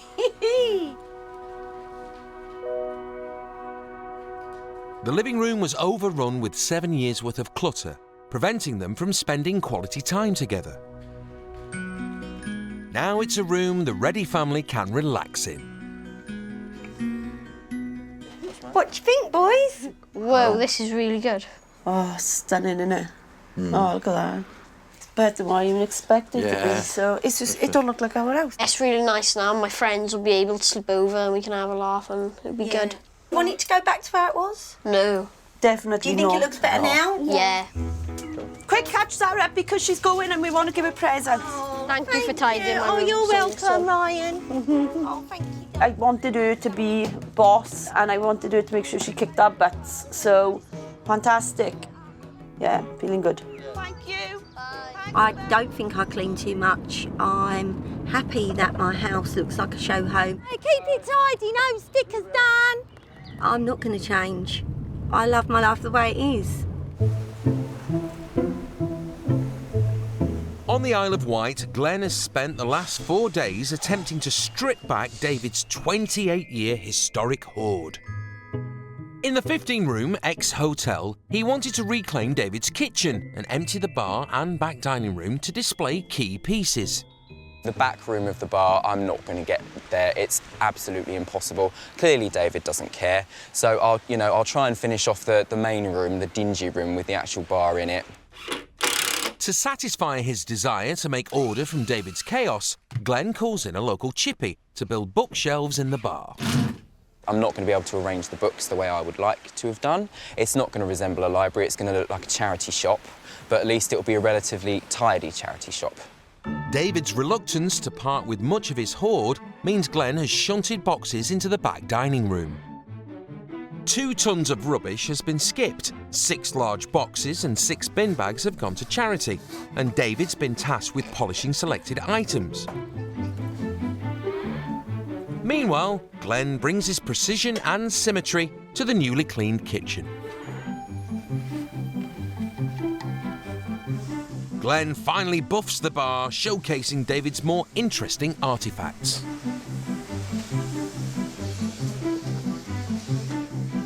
It's not an exact science, but it keeps me happy when I see that bubble in the middle, which it is.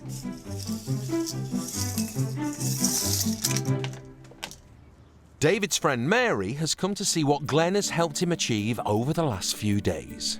I suppose you want to see what I've been up to? I absolutely Yeah, would come love through. to see what you've been up to.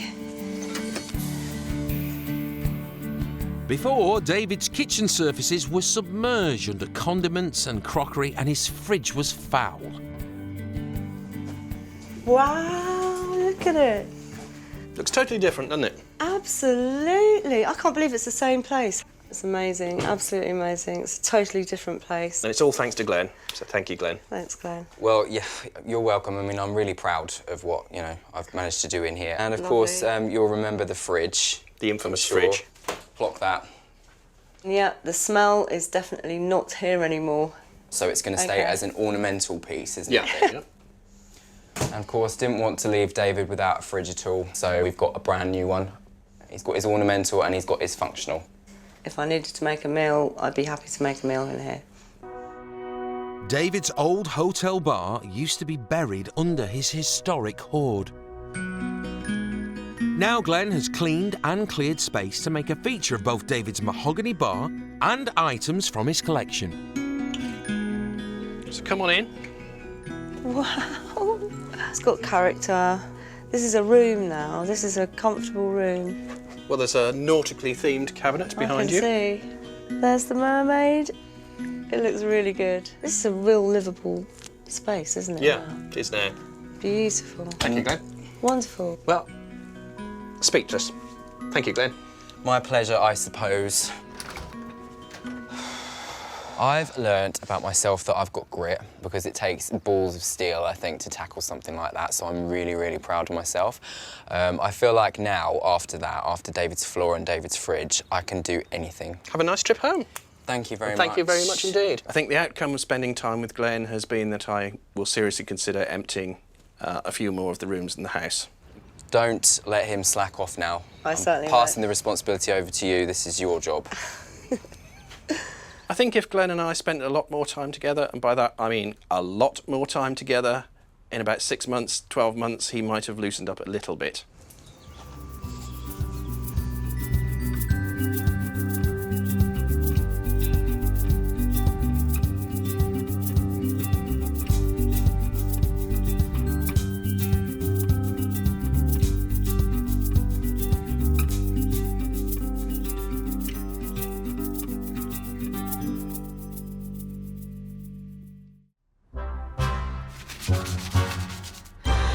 A quarter of adults in Britain are so obsessed with cleaning and tidying, they spend over 4 years of their waking lives on household chores, with many feeling compelled to abide by strict regimes and rituals. The shower curtain has to hang equidistant on either end from the wall. Inside the toaster, use the old toothbrush. You can get all the crumbs out. I call these my buffing socks. I literally go around and buff the floors really hard. But for most of us, keeping our homes clean and tidy is not a priority, with 42% of Brits never cleaning their house from top to bottom. Oh my Lord. It's a good math. And only a third of us washing our hands after we use the toilet. Oh! Literally, a part of me has just died inside. It's just horrendous. Can a group of obsessive cleaners transform the habits of a nation? Can't even get the door open, can you? We've got dog-free system. This is the stuff I'm having to deal with. I think I'll knock with me feet. Or will changing the lives of those with a very different attitude to cleanliness prove too much for the people whose need for perfection? Oh, God. It's making me itch. How are you coping with this? Has become an obsession. I just feel so dirty. I feel vile. They're all over the work surface and it's just something that I couldn't deal with. There is actually poo. It's absolutely disgusting. It's making me feel sick. Can't bear it. Sorry. You go outside for one. I've got to get out.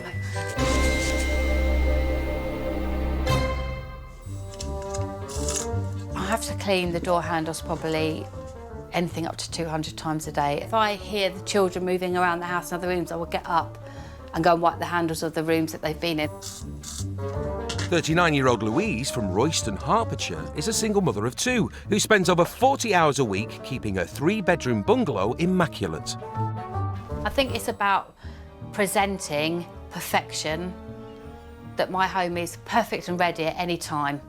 You know, if we're going to have a fire, then we're going down good. Diagnosed with OCD in 2011, Louise spends £200 a month just on cleaning products. I live in a house with boys, and most women, their bugbear is the toilet seat being left up. I love it being up because that means my family don't have to touch this. They can just come in here, pee in the toilet straight in, and I can wipe it. I don't want them touching that.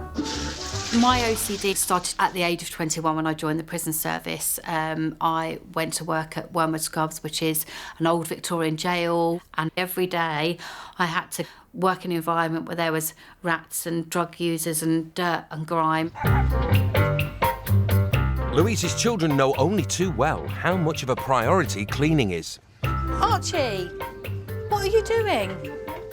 Well, why do we come? We don't come in with shoes on, do we? Right, so why are you doing that? Right, well, come on then, you know. Hi, George, how are you? See, George knows. He's not even mine. The OCD, you can't stop yourself. The urgent compulsion is so great. I couldn't expose myself to scenarios and behave in any other way. Louise hopes by coming to the aid of someone in need of order will also help control her own compulsions. Just taking a few essentials with me that I know I wouldn't be able to survive without. So these are my cloths, anti-back wipes, and a little bit of polish. So that's what will get me through the clean over the coming days.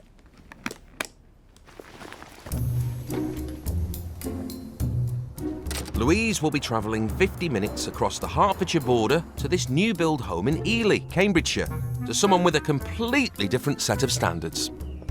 I'm feeling quite anxious. My stomach feels quite knotted. You're entering someone else's space that I'm not in control of. That's really, really daunting. Really, really daunting.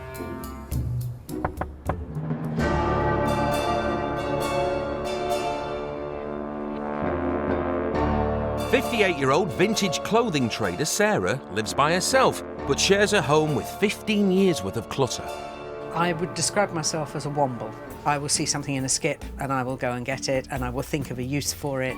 So this is my front door, behind these coats. I don't use my front door, I haven't used it for 15 years. Where would the coats go? Sarah has filled her 2-bedroom home with over 1,000 dresses, 50 coats and countless accessories. Clothes, clothes, clothes. I started a business 2 years ago and I intended to get rid of much of the clutter that had accumulated. The irony is that in fact I've brought in more stock and that's now smothering me. Sarah's 15 years worth of clutter has taken over her home so much that she hasn't been able to sleep in her own bedroom for 2 years. This is my living room, but it's now turned into my bedroom because both the bedrooms upstairs are completely full. With Sarah's collection and her stock taking over the house, her hoard has now spread into 3 sheds and a gazebo. Having stuff not just in the house, but now creeping out into the garden is where I realised that I had a problem. With all the rooms now full to bursting point and feeling overwhelmed, Sarah knows she needs help. There's obviously a lot of attachment to a lot of these things, which is making it difficult for me. It's a block for me. So I do need someone to come in and help me clear the clutter. Okay, so This is the kitchen, which you Okay. can guess because there's a cooker. This is sort of redundant stuff that's either come back from the antique place or it's stuff that I think I will need at some point. So, I mean, I can't even get to the windows to clean them. Okay, so this is the sitting room. Okay. And it's the sitting room, but at the moment it doubles up as my bedroom. I'm sleeping on the sofa. I've always had a double bed, so I'm amazed that I'm sleeping comfortably on It's a almost like single. you've conditioned yourself to the small amount of Yeah, I space have, you've allowed yourself which is a to little have. bit worrying. Yeah. I'm trying to imagine living a functional life in such a limited amount of space. That's all you can do. It reminds me of I being can in a prison function. cell. I'm Yeah, do really you want- sorry, Yeah, Sarah. I no, just no, need come on. 5 seconds of air. I'm amazed how Sarah's conditioned herself to live in such a confined area, and I find it really oppressive. It's almost like there's no space to breathe. That's a warehouse, isn't it? That's what it is. It's a warehouse. It's not home. Hello. You all right? Yes, thank you. You feel okay? I do. Okay, so we're going upstairs to the bedroom now. In fact, you won't be able to get in there. Oh, God. That was my bedroom, which is why I'm sleeping on the sofa. So... God, I mean, see, again, I feel like it's shortness of breath. It's the lack of space. Yeah. So then this is my daughter's ex-bedroom. Okay. And this is the room that I'd planned as a storage room. Was this a bed under here, Sarah? That's the bed on top, and that's clothing from there to there. Oh, God, it's like a warren in there, Sarah. No kidding. And all of it is going to be a memory of a date or an event or something. Now she's seen the scale of the task, OCD diagnosed Louise wants to give Sarah an insight into her own cleaning routine. I have to clean my house from top to bottom every morning. We get about 5:30. Everything is wiped. The floors are wiped, the floors are hoovered, all the surfaces are wiped, the windows are cleaned, the beds are made. That will happen again Yeah, you still got to in do the a thorough. afternoon. Once the boys have come in from school and then they're starting to play and I'm getting tea ready, then it starts again. And I don't feel I can start my day until I've done that, till everything's in order, everything's clean and as it should be. When she described to me what she was doing every day, it felt like a prison sentence because I would feel that was a punishment if somebody said I had to do that every day. As I was going through her house, I was looking at items and thinking, there's dirt, and as we pull that out, what am I going to encounter? I can't believe how long I've spent in Sarah's house today. I was itching to get out of there. 7 in 10 Brits are unable to find the time to take care of everyday chores such as vacuuming and dusting. But there's a group of individuals so obsessed with cleaning, their need for tidiness and order affects every aspect of their lives. 32-year-old forecast analyst Adam from Essex lives his life in complete order. I tend to not have any sort of electronic clutter, so if someone calls me or I have a missed call or I've called someone, I will delete that on my call register straight away. I've got to think about even numbers, so volumes on TV will always be on even numbers. Drives me mad when someone puts it on odd, actually. Adam spends up to 20 hours a week cleaning his minimalistic one-bedroom flat, and his obsession with cleanliness doesn't go unnoticed by his friends. Why just to be so anal, Ed? I don't think it is like. I just think it's being, tidiness and neatness. To me, it makes sense. Adam's very particular in how he likes to keep his place. When we've been drinking before we've even been ready to go out, he gives us plastic cups to drink out of to save himself washing up, so he can just throw them away. The way I view my home is it's like my kingdom. So when I get in my door, I shut away the world in some respects, and everything I know is in the right place. Everything's where I want it to be. Adam spends 30 minutes a day ensuring his picture frames are straight and an exact distance apart. This is something that I regularly do, is straighten up these photos. actually drives me crazy. With these pictures as well, I have them a certain distance apart. I will make sure there's always an 1.5 to 1.75 inch gap between each one. I do try to have as little around me as possible. Some people would say, oh, it doesn't make a place homely then, or, you know, cosy or anything. But to me, I think the opposite, because I think if you have too much around you, it becomes a bit like a rubbish dump. Adam's heading off to Rochester, Kent, to confront his fear of chaos as he tries to bring order to someone else's home. I think if things are chaotic around you, then I think yourself as a person will be chaotic. So I think I can show them how, by being a bit more neat, tidy and clean, that they obviously feel better in themselves. Adam will have just 4 days to help someone whose attitude to cleanliness is very different to his own.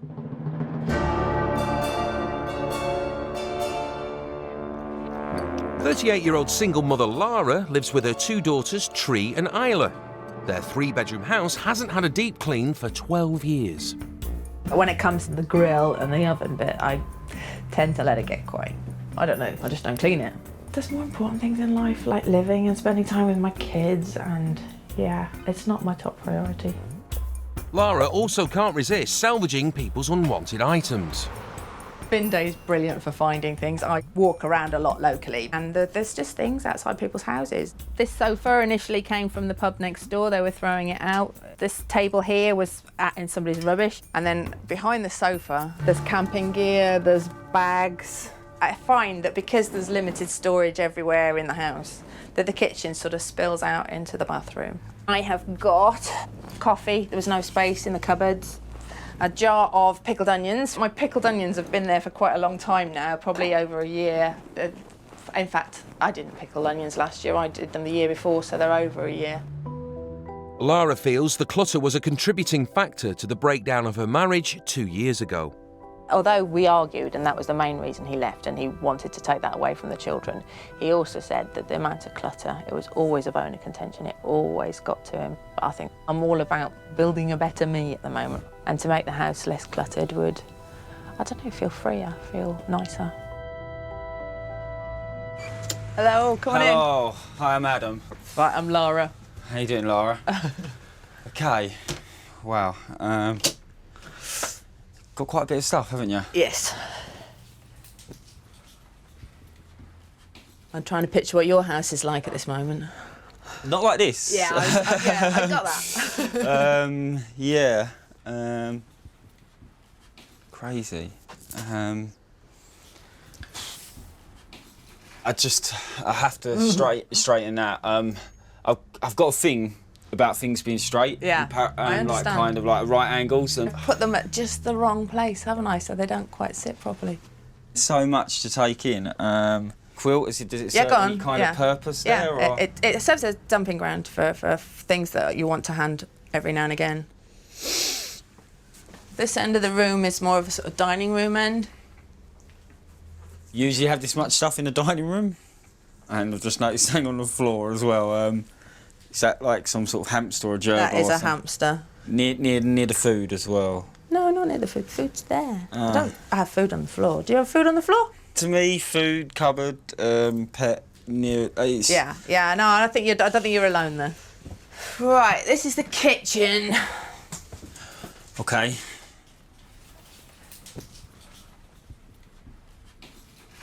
Kind of a bit worried to open the oven, but wow. Okay. Oh my god. Okay. Just looks like everything is kind of stained the whole inside of your microwave. I can feel your disgust. It's just hard for me to kind of take in. Okay.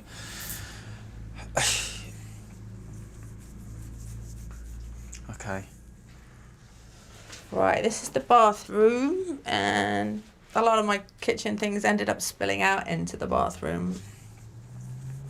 Bit strange, okay. Do you find it difficult with you and the children living this way, or have you kind of got used to it? This is my life. This is how it is.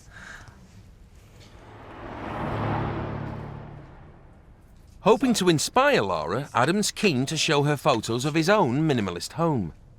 This is the kitchen to my flat. You can see like I've got a breadboard and some scales there, and they're all at right angles. This is inside of one of my food cupboards. If someone's moved something in this cupboard, You would know. I would know. Tweaking things, cleaning things every single time, I would find that hard. I can't understand how you can live with a kitchen like that.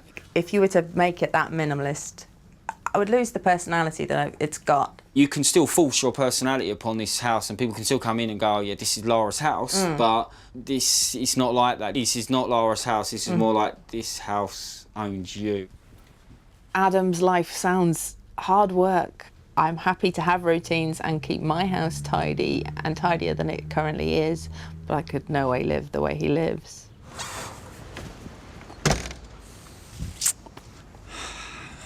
Wow. That was quite uncomfortable. There's a hell of a lot of clutter. Photos aren't straight, a lot of dust. It's just bedlam. 1 in 50 people in Britain is diagnosed with obsessive compulsive disorder. For some, this can manifest itself in an obsessive fear of germs. I take 2 sandwich bags, I put 1 on each hand, and then I'll clean. Although we come into contact with millions of harmless bacteria every day, for germaphobes with a fear of contamination, all bacteria can be terrifying. You're gonna die. Mum of 3, Hayley from Sussex, was diagnosed with OCD in 2007. Her obsessional behaviour currently manifests itself with ritualistic cleaning to eradicate germs. Throughout my life, I've had different forms of the OCD. Sometimes I might get intrusive thoughts. I fear that if I don't carry out these rituals, that my children will die. So for me, the important thing to confront my fears. The more I do that, it makes me have control over the illness as opposed to it having control over me. Today, OCD-diagnosed Hayley, Leslie, Tuesday and germophobic Vinny are confronting their collective fear of germs by coming into close contact with others on a pampering day out. I'm at a stage where my OCD is managed, but other people may not be, so it'd be nice to help them and for me to see them improve. I think it would be really beneficial. Shall I just lay? Yeah, just lay with your head here, you'll be fine. Oh, God. Oh, God. You all right? Yeah. So it's going to feel a little bit warm. Just want you to keep your eyes closed for me. Hayley and Vinny regularly visit beauty salons, but for recently OCD-diagnosed Tuesday and Leslie, their fear of coming into contact with people has prevented them from ever visiting a salon. I've never been into a place like this. Yeah. You know, and I wouldn't. Wouldn't you? No. Before I got on the bed, I was a bit like, my hands were a bit fidgety and I felt a bit like, oh, God. Most salons in the UK follow strict hygiene protocols, specifying that they must wash hands and sanitise all equipment between clients. I go through the same routine pretty much every single day. I do my ears, I do my eyebrows, go out for waxing. And when going out for eyebrow waxing, I've walked in some places where it screamed at me and I've walked out. The biggest thing for me is the wax box. I'm looking at it now and my OCD is going 100 miles an hour. But because it's at a certain temperature, there will be no germs in it, because remember, germs can't live in certain temperatures. Okay. Yeah. I mean, guys, do you feel like you need to swab? Well, I feel okay because, like, Donna used a new stick, like, on my eyes, and she antibacked her hands as well. Tuesday, what about you? I'm okay to not swab things. I'm fine with it as well. Well, that is what I call a major breakthrough. Yeah. The salon, however, was independently swabbed with the table, wax pot and dryer overall scoring 167. Way below the 500 mark considered clean enough to eat your dinner off. Bye. Having waxed, the group move on to a nail bar. By doing this and pushing myself to all these boundaries, I think it's going to help me to sort of gain control of the OCD more rather than it control me. This is the first time ever I've been to one of these places. I've never ever had my nails done before. There are millions of germs living on our skin. Proper hand washing reduces bacteria levels by up to 99.9%. However, germaphobe Tuesday avoids touching most surfaces and still washes her hands up to 60 times a day. I have OCD with germs, And they make like I'm a major like hand washer. I just don't do this ever. Like nobody touches me. I do my best. Even standing like too close to people, I always try to take a step back. I'm still getting over the fact that woman's holding your hand, you know, and you're not reeling back and hyperventilating. The sort of nervousness and the germ thing is obviously still there, but because it's just the thought of having nice nails and having like a little treat. All you got to do now is sit and wait for them to dry, and then you're done. Okay then, Okay. lovely. Thank you very much. I absolutely I'm love so them. proud of you. Buoyed by the cleanliness of the salon, the group decide not to swab again. The nail clippers, file and table independently scored a hygienic 130 overall. You were so like brave today, taking that step. And before I wouldn't. I think we've done really good though. I'm very, very proud of you, and I think you've done very well today. Next, Leslie attempts her first professional haircut for 30 years. Do you want it on? No, you're okay. I'm going to do it. Okay.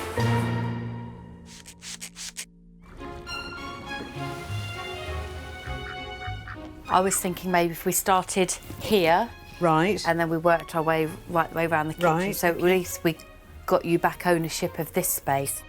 In Cambridgeshire, OCD-diagnosed Louise is on her second day taking on an ambitious 4 rooms in Sarah's house, which haven't had a deep clean in 7 years. How are you with dried flowers? I just think they collect dust. Oh dear, they do. Could we keep the roses and get rid of the twiggy ones? If you let me keep the ones that are here already. Yeah, I like those they ones can around. go. Let's do it. We don't need any more. Vintage stall owner Sarah has spent years rescuing objects. The clutter has not only taken over a house, but 3 sheds and a gazebo in the garden. Do you know where the bases of these are? Because otherwise, let's bin them like these. No, they're new. They've only just come into the house, those. Put them over here for now. That I bought for here and it doesn't work, so... So it doesn't work. Can we bin it then if it doesn't work? That can go to... No, it's brand new. Oh, okay. It doesn't work for me. We've got a big skip there to fill, Sarah. We need to be a bit more ruthless. I feel I'm going to have to get tough. In her own home, Louise wipes her door handles up to 200 times a day and dedicates 40 hours a week keeping her home immaculate. I'm going to make one point and I'm going to make it as politely as I can. Yeah. Sarah, okay?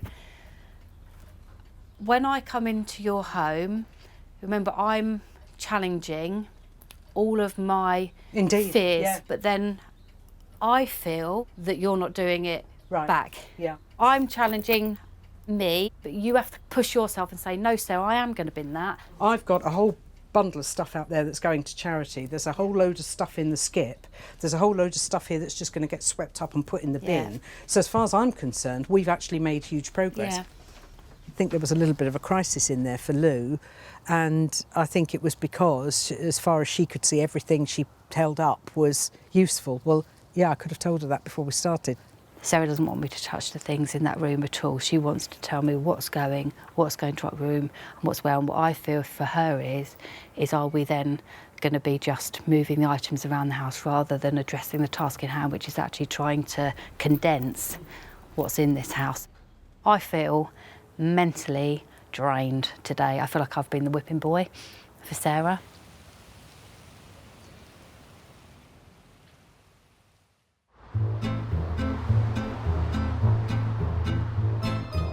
In Rochester, obsessive cleaner Adam will be taking on 3 rooms in single mother Lara's house. Okay, so today I'm thinking that we should start having a look at the kitchen. Right. So I think we need to kind of define, you know, what is your kitchen and what's your dining room, because at the moment it's kind of a bit of a mixture. Lara's kitchen hasn't had a deep clean for 12 years. Okay, this says March 2006. Out of date. Out of date. That bothers me. Why does it bother you? Explain. Because That's not out of date. sugar. Sugar doesn't go off. They have an expiry date for a reason. I remember you've got some strange stuff in your bathroom. Can we maybe have a look at trying to get some of that back in the kitchen? Okay. Sorry, what's the pickled onions? Okay. They're not fresh anymore. In his own home, Adam culls out-of-date food from his cupboards weekly. Oh my lord. Soy sauce is a strong smell. I don't know where to put it.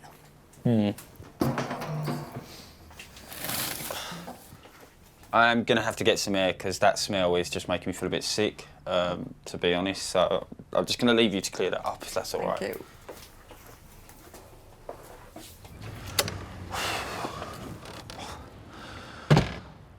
I can breathe. There's a real smell of damp and dust and mould, and I just needed to come out here for a bit to get a bit of fresh air because it's not nice.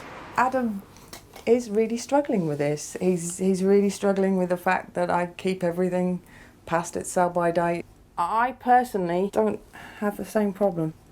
After 20 minutes outside, Adam is determined to brave the house again.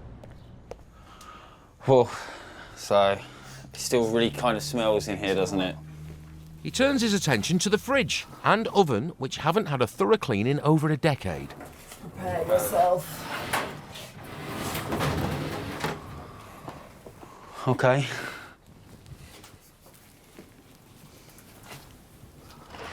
Oh my lord, it's a dead mouse.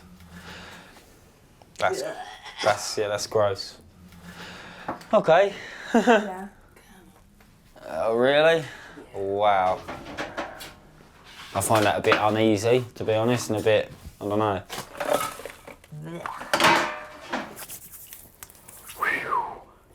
Today, the only way I can describe it in word has been hell. We found some dead mice underneath the fridge, and I just couldn't understand how people can have dead mice in their kitchen and not know about it. It was just a nightmare.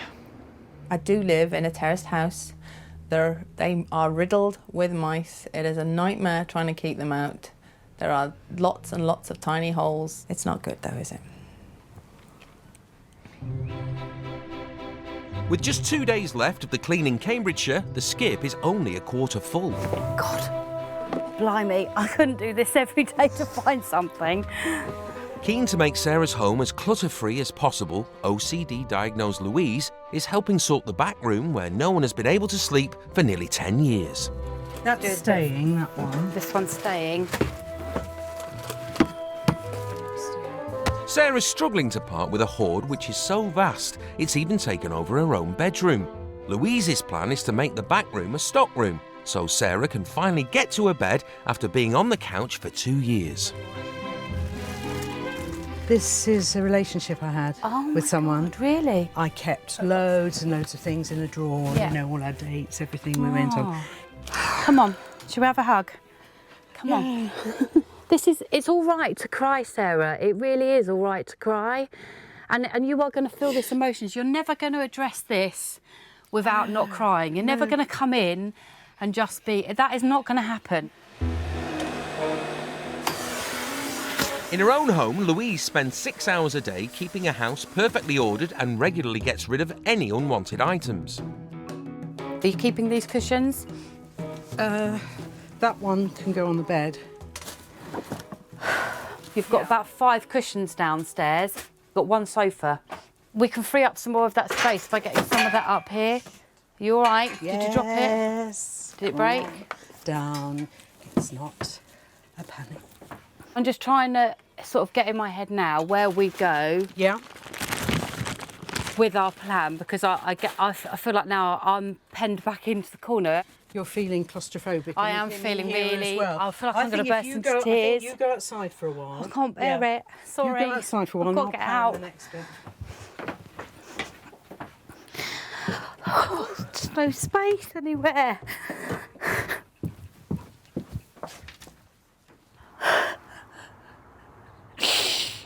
That took every inch of me to be in there today. Every inch of me to be in there today. Can't you see that that is not the way to live? But then, is it my way that's not the way to live? I don't know. Where's the balance? Where's the balance? Sorry, Sarah. It's the space. It's the loss of space for me. When you think that there's a fraction of what was in the room when we started now, so it's all progress, you know. But that's you. But do you know what I feel like? I feel like you don't hear my voice. I do hear your voice. You don't hear my voice. I do. I hear you doing this You're a lot. not hearing it. I do hear you. You don't, Sarah. This process I've had 3 days in here listening to you. And this process is about you being on a journey and wanting not to be the way you are. You're on a journey as well. Yes, It's and not I have just given me. masses today. Do you think go I'm and look not at that giving nothing? skip Do and you see think what I'm I've not done. giving nothing? That's not the point. We have met in the middle, and we should appreciate that. But what you keep doing is making me Do you know come what? round. I don't need someone to keep telling me. I haven't kept telling you blame. anything. This is the first time I've spoken. It's the first time because I'm fed Go up. on, then we'll throw it. Throw it. I'm going to. Come I'm on, going throw to. it all. The clock is ticking. We've got a grown-up job to do. Let's get on and do it. That's A grown-up what I've got job? to say. Yeah, we have. Well, do you know what? Chuck some stuff out your house then. Yeah, I have. For Christ's I have. sake. Go and look in that skip. Now I have had enough. How rude. How rude. The point of this process is not to tell Sarah that she's a dreadful hoarder and everything's got to go in the skip. It's not about making my house look like hers. She's in my house. The average person comes into contact with millions of germs every day. For the vast majority of healthy people, this isn't an issue. But for some sufferers of OCD, this can be a challenge. For someone with OCD, it's very much like you're not okay, something bad's going to happen to you, you've got germs all over you now, you're going to get sick. Today, Hayley and the group are accompanying OCD-diagnosed Leslie, who is undertaking a major challenge, visiting a hair salon for the first time in 30 years. Due to her fear of contamination, Leslie always keeps her hair short and shaves her face daily to ensure it's bacteria-free. Everything about my life is OCD. I'm tormented all the time. And that's why I want to do this, so as I can have a bit more life. I mean, I've been stuck in the house for nearly 20, 25 years. I've got to put that on. Yeah, please. Because I don't want it to go on your clothes. Nobody else has wore it? No. Okay.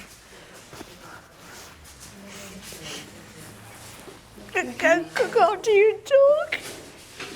Do you want to take it off? Do you not want it on? Do you want it off? No, no, no. You're okay? I'm going to do it. Okay. Just give me a minute. You're doing so well. Come on, let me walk you over. Okay.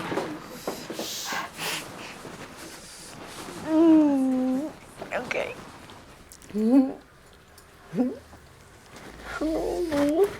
Can we just, like, crack on? I want to do it because I haven't done it for so long. Ignore the tears. Let's do it. I'm not going to die. All right. Yeah, go. You okay? Yeah, yeah. All right. Trying to control the OCD monster and do it, you know. I'm so proud of Leslie. I think she's doing amazing. I'm still shaking, but, like, controllably shaking. Yeah. You might not feel it now, but the more you keep pushing your boundaries, you will get to a point where the OCD doesn't rule your life anymore. Yeah. Do you want to have a look? Yeah, yeah, go on then. It's better shape now, isn't it? It's round. Looks lovely. Are you proud of yourself? You are. I can see it in your face. I've done it now. I'm so proud. As well as braving her first haircut in 30 years, Leslie decided she didn't want to swab the hair salon, but independently tested, the scissors, comb and chair scored a sanitary 92. I've done it and I am thinking about the next time, whereas, you know, I haven't thought about it for 30 years. And now I've done it, I feel a bit silly because of all the fuss I actually caused. But I'm glad I've done it, you know.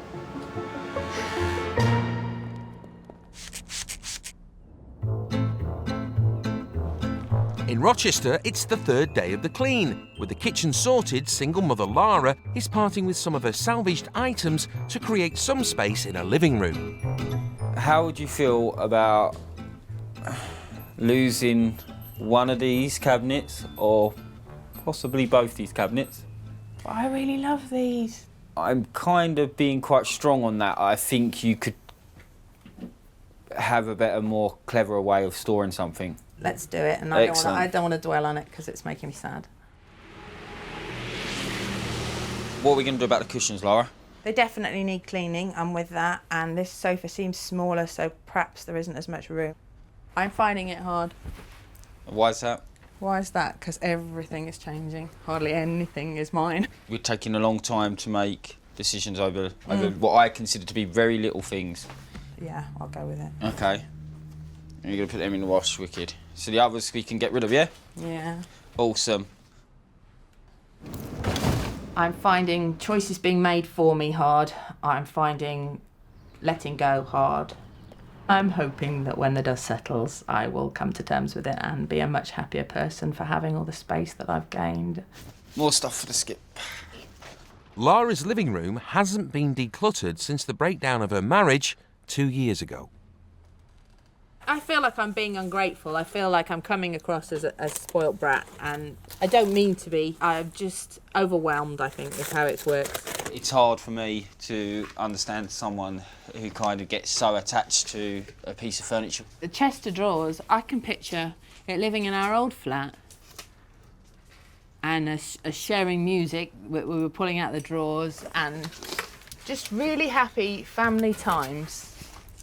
Me and my husband, before we had the kids, and that's gone now, and now it's literally gone out the door. It's gone. I'm not asking you to erase their memories. Well, the memories won't go, will they? But the reminders will go, because that piece of furniture won't remind me of those emotions again.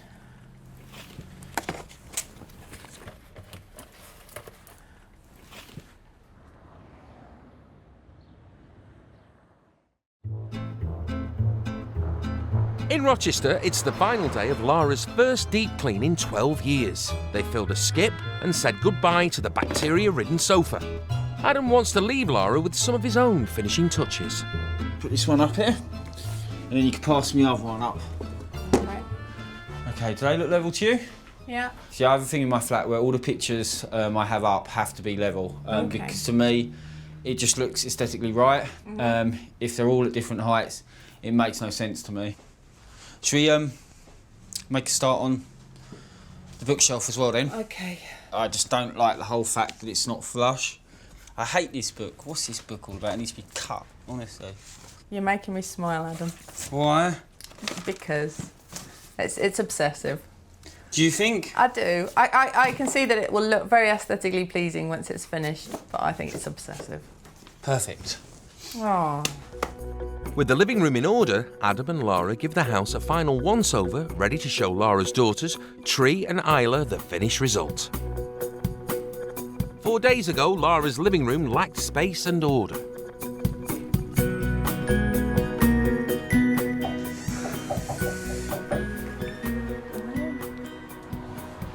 Hello, you. What do you think? There's a new sofa. That's so much bigger. Do you like the idea of it being bigger and new? Yeah, it's nice. So what's behind the sofa? Nothing. You haven't got anything behind the sofa. You can tell your mummy off if she lets it get dirty again, can't you? Lara's dining room was claustrophobic and lacked proper storage. Now it's a place they can eat comfortably in as a family. Ah. It's all like neat and tidy. They're stored away and they're not in a massive box. They must have taken you a long time to organise. Was it hard for you doing all this? We let go of a lot of things, and that for me was really hard. I think the furniture was the biggest thing. A lot of things are gone. Oh. The kitchen hadn't had a deep clean in 12 years. Taken over by ground-in dirt and out-of-date food. With Adam's help, the whole room has become spotless and hygienic.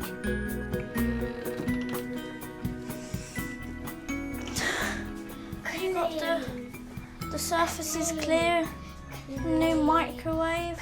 Right, should we have a look in the oven?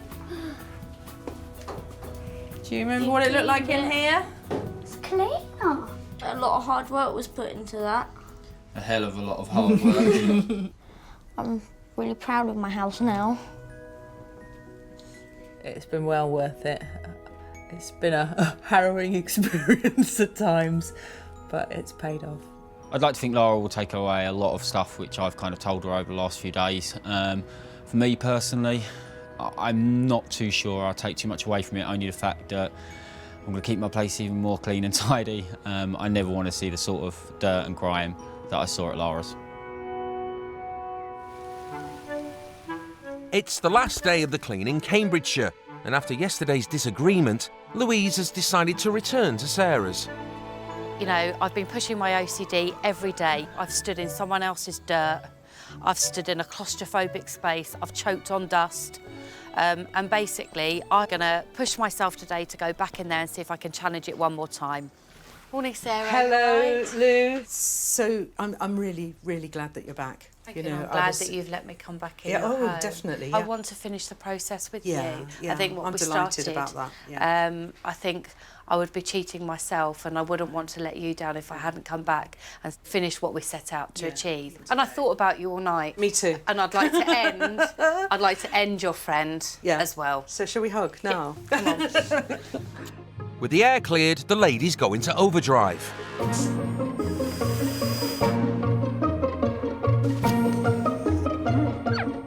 They've got just 4 hours to put the final touches to the house, ready to show Sarah's friend Janet the finished result. I see Sarah every day because I'm her post lady, but the last time I actually went into the house for a coffee was 2 years ago at Christmas, I believe. And I've not been in since. The house was filled with Sarah's 15 years of clutter and hadn't had a deep clean for 7 years. It's taken Louise and Sarah 4 days, but finally her home is up to par.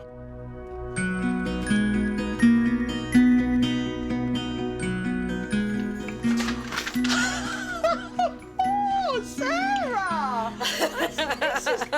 It's so different. I mean, this is crazy different. This is unrecognisable as the same house. The main thing that's changed in here is the volume of stuff that was in here. And you can see all the surfaces. You couldn't see a surface in here before, Sarah. And you're not to bring any more post. Not the parcel kind. The floor-to-ceiling clutter in the living room where Sarah had been sleeping for the last 2 years has been removed. It's now an inviting and warm space, perfect for entertaining. So this is the living room where you were here having a drink. Oh, Sarah! Years ago. It looks wonderful, absolutely wonderful. You know, obviously over the last 2 years it changed and stock was just getting dumped in here. And recently it's just been all full of clothes and rails. Yeah, absolutely. Oh no, I just, it's beautiful now. It's Sarah. lovely. I'm really looking forward to this Christmas. I've missed our little get-togethers. I really have. Well, we can have them again nice. now. And we can do them. Yeah, we can do them regularly. Sarah's vintage clothes stock had taken over her bedroom, making it uninhabitable. Now it's a place she can finally sleep and relax in. Sarah! Now you can see your bed. This is excellent, absolutely excellent. Yeah. That's a lovely cover on your lovely bed. This is the loveliest bedroom I've ever had. Oh, and yeah. this, you know, to get this back is just... And not to have had this for so long. I mean, I haven't been able to even look over there. The curtains have been closed, couldn't get to the curtains. No, it's lovely. It's lovely to have it back again. Let me show you the last room and see what we've achieved. This I really need to see, Sarah. And finally, Sarah's back bedroom was previously chaotic, filled to the brim with unused items and boxes. Now it's a place to store vintage clothes stock, leaving the rest of the house clutter-free. So Janet, this is Sarah's workspace that we've created. I mean, obviously there's still quite a high volume of stock in here, but we've had a good sort through. We've got it all up here, all packed, and this is an ongoing project for Sarah now. Yeah. Oh, that's excellent. You've certainly been busy. Going to leave you with this project. Yes. See you later. Yeah, you take care. Best of luck. Thanks Nice for all to your meet you. help. Nice to meet you, Lou. And thank you for helping my friend. Oh, you're welcome. Take care, Lou. See you later. Bye. Being around that amount of stuff for that length of time was a real challenge, but I got through it and I'm at the end and I'm just so proud of myself. I feel as if I've been rescued from a downward spiral that I was on. And if we hadn't addressed this now and given me the chance to start again, It's given me a resolve not to ever let it get anything like the way it was before. I've challenged my OCD, I've subjected myself to an extreme environment, and when I go back home, I'm going to continue with that positive process and just keep challenging the OCD and stop cleaning and spend more time with my kids.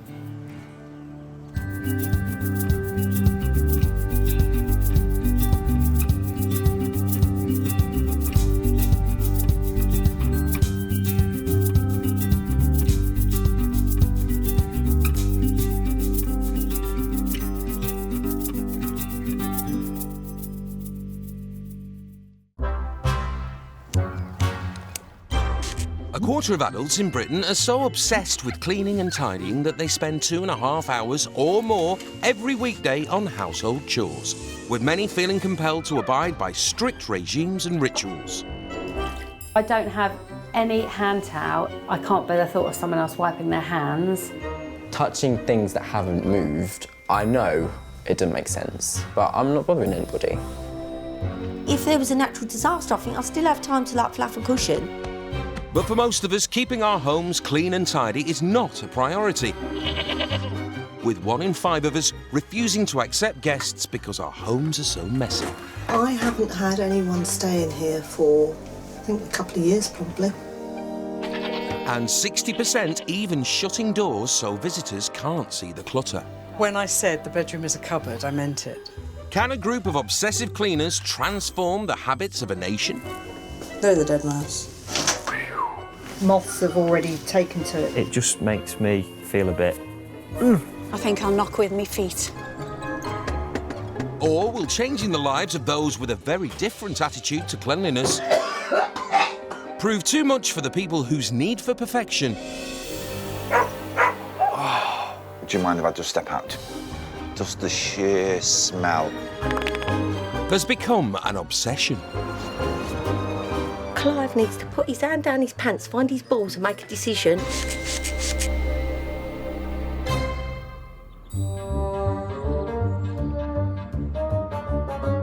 Full-time mum of 6, Alison from Morton, Lincolnshire, spends over 30 hours a week keeping her 5-bedroom family home immaculate. From 9 till 3, I clean. I clean the whole of my house. Everything has to be perfect. I probably clean this window every day. We had to sack the window cleaner. All you get was a big smear, so I'd go and clean them after the window cleaner had been, so we sacked him. The plug socket, because I've buffed it that many times, I've took the top layer of enamel off it. This is the ensuite bathroom. Don't use the bath, refer to it as our big ornament. 45-year-old Alison, who spends over £500 a year on cleaning products, was diagnosed with OCD 7 years ago. I do get really depressed and I do get really down, and I think that's triggered it. And when you clean, you're actually in control. Her OCD manifests itself with an obsession for order and fear of germs on surfaces. Floors drive me crazy. We have a steam cleaner which says on the packet 99% of germs. I saw that and I went, fab. But striving for a germ-free environment affects the rest of the family. My cleaning routines make me late. I'm late for everything. There's fashionably late and there's an embarrassing late. And some people are fashionably late, but we're embarrassing late. When she's away on holiday, all she's interested in is how clean the house is. She makes me send photos of it to her. I don't like cleaning. I don't want to be a cleaner. It's the fear of not cleaning. OCD is the fear of not cleaning. Alison hopes that spending 4 days away from home will help confront her anxieties. I'm hoping it will help me by helping them. And I'm intrigued to see why they're living in that extreme as well. So hopefully we could work together. She's travelled nearly 100 miles to Hertfordshire to someone's house whose attitudes to cleanliness are very different to her own.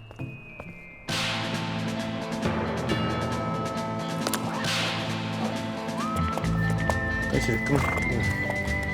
Go. This horse could never tell you a lie. I'd rather have this horse than any wife. All the mares I've known have always told little porkies, but this one, she's always there, ready to ride any time you want to. Bachelor Dusty Rhodes spends 6 hours a day down on the farm looking after his 4 horses. Let's say the horses got to come first, obviously the house gets neglected, and there you go, that's life. Back at his terraced home in Waltham Cross, which hasn't been deep cleaned in 19 years, his Wild West collection has taken over. Yeah, my living room's a bit of a mess, where I can't find the whole floor. Can't get over there to dust it. Hope my mother not sees this. She'll kill me, I think. My friends have told me that I should do something about it. I need more help and hopefully turn my life around a little bit. Over the last 15 years, no woman, other than his mother, has spent much time here. I don't think I could stand a woman like my mother who's house proud. I couldn't be around one. Oh my God, look at the windows. Oh my God, it looks terrible. Oh my God, I can do this, I can do this. Okay. Right, I can do this. Welcome. Hello. My name's Dusty. Hello, my name's Alison. Hello, Alison. Thank you. Come in, Thank please you. come in. Come in here. This is my living room. Okay. For me, this is quite suffocating. I'm quite shocked actually. The rest of the house, is it like this? Yeah. Okay, so where are we going now, Dusty? Yeah, this is the kitchen. Horse feed in your kitchen? Yeah. Haven't got a shed? Well, with rats, that would be a major problem.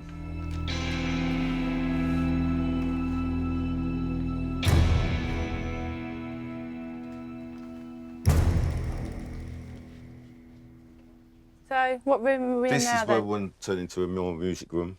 Oh, you want this as a Music-friendly. music room? Yeah.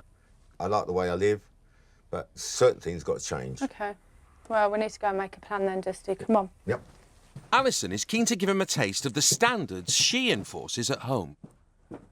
My cleaning regime is quite intense. So I start upstairs, I'd hoover all the bedrooms, I polish all the work surfaces, but then I would, like in the bedrooms, all the curtains have to be symmetrical. I would clean the toilet, clean the bath, clean all the floors. Then I'd do the living room, I hoover the sofa, I hoover the floor. Al's approach to house cleaning is very extreme. I think the way to treat Dusty is like a child. We're going to have a set rules. So I've brought some photos to show you of my house. So that's our dining room. Mm-hmm. And that's my kitchen. There's no personal things here. That's like a showroom. Of course it's not a showroom. We live there. It's clean. It's about cleaning. It's selling furniture. It's like being in the... Sorry. Go on. It's like being in a prison cell. Yeah, And this is like modern day living. Yeah. I want to die tomorrow. Don't think he's living in the real world. I think we're two extremes to meet in the middle. We need a plan, don't we? Yeah. I think the first thing we need to do is find out what we're going to keep, what we're going to throw. Yeah. We'll start from scratch. I'll show you how I do it, and then you will do it. And if it's not up to my standard, you'll do it again.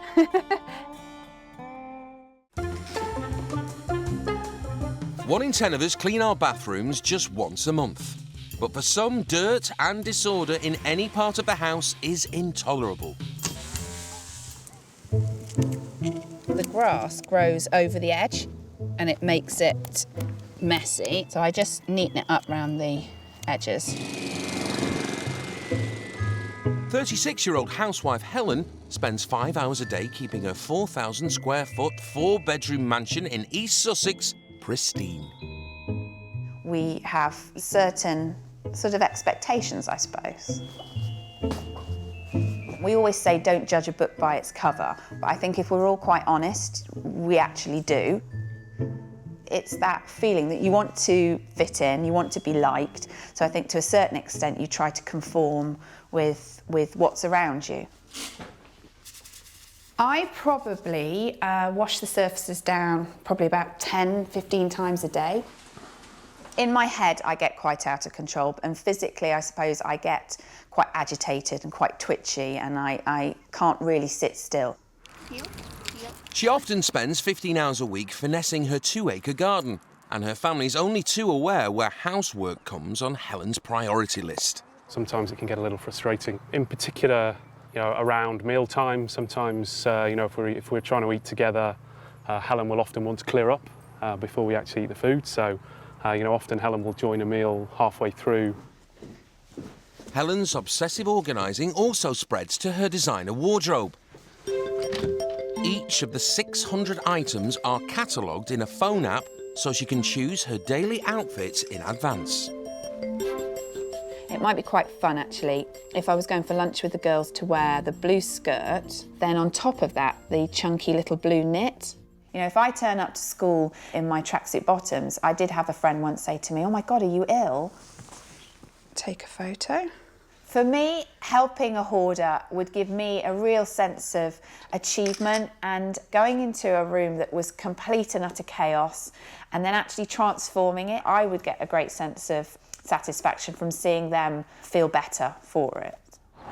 Helen's taking 4 days out of her stringent routine to help someone whose approach to life is very different from her own. I'm imagining complete and utter chaos, pandemonia, mess. I'm hoping for a person looking at me with eyes of "please come and help me," rather than a face of "please go away."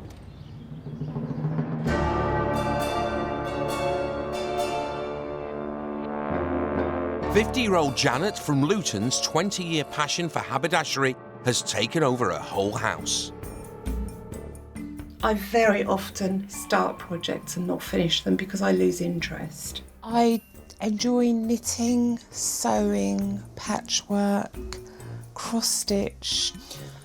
I have no idea how many knitting patterns I own, but I think I've been in some knitting shops that have got less. She owns 1,000 knitting patterns and has accumulated over 500 balls of wool.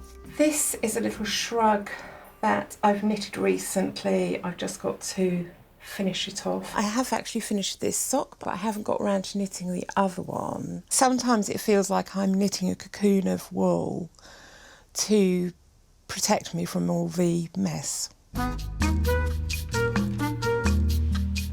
Janet's also a keen collector of clothes. The bedroom floor and double wardrobes are home to 800 pieces. It seems easier to put them on the floor than actually struggle to fit them in the wardrobe. I'd like my house to be a home where people can come in and feel comfortable, not have to step over things to get to places. Helen has just 4 days to declutter and organise Janet's 20 years' worth of crafts projects. Good morning. Hello, I'm Helen. I'm Janet. Hello, Janet. Pleased to meet you. And you. Yeah, come in. Come on then, show me upstairs. Right. Am I going to need to prepare myself for this? You are, probably. Right, this is my bedroom and some of my clothes. It's very pink and girly, as you can see. How on earth? How do you get? Oh my God, climb over. Janet! I climb over a lot. I actually, I'm speechless. My mouth is on the floor. I am genuinely gobsmacked. Even just having that one dress on the floor would send me into a frenzy, let alone like this. No. Oh, this is my craft room. There is just so much stuff in here. I would definitely have all the wool in colour shading. Right, I don't know whether that would be a bit too extreme for me. So is this a sitting room? Yes. You have a lot of stuff. Yes. This was one of my first cross stitches I completed. Okay. Only dull women have immaculate homes. And it's dusty, look at it. Yes. It's dirty and it needs a good clean. It's slightly ironic because there is an air freshener next to me and I can see a duster, but yeah, I don't think they get used. I do a lot of housework. I get up about 6:15 in the morning, and before we come downstairs, all the beds are made. And I will, while the kids are having their breakfast, I will be sweeping and hoovering. So do you sit down and have breakfast with the children, or would you rather clean? I'm I am bad, and I tend to be running around doing jobs and barking orders. I think maybe Helen has got a void in her life that she fills with cleaning. I have got a hell of a lot of work to do. I am excited to get stuck in, slightly worried about what's underneath all the piles. We need to get rid of some of the stuff. In Hertfordshire, OCD diagnosed Alison is taking on 3 rooms in confirmed bachelor Dusty's terraced house. The kitchen, living dining room and spare bedroom. Really excited. Yesterday was all about nerves and controlling nerves and finding out about Dusty in the house. But now I've got 3 days to get his house done and I will do it. I think this house is going to be a more complicated house than she thinks. I can't imagine what she's got in mind for me. With only 3 days left, they need to pull together to clean and clear the Wild West hoard. Just going to have to be quite ruthless, but without being cruel, because I don't want him to think that I'm throwing his life away. I don't know where this come from. It's not mine. Oh, wait, is it going to the skip? Well, I don't know whose it is. Well, it doesn't matter, Leave it does with it me. then? They've not come back for it. Some of the They've crew. not come back for it for in 10 years. They're not coming now. No, it might be, I don't know. Doesn't matter, come on. Let's be a bit ruthless, Dusty. All right. Come on, let's live life. Whoa. I'm joking, come on. We need to move stuff to get it out, Dusty. Agreed. OK. But it takes longer than that, than what you're doing. You're keeping the stuff like a museum. I think I crunch what you're living in a museum. I don't live in a bloody museum. I live in a It's house all that is displayed. clean. It's all displayed displayed, because what it's you've fresh. got. No, it isn't displayed. Cowboy Dusty also worked as a Western DJ, though his last gig was 5 years ago. Oh my God, we've got half a car in the dining room. Obviously, it's a series of a car. Frontage on the decks. OK. Oh, so you had a disco behind it or something? Yeah. Have you done the top? Ready? 1, 2, 3. You've got a box here. Ah! Careful, Wait, there's my hand. Well done. A new life, Dusty. A new life. Alison, who cleans her windows daily, has spotted Dusty's windows have recently been egged. Right, put the ladder in the middle, because we're going to do the middle one first. When was this egg thrown on the window?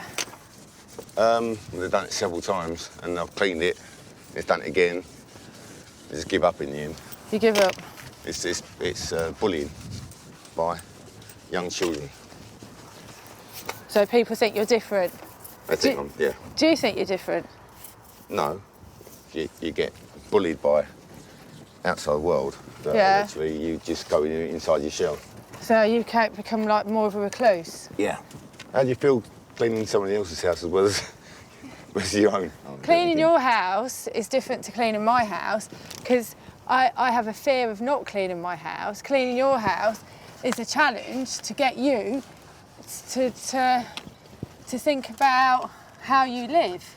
Don't you get like a sense of achievement? Oh yeah, we'll do once it's. Can once you it's like done. see yeah, now, like yeah. just doing I'll get this? stuck in. Yeah. That's what cleaning does. It makes you feel. You start off with Not something all really the time, dirty. though, the way you're doing it every day. Yeah, because I'm That's it. obsessive, aren't Yeah, I? yes, And I don't want to be, do I? Yes, right. Even though Dusty hasn't thoroughly cleaned his windows for 2 years, he wants to be sure they're perfect. You're smearing now. It's got to be done again.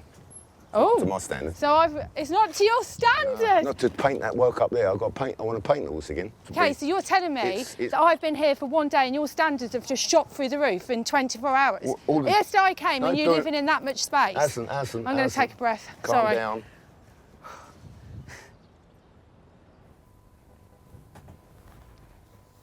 If I was married to Alison, I wouldn't be able to relax for a minute, be all uptight. He hasn't cleaned his windows for years and years, and then I just tried to tell him how to do it, but obviously he knows better. He does better. I'm not doing it as good. So after Dusty's right. This is Dusty's world. Welcome to Dusty's world. It just made me really angry.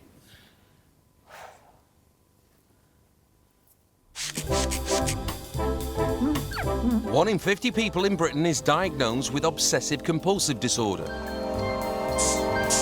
For some, this can manifest itself in ritualistic behaviour and fear of germs. I have to clean the door handles anything up to 200 times a day.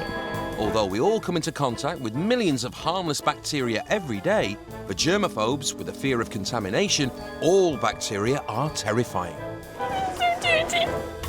Mum of 3, Hayley, was diagnosed with OCD in 2007, and her compulsions currently manifest themselves in ritualistic cleaning. Throughout my life, I've had different forms of the OCD. So sometimes I might get intrusive thoughts. I fear that if I don't carry out these rituals, that my children will die. So for me, the important thing to confront my fears. It smells like fishy wee. The more I do that, it makes me have control over the illness as opposed to it having control over me. Today, Hayley and her fellow obsessive cleaners have decided to test their own homes to see just how clean they are. OCD diagnosed mother and daughter Leslie and Tuesday spend over 80 hours a week keeping their homes spotless and very rarely allow anyone in. Got a Hoover with an inch of my life. Joining them is obsessive cleaner Zara, who works full-time and still manages to clean 28 hours a week to reach show home standards. A show towel is like a display towel. It's a towel in your bathroom, but it's not to be used. First stop is Hayley's 3-bedroom terraced house. She spends 5 hours a day keeping it germ-free. I am slightly nervous about people swabbing my things, just because I don't want them to walk in and be like, well, this is disgusting. Hello. Come in. Zara? Yes? Could I just get that leaf off your boot? These pesky little things. Smelling nice? It does, it smells lovely. It smells really fruity and fresh. Yeah, very It's fruity. lovely here. I do use a lot of bleach, and then I also steam my sofa. Hayley steam cleans her sofa 3 times a day. I feel like with the steam, it's getting rid of any germs. Does that not ruin the sofa? It might, but I don't care. I've never seen someone steam clean a sofa before, ever. It's just taking it to a whole new level. I've got a steamer. It's like 10 times more powerful than that. Stop slagging off my steam cleaner. It's really good. Give it a swab. Find out. Okay, let's do it. Let's do it. Right. To test the sofa, they're using a bacterial measuring device and looking for a hygienic level of 500 or under. Some bacteria can thrive for up to 4 weeks on household items like sofas, but a healthy person will rarely get ill from the germs on their furniture. Really nothing to worry about. 290. Oh, I'm really pleased with that. I would be quite comfortable to sit on her sofa and not feel any anxiousness at all, would you? No. Next, the kitchen, the source of some of Hayley's biggest anxieties. So yeah, this is my kitchen. I mainly use bleach in here again. The kitchen is particularly important for me because that's obviously where I make the children's food, and so I like to know that everything's been bleached. That is boiling hot water now going on that. Okay, so are you ready for a swab? Yeah.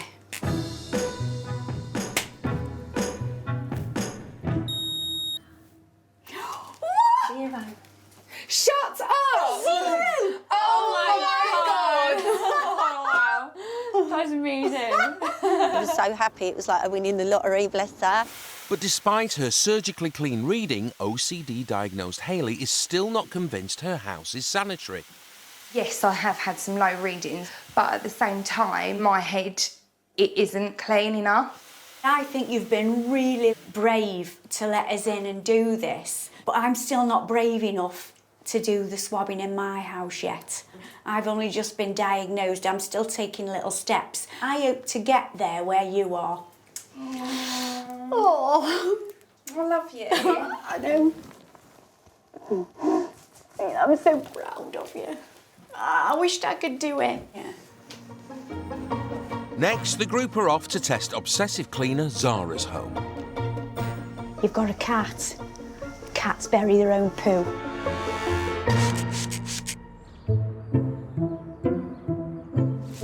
In Luton, it's the first day of the clean, and Helen is determined to tackle 3 rooms in Janet's house.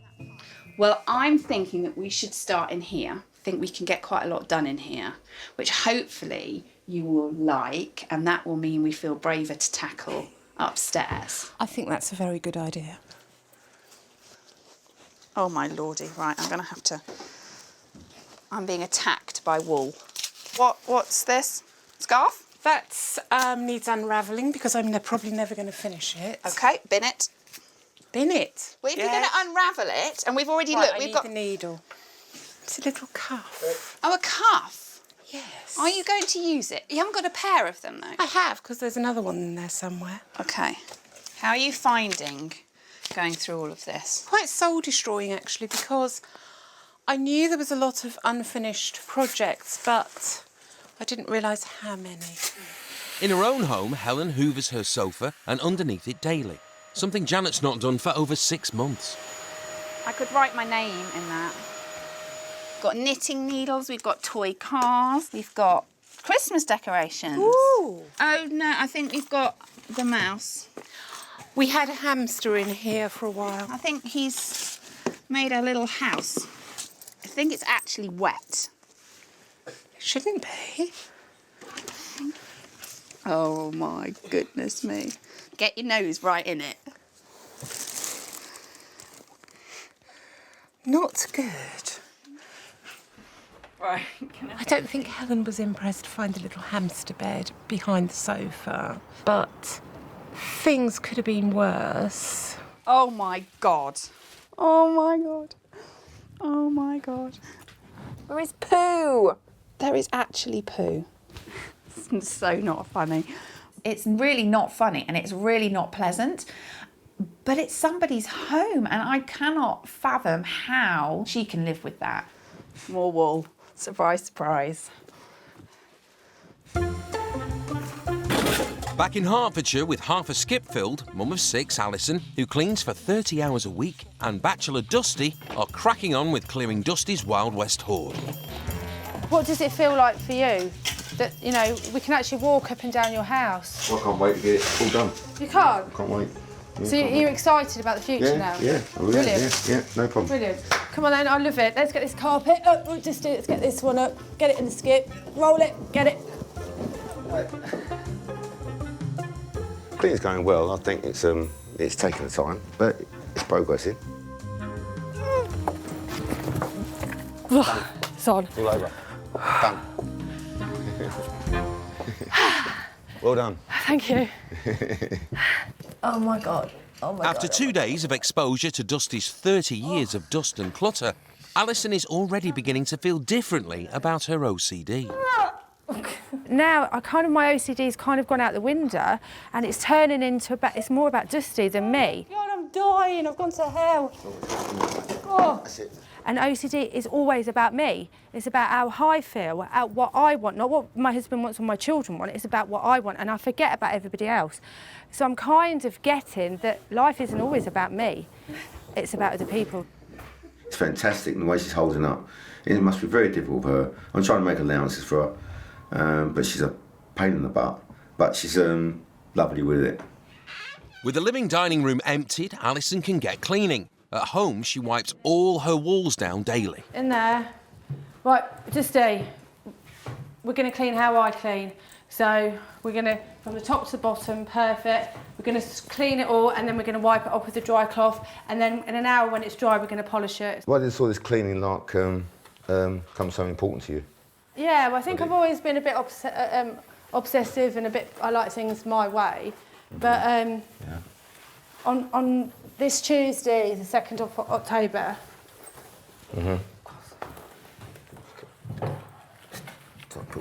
Let's clean the cloth a little bit. What's upsetting you, Alison? You asked me why I started cleaning, and I started cleaning because my son died, and I wasn't in control. I don't want to be crying. And I wasn't in control of that. And I started cleaning because I was in control of cleaning. And every time I stopped cleaning, I'd think about him dying and being out of control. So I started cleaning to escape from his dying. And I've come here, and it's his anniversary on Tuesday, and it's really raw for me to talk about it. Yeah. He was 9 when he died, and it's horrible. And, you know, for me, cleaning is just something that I have to do. I don't want to do it. Why are you blaming yourself? Is it? Because you do, don't you? I still struggle with that day, and that day is Tuesday. And I still get really emotional, and I don't want to be really emotional because then I'm not in control. So then what I would do at home, if that thought came into my head, I would clean. and I would clean Well, until it was That's- perfect. this is- I can imagine what it could be like. It must be terrible, but that's never happened to me. I know. Let's get cleaning anyway, because this is what I do. So let's clean. But thank you for listening to me, and thank you for taking the time out to see. I appreciate that. I'm trying to. Thank you. I don't know what to say. She just made me upset as well, and I'd want to cry with her. People would think they mention me like that, but I do cry. Today's been really hard, really hard. I don't regret doing this. I've got a good life compared to Justine. I need to kind of keep that in the sight. It's not about how clean something is, it's what you've got and what to appreciate. Done, Dan. Nobody in this day and age can live like this, and that's what's going to get me up tomorrow and get me back here and get that sorted.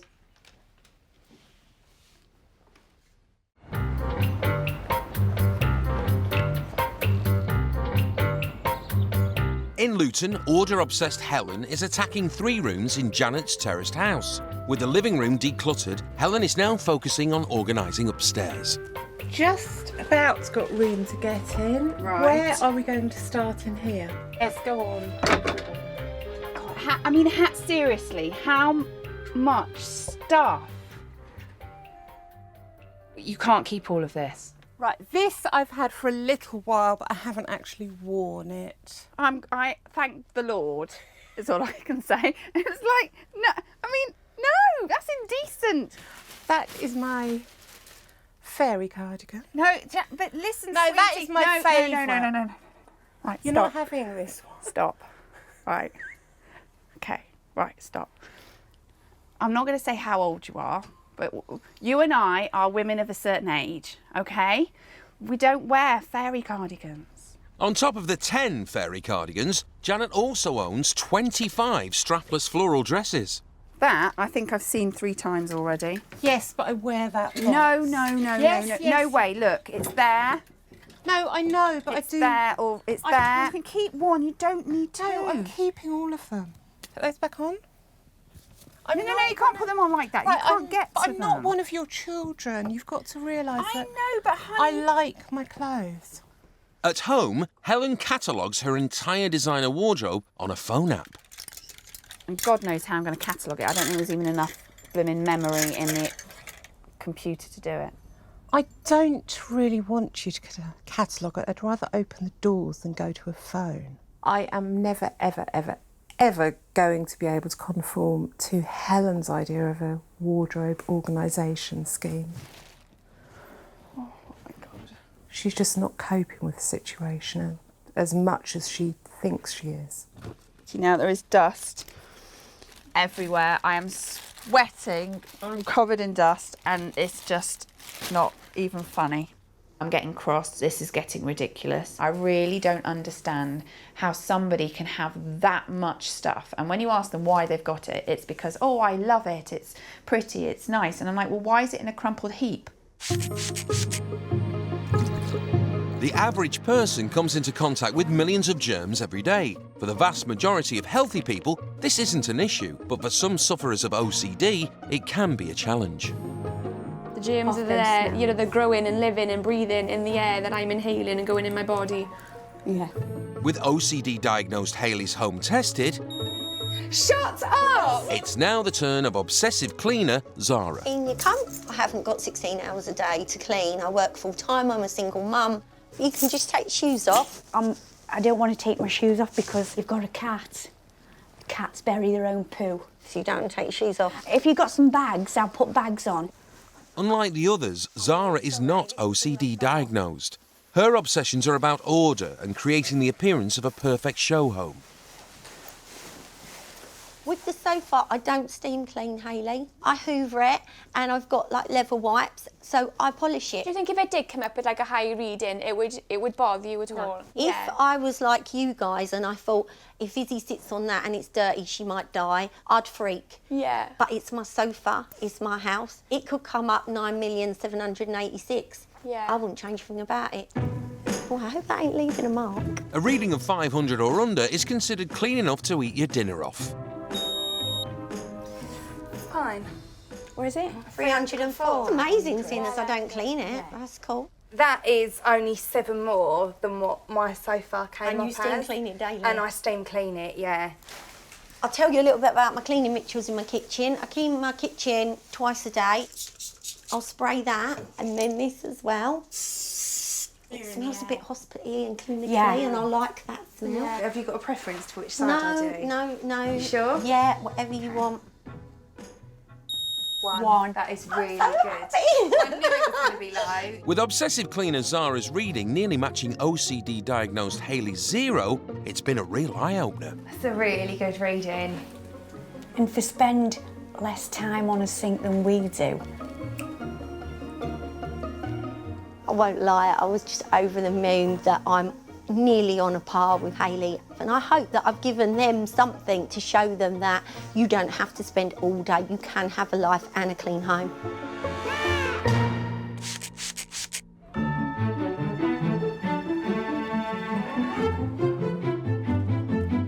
It's the final day of the clean in Waltham Cross, and 1 tonne of dirtiest detritus has been cleared from the living dining room. With time running out, there's still the upstairs to clean, but first Alison's facing her biggest challenge. Today is about the kitchen, it's about cleaning and getting organised, you know, getting on. Last day with Alison, and I haven't put on a straight jacket yet. The horse feed, we need to get that out, because we need to Where clean. are you going to put it afterwards? Back in? Well, I've got you a couple of metal bins with padlocks on. Yeah. The main thing is, can we get them outside? Because that is such a major issue with cleaning down there.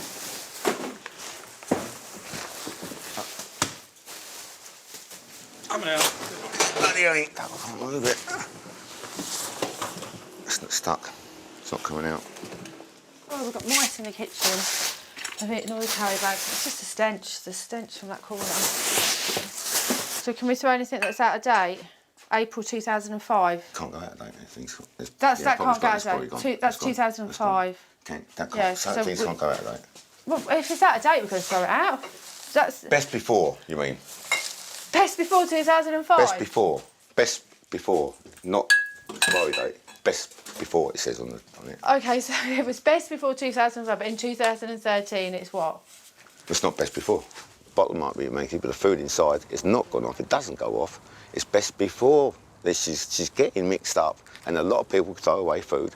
There's nothing wrong with it. I don't want your kitchen, my kitchen, like your kitchen, with nothing go out. We're not going to have it. I haven't got enough room to put everything in. Organisation. So you're going to move it from one side to the other? Look. That's not clearing the space. Wait a minute. This is about cleaning. This is about giving you quality of life. I can't talk. We couldn't move on Wednesday in this house. I can't talk. To get rid of this smell. Cut them up. Compared to Alison, this horse has never nagged me once. And I felt I've been nagged for the last 4 days. It's been like a marriage from hell. Good girl. He really is living in cuckoo land. He can go and play with his horses, talk to them, because they're the only people that listen to him, the only things that listen to him, and then I can get on and cleaning. Ding!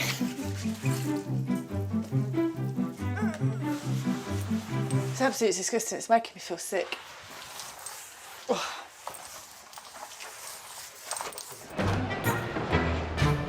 In Luton, housewife Helen is facing her final task, Janet's craft room, currently filled with 250 hobby books and 1,000 knitting patterns.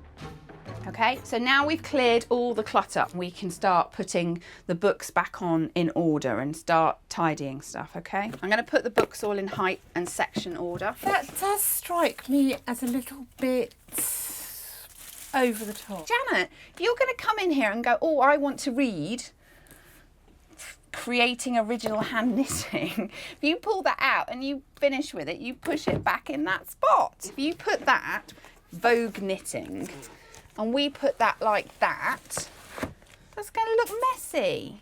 But does that look nice? Yes. No, it doesn't. I don't see why you need to spend so much time doing the cleaning when it sounds like the perfect house anyway. What's missing in your life? Oh, That's getting technical, isn't it? Well, I don't know. I think it's quite lots of, you know, you'll know yourself, being at home on your own all day is quite lonely. I'm at home full time. My husband works away a lot. Yes. I don't know what I would do with my time, really. I don't know at the moment why Helen doesn't go and get a job, because she's got lots of talents that would be very useful in the workplace. It's been nice to have a buddy, you know, for the day and to have conversation. Oh, that's lovely, Lindsay. And I like to chat. And if I'm on my own, I've only got the dog to talk to and he doesn't respond. Chemicals in. These ones are, they're a non-toxic surface cleaner and they're plant-based. Is it more expensive? A little bit more expensive, but it comes in a pretty bottle. And it's a pretty colour. It is a pretty colour. So, you know. In Luton, after 50 hours of cleaning and organising, Helen's work is finished. One of the few people Janet's allowed to visit is friend of 5 years, Wendy. 4 days ago, Janet's living room was buried under half a skipload of craft materials, including 500 balls of wool and 30 unfinished projects. Way, look at this! I've never seen it as tidy as this. This is fantastic. You got a space! I know! You got a space! Well done, you! Thank you, darling. And Helen. And Helen. Oh, thank you, Helen. Before, Janet was unable to move in her cluttered crafts room. Now, with a new set of shelves and 25 plastic boxes, Helen has created an ordered environment for Janet to finish her projects in. Bedroom. Oh, wow! Oh, can I move in? Oh, please! I just love the way that it's all organised. You can just see everything that you've got. Do you think this is going to help Janet to finish her craft projects? Yeah. Having this room here? Yeah, absolutely. Because there's no excuse now, is it? No, no. Really? And I've thrown some away. It's been tough. It's been a challenge. Before, Janet's bedroom floors were piled high with dresses and fairy cardigans. It's now airy and organised. Wow, that's so much better. And I've got space. Does it look nice at all the colours? Oh, it does. So organised, that's excellent. You'll be able to reach everything there. Yes, I know what I've got. There's only so many, like, turquoise tops girl needs, but... So, I've got a wonderful tidy house. Hopefully, you are going to be less lonely because you're going to find something else to do, aren't you? I need to get a job, don't I? And also, we'll have to get together and do some knitting. Yeah, well, you did promise that you would show me how to do it, because I don't know how to do it. I think having an obsessive compulsive cleaner in was hard work, very much worth it. She sprinkled all her fairy dust all over the house, and it meant that I wasn't anxious. I think I should utilise my skills a bit more. I think actually I would really love to go out there and do something more than what I do at the moment.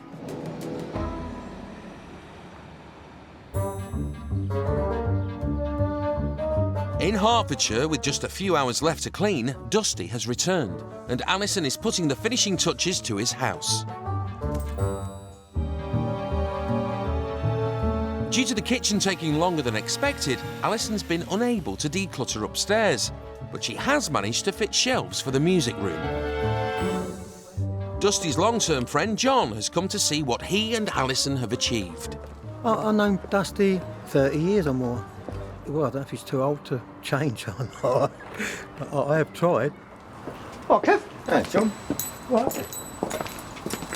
Right, Alison? Yeah, all right, John. All right. Yeah, Nice to meet you. and you. 4 days ago, Dusty's living area was hidden under a blanket of paperwork, books, dust and old Western props. Now there's space to relax with friends and enjoy the Wild West ambience.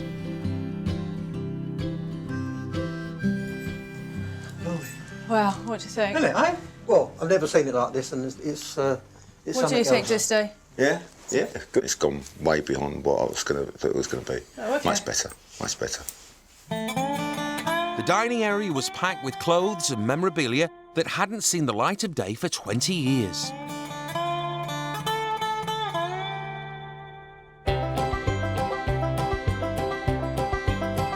With some new furnishings and saddle mounts, it's the organised and functional tack room Dusty dreamed of. Alison done a really good job. Lovely. Fantastic. It's been hard for me to, a stranger never met before, come into my house and arrange my belongings in the order that she thinks it should be. That's been one of the hardest things that I've had to adapt. So, that's good. Before, Dusty used his kitchen for recording music and storing the horse feed. After 7 hours of elbow grease, Alison has now reclaimed the kitchen. Unbelievable. I thought I'd be next doors. when I came here before, you got horse feed there. Yeah. Despite the transformation, Dusty still wants to keep his horse feed in the kitchen. It's got to go outside. I swept that out and I was heaving because of the stench down there. The food has got to be done out the back. You'd have mice if you had it at the back. In my house, it'd be out the back. It is out the back. It's sugar beet and everything you eat. I've just spent all day cleaning this kitchen and you're moaning that I've took your beet out into a bin. He's made me that angry that I'm fuming, I'm shaking. It's, you know, someone throw all your hard work back in your face. It's like a wild horse, really. You won't be able to change him, really. He's 60 years old and he's set in his ways. She's a saint. I hope she does well in her life and hope she does just relax more and get some sort of good hobby that she can put some of her energy into that rather than cleaning the house. I know that I need grief counselling, that's the main thing that I've learned and I'm going to take that on board. So when I go home, I won't be so controlling. I'm still going to clean, but I'm not going to clean to the extreme and I'm not going to be late, we're going to be on time.